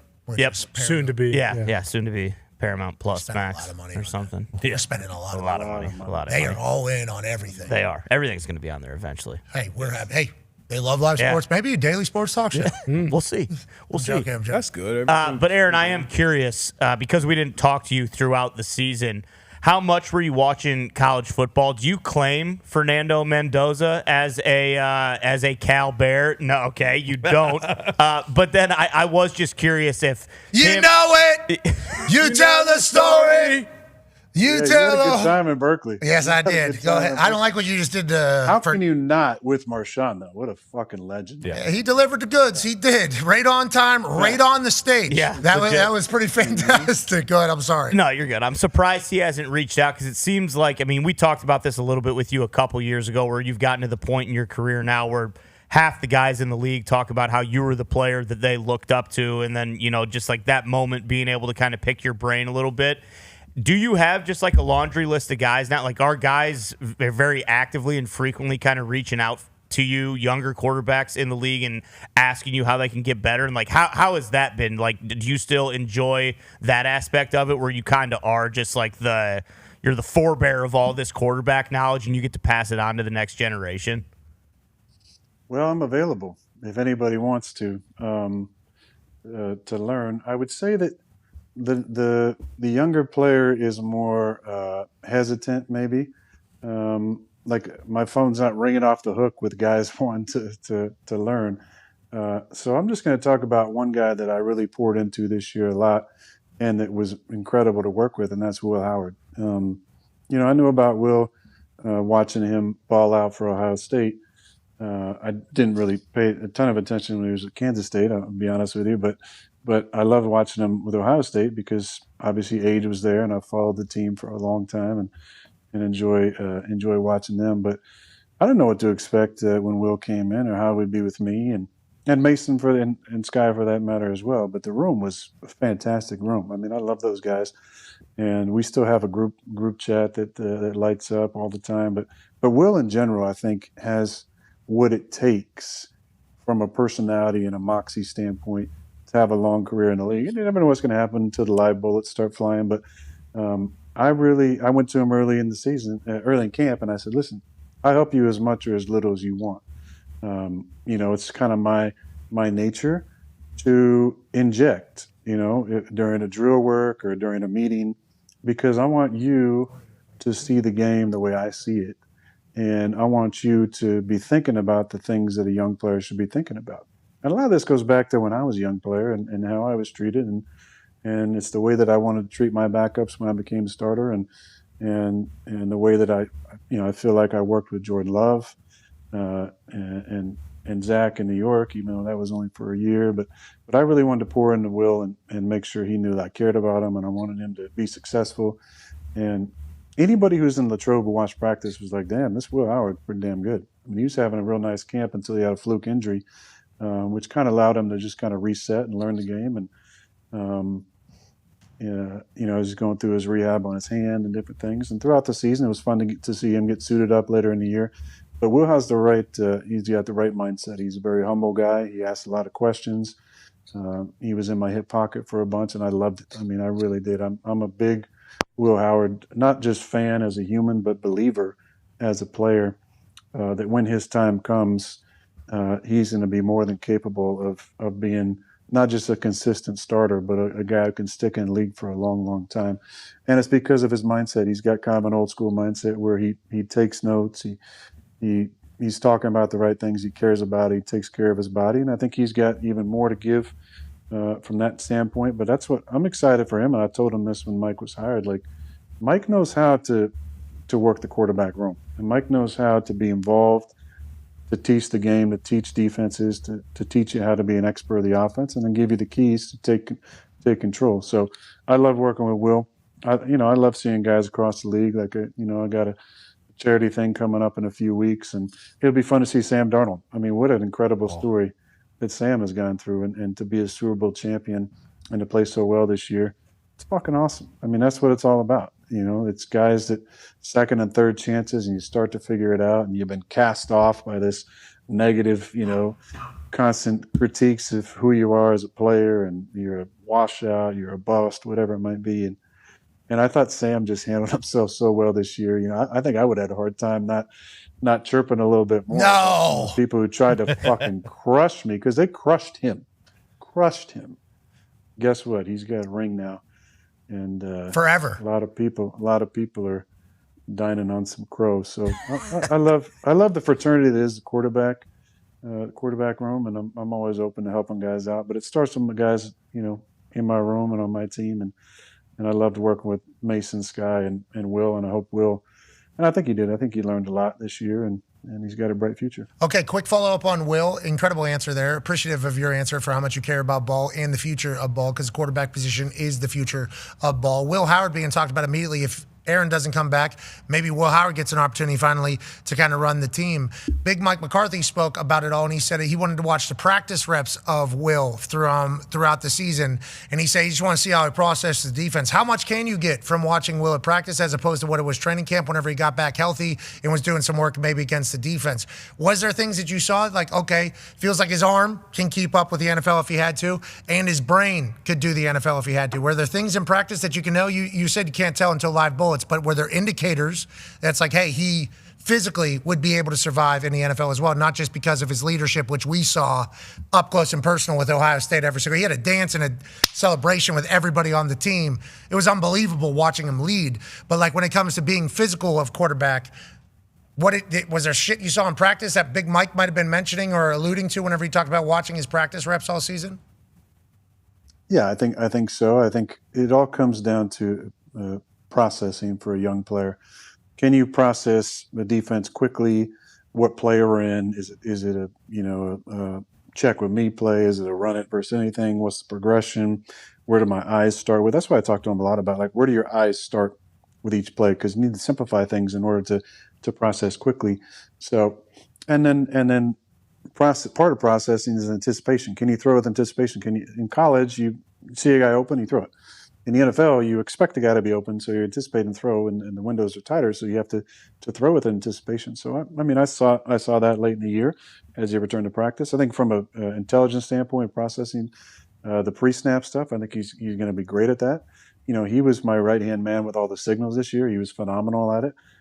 He sat next to me in every meeting. He was sitting next to me in the quarterback room. He sat next to me in the big room when we went offense, and I loved it because I was always, whispering things to him about this, or remember this, or take this note, or hey, remind me of this thing. And he would come with, he'd learned how I did. When I was a young player, I studied defenses, and I studied, defensive signals and secondary and different things, and that's what he was doing. And then he was watching me, self-scout me on what signals I used during the week. And I think it was anything but a wasted year. It was a year that he's going to look back on at some point and be really thankful that he learned football in that way. And yeah, I'm proud of his progression. And like I said, he was playing great in training camp before he had that fluke, hand injury, and he came back and got back into it. And he can throw it, he can move, and as he continues to refine his body and get more reps, I think he's gonna realize his potential. Hey, Will, get your ass in shape. Now, on that note, he is big.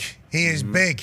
And I think that's the thing is, like, he has the capability, to be a strapping dude. Yeah. And if he's able to piece everything, not that he isn't now, but I'm just saying, like, Will, if you were to go. Will, everybody we've talked to that knows you says if he gets to the next step, which is where he's headed, he's a guy. And I think that means like body, mind, everything. And that's exciting news, Will. We're happy for him. I would like him to be very successful. So thank you for leaning in on him, because I was very loud going into the draft about him being a guy. So you doing everything you did for him last year, thank you, sir. That is going to give me a good, just like I fucking said it was. That gives me one of those. Victory lap. Yeah. Which is big in this business, as you know, that is a big deal. So Receipts, huh? Yeah, we need. Well, they don't have a scoreboard here in our particular profession. In sports, there is, which is why it's the greatest. You actually find out, But in sports media, there isn't. But every once in a while, you got to let people know, like, we did score here. This was. And at the time, he got real loud. Yep. He got real from real big people saying things about me. And it's like, come on, Will. I believe in him. I'm happy to hear you do as well. AJ has a question for you, Aaron. Yeah, getting back to it. I said Pittsburgh or bust earlier. Is that a situation that you wanted to address? You're a very open-minded person, so I assumed you'd be open to play anywhere. But I don't know with your ties to Pittsburgh and obviously Big Mike. It all seems to make sense to me. That's a good question. What makes sense? You going back to Pittsburgh, playing for Big Mike. I think Campy is there. Mark Lovat is there. There's a lot of great Green Bay people back in town. Thorne. Grant Thorne, amazing. There's some amazing characters. Yes. There's some great characters. I mean, listen, I'd be lying if I didn't say that was something that I enjoyed seeing, like all those guys getting back together. And, it's some of the guys that had the greatest impact on my career. You're talking about James Campen, who used to take me out when I was a rookie on the road because I didn't know where to go, what to do. And there wasn't a lot of rookies back then. There's less rookies making the team than there are now. And Campy would take me out to dinner on the road a lot. And he always says that I took him out one time to a Mexican spot that cost, $10 a person, and he used to take me to, $50, $60 a person dinners. But James was an influential person in my life as a young player, especially. I love Coach Campen a ton. Obviously, Mike, I've talked about him a bunch. Mark Lovat, it was Barry Rubin, and who I love. Barry Rubin, one of the all-time greats in the league, strength coach, and Mark Lovat was his assistant back then, and I watched Bloke, go from assistant to then Dave Redding came in. Redman, just what a fucking legend. You remember Redman, AJ? What a great guy. And then Mark took over and had a lot of fun and success with him. He's one of the great human beings in the business that I've been able to be across. And Grant, watch him come in from, a young guy trying to sort it out. We gave him a ton of shit, all the time. But, with him and Thaddeus Jackson, just some great guys I was able to be a part with. So obviously that would be a draw if I decided we'd go down that path. But again, it takes two to tango, and we'll see what happens as we get into free agency and everything. But obviously I have so much love for all those guys I mentioned, and Tom Arth. Tom was there in the offseason, my first offseason. So to be able to play for him last year was really special. And Jari Evans was a teammate of mine. He's assistant offensive line coach now. Jari's an awesome guy.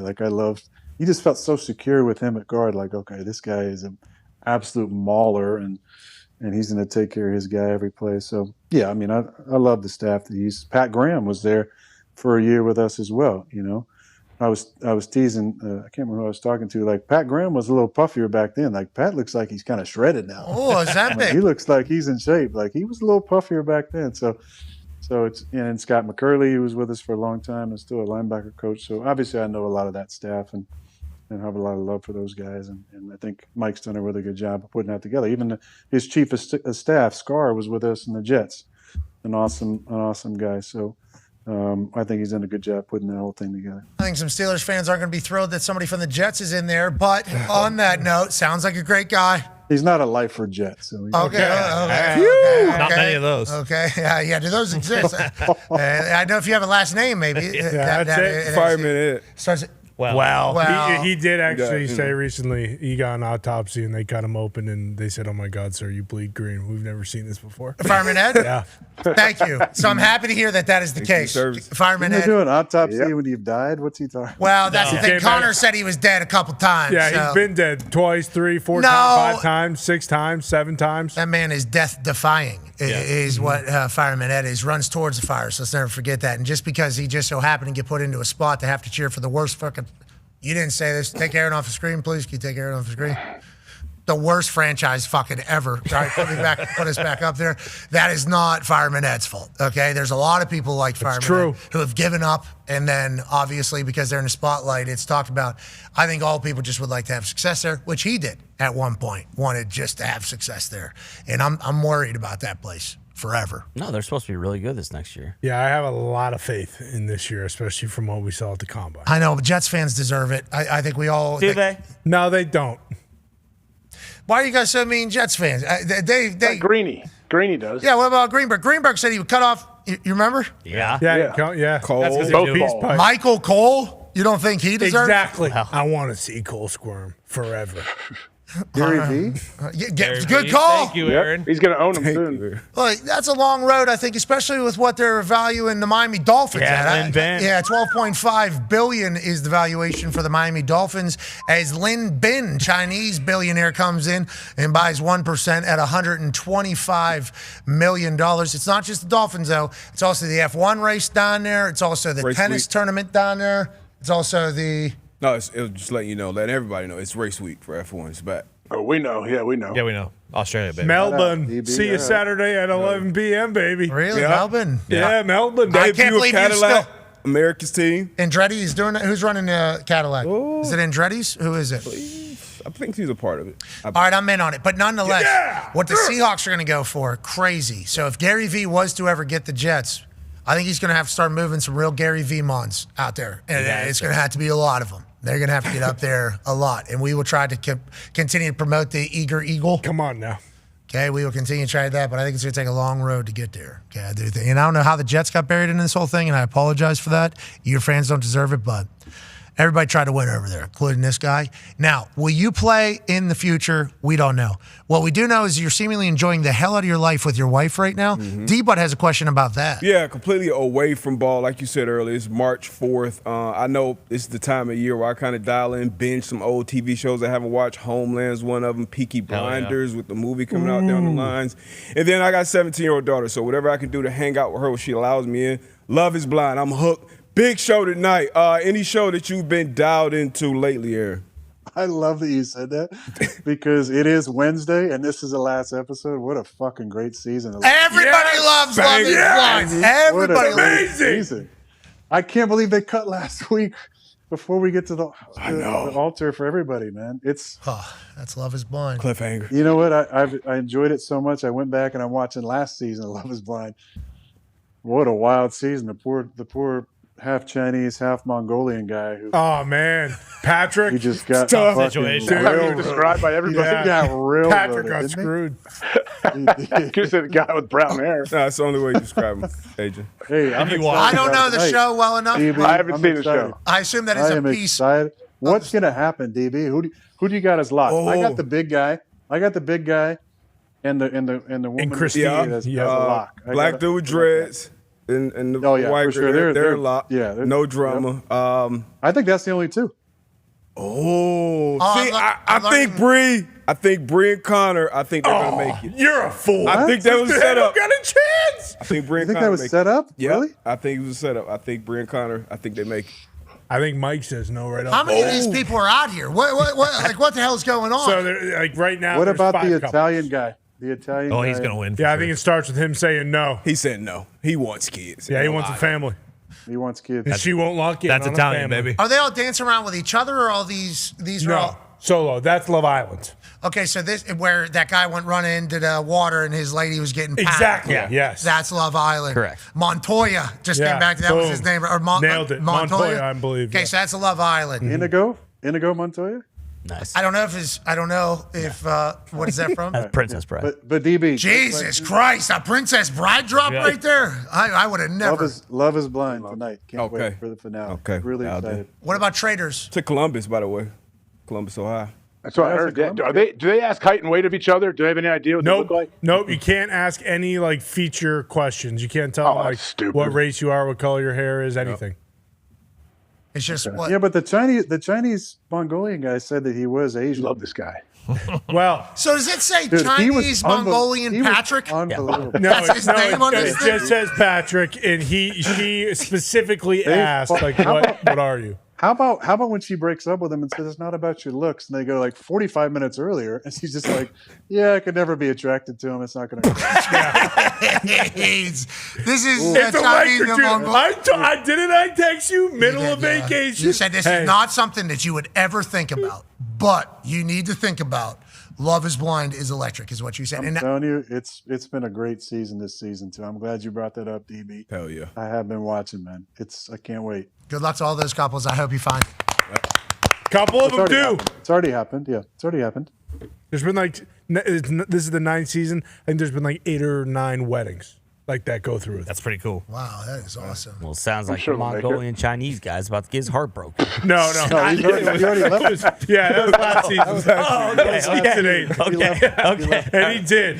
And the reunion was fireworks. All right. Tell me, I haven't got there yet. I'm going. All right, okay. Go back. There's 7 other seasons too. It sounds like you can fucking dive on in, bub. Houston's wild. I'm gonna start doing that. I'm gonna start watching that. Okay, so let's recap this conversation, shall we? You're very happy. Wife, Brittany, awesome. Mia, dog, would like that. Yeah. You would like people to move on from stalking you, obviously. That'd be cool if that would stop happening. Both people that have been in your life and also people that are trying to cover your life. Football, there has been no movement in decision-making, both on your side and any other side. So, like, when that time comes, you'll make the decision. You're staying in shape, and you fucking love is Blind. Yep. Is that basically a good recap of everything we got here? And we're launching a show that has a logo. Look for the first episode coming soon. Boom! Wow. The Conspiracy Files with Aaron Rodgers. CM Punk. Okay. We got the all-seeing eye. We got. Yeah, nice. yeah. I like it. There's a lot of things. Now, I don't know if that necessarily is AI's greatest go at Aaron Rodgers. No. But That's we'll pretty close. He looks that's good. it. yeah, we'll shop it. We'll I'll take it. workshop it a little bit. I'll So, take it. anything we missed in there? Is there anything we missed in there? I don't think so. No, I mean, if we're gonna call it, I just want to. I'll get my ass whooped if I don't read this that Mia told me. Oh yes, that was the Message. Foxy actually also Love is Blind fan. Drop. Oh no, he's Shout out to all the boys in the back. I fucking miss you guys. Man. Hell yeah. Thank you, Aaron. With you guys. Appreciate you, dude. But Foxy Good to see you guys. Foxy just dropped into my ear there and was like, "We got to hear from Mia. Got to hear from Mia." That's what he All right, literally well, I'm just gonna said. sign off on this because my phone's dying too. Okay. All right, I got to read this here. I get Full this, screen for you, buddy. The floor is yours and Mia, I guess. This is from Mia in her voice. She says, "Bitches, stop flat out lying. I don't have a sister named Christy, and I have more than 2 sisters. Also, I've never lived in Wisconsin. Stop using my brother's name for clicks and views, you fucking weirdos." Okay. Period. And one more thing. I learned football this past year, and more than half of sports media should not be reporting on football, a game they know nothing about. They too should keep my brother's name out of their fucking mouths. Thanks, Mia. Okay, was that a period Shout or out to exclamation point at the end? Thanks, comma. Okay. Formal. Okay. Thanks. That's unbelievable. Well, thank you, Mia. That was phenomenal. Thanks, guys. Yep. Love you, Mia. Thanks, guys. Hey, and we love you, man. Thank you Love for you, joining us. man. Great to catch up with you. Good luck with everything. And yeah, dude, do your journey of life. We've been appreciative I following will. along with I'm all loving of it. Yeah, it sounds like I'm loving it. how happy you are, dude. You're floating. I am. Aw, dude, that's super cute, man. I'm sure this will kind of stop all the conversations about It that. should. Yeah, I'm sure. I'm sure. It will. Always does. You're Leave the him best. alone. Ladies and gentlemen, Brittany's I husband. was right about COVID. Yep. Thank you. Aaron Rodgers. First episode of Conspiracy Files with Aaron Rodgers coming out soon. Yeah, we'll dive into that. I'm sure that'll be an early one. Let's just go ahead and set our credentials. First things first, here was Aaron in 2020. He had a 500-page report done. Here's his presentation. Yep. Which he did. You go back. Hey, do you mind if I... Go ahead, buddy. Page 147. Yep. I consulted with plenty of doctors, people that know my body type, know my blood, and also talked to Joe Rogan. So all anybody said was, this guy talks to fucking Dr. Joe Rogan. He thinks he's a fucking genius. It's like this guy had a 500-page report done on why he does not want to do this or whatever.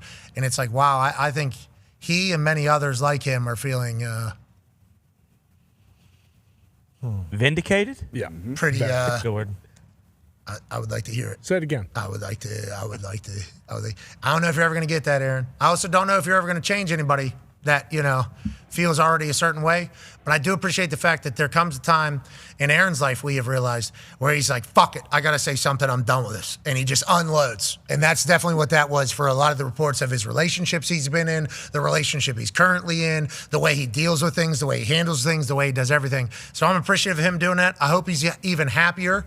And I'd like to reiterate the fact the last few days where I've gotten a chance to catch up with him via FaceTime here, this is by far the happiest I have ever in the year. How long? I don't know how many years we've known him now at this point.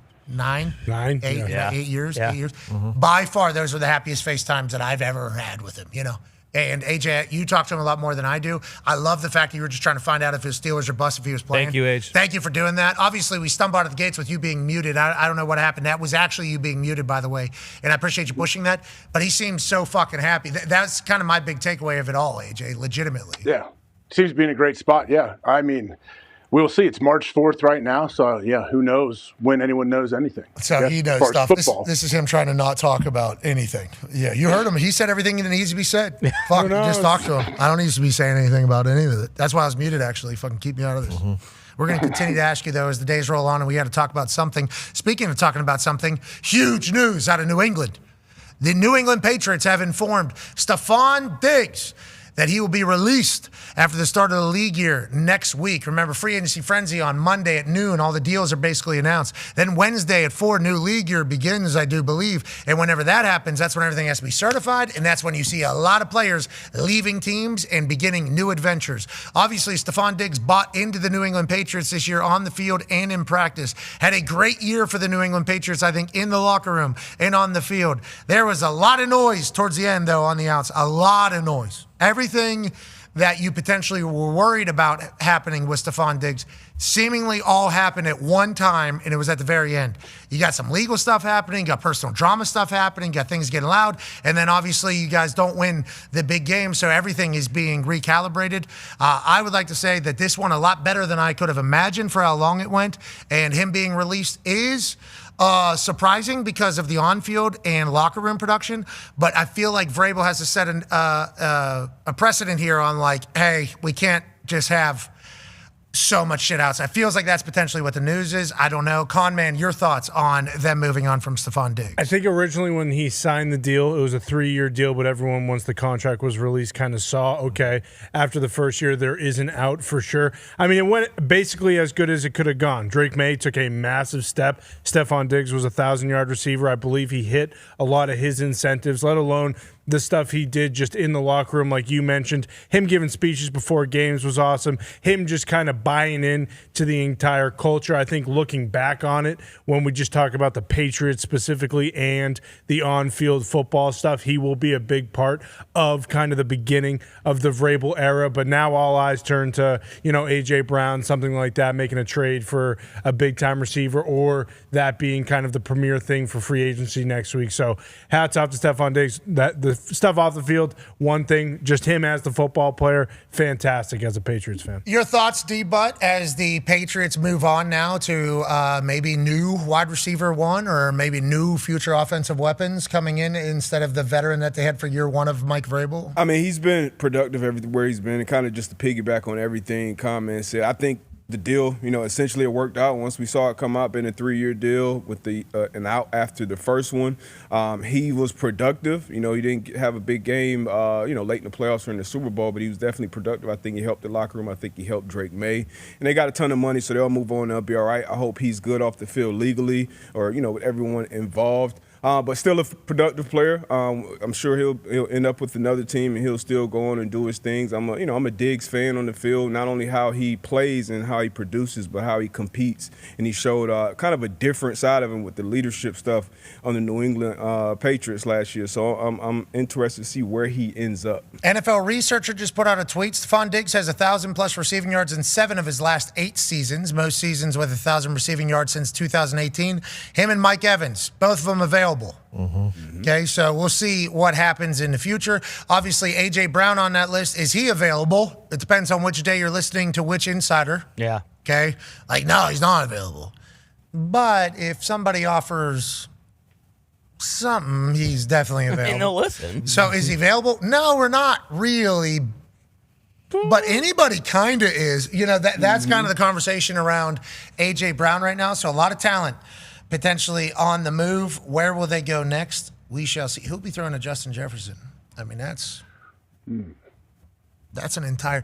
And then if you think about the Patriots going to a new number 1, and it is A.J. Brown, we start drawing up some trades that could potentially work. Oh, yeah. Before the show started. Evan Sittery says the Eagles are asking for a future first and second round pick in any potential A.J. Brown trade. It's like, where are the Patriots picking? After today's trade, I don't know if I see them getting that. Why? Well, today's trade was a 25-year-old who is now coming off 2 back-to-back All-Pro seasons, or owed $100 million probably. Yeah, but I mean that was not a first and a second. That was a first and a third. Obviously, that's a lot for A.J. Brown. I mean, fascinating. I mean, some teams. What if it's a 31st pick? Some teams did give up 2 firsts for sauce, so I mean, it could happen. Not some teams. Yeah, true. One team. Yeah, the Colts. Good point. Oh, that was the Colts, wasn't it? And we're still happy with that. We know he's going to show up next year and be a key piece. I like our guy. Us losing 7 straight, though. Tough.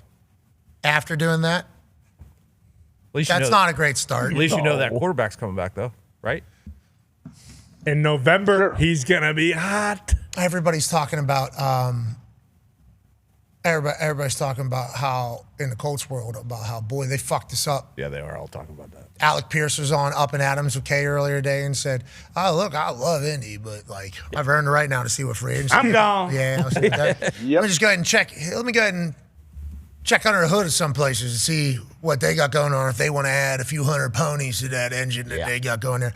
Alec by far played his best football this past season. He's a good ball player. By far played. He's tough. He's gritty. He's athletic. He drinks 2 beers. Wow. Yeah, he's young. I mean, he wasn't always this guy, though. We actually watched him develop here in Indy. Now, was he not always this guy because he didn't have a fucking quarterback and then everything was turning over? That could have been part of it. Maybe. Yeah. Maybe that's what it was. And maybe this year he had his best opportunity to kind of do who he was. Whatever the case, he definitely had his best year this year, and now he's hitting the market, and people are going to watch his highlights, and they're going to see his numbers, and they're going to say, yeah, I think we'd like to take the top off of this fucking two-shell defense that's fucking playing against everybody. Yeah. And he's got it. He's tough. He blocks. Yeah, he's good. And he's gone. And then Daniel Jones not necessarily going to be here either, And then Pittman, are they going to be able to?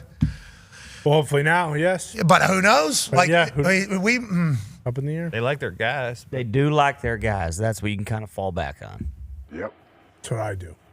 I heard an impression of him by somebody else in the NFL at a high-ranking position. And I did not like that. Pretty good, though. I felt disrespected. That tracks. This guy was phenomenal at it, too. Yep. Well, I'm not going to say what he said. There was a couple drinks, and they go, listen to him, because I brought up, some things that have happened. I said, we haven't won the division here in Indy. Do you know that? We have not won the 11 years, 12 years. We haven't won the AFC South. Damn. Okay, the juggernaut. The AFC South. Correct. Every other team has. Every other. Think of the teams in the AFC South. They have won the AFC South more recently than the Indianapolis fucking Colts have. Do you know that? Do you know? And they go, no, I didn't know. So you're telling me Chris isn't it? They're like, we did not know that. And then one person, we had that conversation a few different times, because I always ask people to trade their good players to Indy. Sure. Every time I talk to him, fucking Josh Allen would be great over here. Hey, why don't you send me fucking your best fucking wide receiver? I need him over here. I've pressed bean for Josh Allen publicly and privately more than 30, 40, 50 times. What would it take? What would it take? You know, I would trade myself quicker than I would trade Josh. And then the Bills Mafia were like, yeah, actually, let's do that. Yeah. There's a lot of people saying that. Oh, yeah. Definitely. He's got a lot of heat on him up Yes, there. he does. He's got a lot of heat on him. I assume he knows that in this entire thing, but like I'm sure he knows that. But it's You have very, Josh. Yeah, Pagula didn't help him. It's With the very press real. conference. I tried to get T.J. Watt from Pittsburgh, though. I mean, I was trying to trade for everybody. Okay, I was walking around team to team. Who's your best player? I fucking want him here in Indy, you know. And I don't think I have enough say at this stage of life yet to really make a deal. But what would it look like if it had to look like it? Because that's kind of what Indianapolis Combine is. So I was trying to do that with every player. And then one of the teams, I'd say it was the fifth team I approached with a deal for their best player. And then we weren't going to give up anything, by the way. Sure. I think it would have been a good fucking deal. They go, oh, yes, we can actually do the negotiation right now. And the guy right here just drops into Chris Ballard. And then he negotiates with, and then he was negotiating as Chris Ballard. Oh, that's good. Oh. That's good. What an asshole. Pretty high up. Great rib. Pretty high up. That is good rib. Oh, man. I didn't know Jerry Jones had that. No, it wasn't. We had no connections with Dallas Cowboys. We know No, that. we did not talk Yeah, to them at all. we have no connections with Dallas Cowboys, but we have connections. I think we're pretty plugged in if we really wanted. If we wanted to get in the insider game, which I don't know if anybody wants to be in there right now with Schefter. Okay, Schefter's got it. Not this week either. He'll cut your throat. Schefter dunked on Paisan Florio. Yeah, that's a shame. Really hard. And I didn't even know I was kind of opening a can of worms yesterday whenever I said Schefter, like, every time you break news, we're all trying to figure out the angle. And then he'll say, like, that's most of the time when you guys think that I'm getting something, it's not from who I think it's from. And I don't really like this narrative. I'm like, ooh, he kind of took offense to that. I guess that's probably what's been said about him a lot. Turns out it was happening at that exact moment, and I did not know that. So Florio, Pro Football Talk, and we will say Florio Paisan, West Virginia guy. We know him. He founded Pro Football Talk, was a lawyer, just started writing basically all day, every day about football, starting drama, and what he became is one of the most influential websites. He sold that thing twice. Like Florio has been a part of NFL football for a long time. So you can't undersell Mike Florio's impact in the NFL. It's very real, which is why NBC has signed him and brought him into Football Night in America. Like that is, but he does every once in a while go, oh, it's interesting how these insiders are operating. What happened with that 4-4, 4-5, 4-6? What? So Schefter's just copy pasting bullshit and just putting it out there basically? Must be nice that that's the insider game. Florio thought he caught Schefter. Oh, yeah. Florio thought he caught Schefter. And for the good of ball, that can't happen. And Schefter says, is that right? You think I copy pasted from Rosenhaus? Here's 1,000 text messages I sent around the league, basically, saying, hey, what was the time? Go ahead, keep rolling through them, please. Keep rolling through all of them. Yeah, they just keep going. They just keep going and keep going and keep going. This is what Schefter dunked on Florio, the hardest we have seen. Shattered the backboard. This was. And also, I would like to, and look, he only thanked one person, so now we got to, who was that? Yeah. Who did he say thanks to? Only one team. I'm assuming it's the Niners. Okay, now, that's exactly safe assumption. how everybody would feel. But on that note, it's like Schefter actually giving up kind of how the juice and the sausage is made, but also not giving away the name while getting a dub here over Florio has to feel good for Schefter to execute this. Oh, yeah. And the entire internet saw it. Everybody saw it. Florio will have his get back, though. Yeah, his moment in the sun. He'll manufacture something. Florio will find something. And I don't think enough people know, like, most NFL buildings, every single computer in every coach's office, the homepage is basically profootballtalk.com. And it's like, what rumor did this fucking guy hear about that we might need to know about? And he's in there. So congrats to both of them. I like a good Godzilla, King Kong. Yeah. Unbelievable. Battle of beat. Mafia. Don't we all? Yeah, None better. And I like good internet. And Schefter, that was beautiful internet. Yeah, great caption, too. Now, Florio could come back immediately and say, with modern AI, do we really know? You don't even need AI for that. You can just text yourself. Yeah, he could be texting his mom or his wife. Boom. Edit. Boom. Yeah. Boom. Hey, respond delete, this edit. way. Oh no! Don't do that. I'm just saying you could. Jesse doesn't Jesse doesn't have I don't have the fucking time to do that. You can text yourself. Yeah. Oh yeah. You just type that your what he number. That is what he would say. Let me hear the full thing. Yeah, hold on, Adam. People are saying that it was very easily possible that you just kind of did that to yourself. Wait, you think I got the fucking time to do that? I mean, I got calls coming in every fucking second here. Every second. You think I got time to text myself, edit it, crop it down? No. What about AI though? Let him think what he wants. Let that asshole think what he wants. Oh, you can text yourself. Yeah. Oh yeah. Oh, Tone just found a new way to sell himself. Whoa. I did honestly. That's cool. I can't wait to see how you utilize that. There's gonna be people texting Tone about how good his bets are and hammer down. Man, you're so good, dude. Thanks for doing that. Go. Guy said, "Great show today, pal." I said, "Thanks." All right, let's all start sending ourselves text messages of positive and gratitude, so we understand and appreciate that we're all trying our absolute fucking best out here. Okay, and let's enjoy it all. We're lucky to be alive. Very thankful for everybody that stopped by today. Very, very thankful for Charlie McAvoy and Alex Ferrer for what they did for the United States of America and for our program. Congrats to both of those absolute legends. Aaron Rodgers stopped by for a long time. Great to catch up with him. And AJ almost did some real journalism. At least he tried multiple times. Boys in the back, you got a rightful shout out. You should. Gumpy, we're done talking about the 1904 Canadian World Champion. Or Four Nations last year. Yeah, that was not the Olympics. Oh, it wasn't. You're Is right. Four Nations even a real thing? I was going to say that. It's not like that was kind of made up and out of nowhere. On that note, WBC is happening. Yes. Okay, that is real. That's right. What's the score? It is currently 2-1. We are winning. Judgy hit a homer in the first inning. I'm trying to figure out how he scored our second run, but Soto hit another bomb for the Dominican. Fuck. And did the place go crazy? Oh yeah. We need to see. That's next time we need to go to one of their games down there. Here's Aaron Judge. See ya. I've decided this ball needs to fucking exit this stadium. Exactly. That's 1-0 USA. I ain't a fucking cheapie. Look how fucking far he hit this thing. Out of the goddamn stadium. You know what's also nice is the Dominican Republic, when they have to, they're not playing in their fucking everyone's backyard down there. They're going to be coming to our territory. So we'll see if everyone's, throwing bags of loose leaf tobacco in the air and all that kind of stuff. They're not going to be doing that. Okay, so They might travel. Yeah, they will travel. I think they will be might looking travel. for the dubs up there, brother. I do believe they will be. You guys think that they're going to take over half the stadium in Miami? Not half. No, not half. Okay. 1,000 They will travel. 1,000 Dominican fans come up and go to that ball game. Okay, sounz good. I don't You think guys they want have- the fun? You cocksuckers want the Dominican to win. No, we don't. I want the team. I got a jersey. I want Team USA. These guys hit 2 homers, and oh boy, we can't beat these guys. They beat the Tigers 12-4. It's their fans. Look at It's our the fans. Show the judge home run again. Those aren't our fans. They Those don't are give a somebody fuck. else's It's fans. because we have an expectation. These games don't fucking mean anything. Come Friday night, when we play Brazil.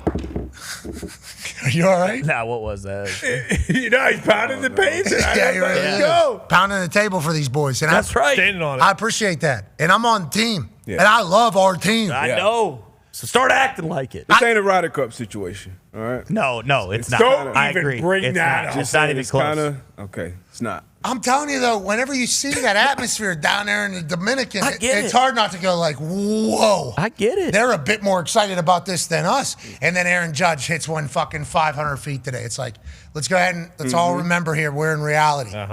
And this is a good time. Holy fuck, we should have been at that. Yes. We should have been in there. That's one of those, that's like an SEC college, we need to go do one of those too. Those SEC college baseball. Yeah. They go absolutely crazy. Mississippi State or somebody. And then ours is fun. Yeah. Ours is Mickey Mouse. Ours is an expectation. Imagine what Venezuela's like right now. Japan, how about fucking Japan? Yeah. And when's their games? Have we had eyes on them? Who are they playing? Because when Shohei hits a fucking home run over there, I bet that entire, wherever they're fucking, Tokyo Dome, brother. Suzuki did hit a big fly over there, and they did go crazy. That's what I'm saying. They go crazy. I'm a little bit worried that the boys aren't feeling enough juice from the country It's to a go and carry. preseason game. Gonna need I was going to Houston. say, were you going crazy when, we beat the fuck out of some Mickey Mouse Eastern European team in pool play and in the hockey in the Olympics? No, that was the expectation. Good. We should beat the fuck out of these clowns. And that's exactly how we're treating the Rockies, who haven't won more than fucking 45 games in the last 10 years. Who the fuck did we play yesterday? Giants. They stink. Okay? This is the expectation. That's fair. This is the expectation. We're trying to beat teams 50-0 in this pool play. And then when we see the DR, in the semifinals, then we can talk. We'll see who they're going to throw at us. I just want to make sure that the American baseball fans are understanding that, hey, the boys need us. other fans. But also to that point, like those Dominican games, like those will be worth watching as well. Because like there is a chance that they hit like 15 homers a night. Okay, let's get into World Baseball. I'm pumped for World Baseball. Yes. Legit. I'm So very am I. pumped about it, So am especially I. because we met all the boys and it's like, hey, we got some legends rolling Great out there dudes. that love representing America right now. This is good news. All right, let's get the fuck out of here. 3:53 today. Let's remember that whenever we go short tomorrow. Be a friend, tell a friend something nice. It might change your life. We're in this thing together. Hey, great work this week. Great to have you back. too, brother. Great to have you back, D. Great week. Team on me. Team on three. 1, 2, 3. Team. Goodbye.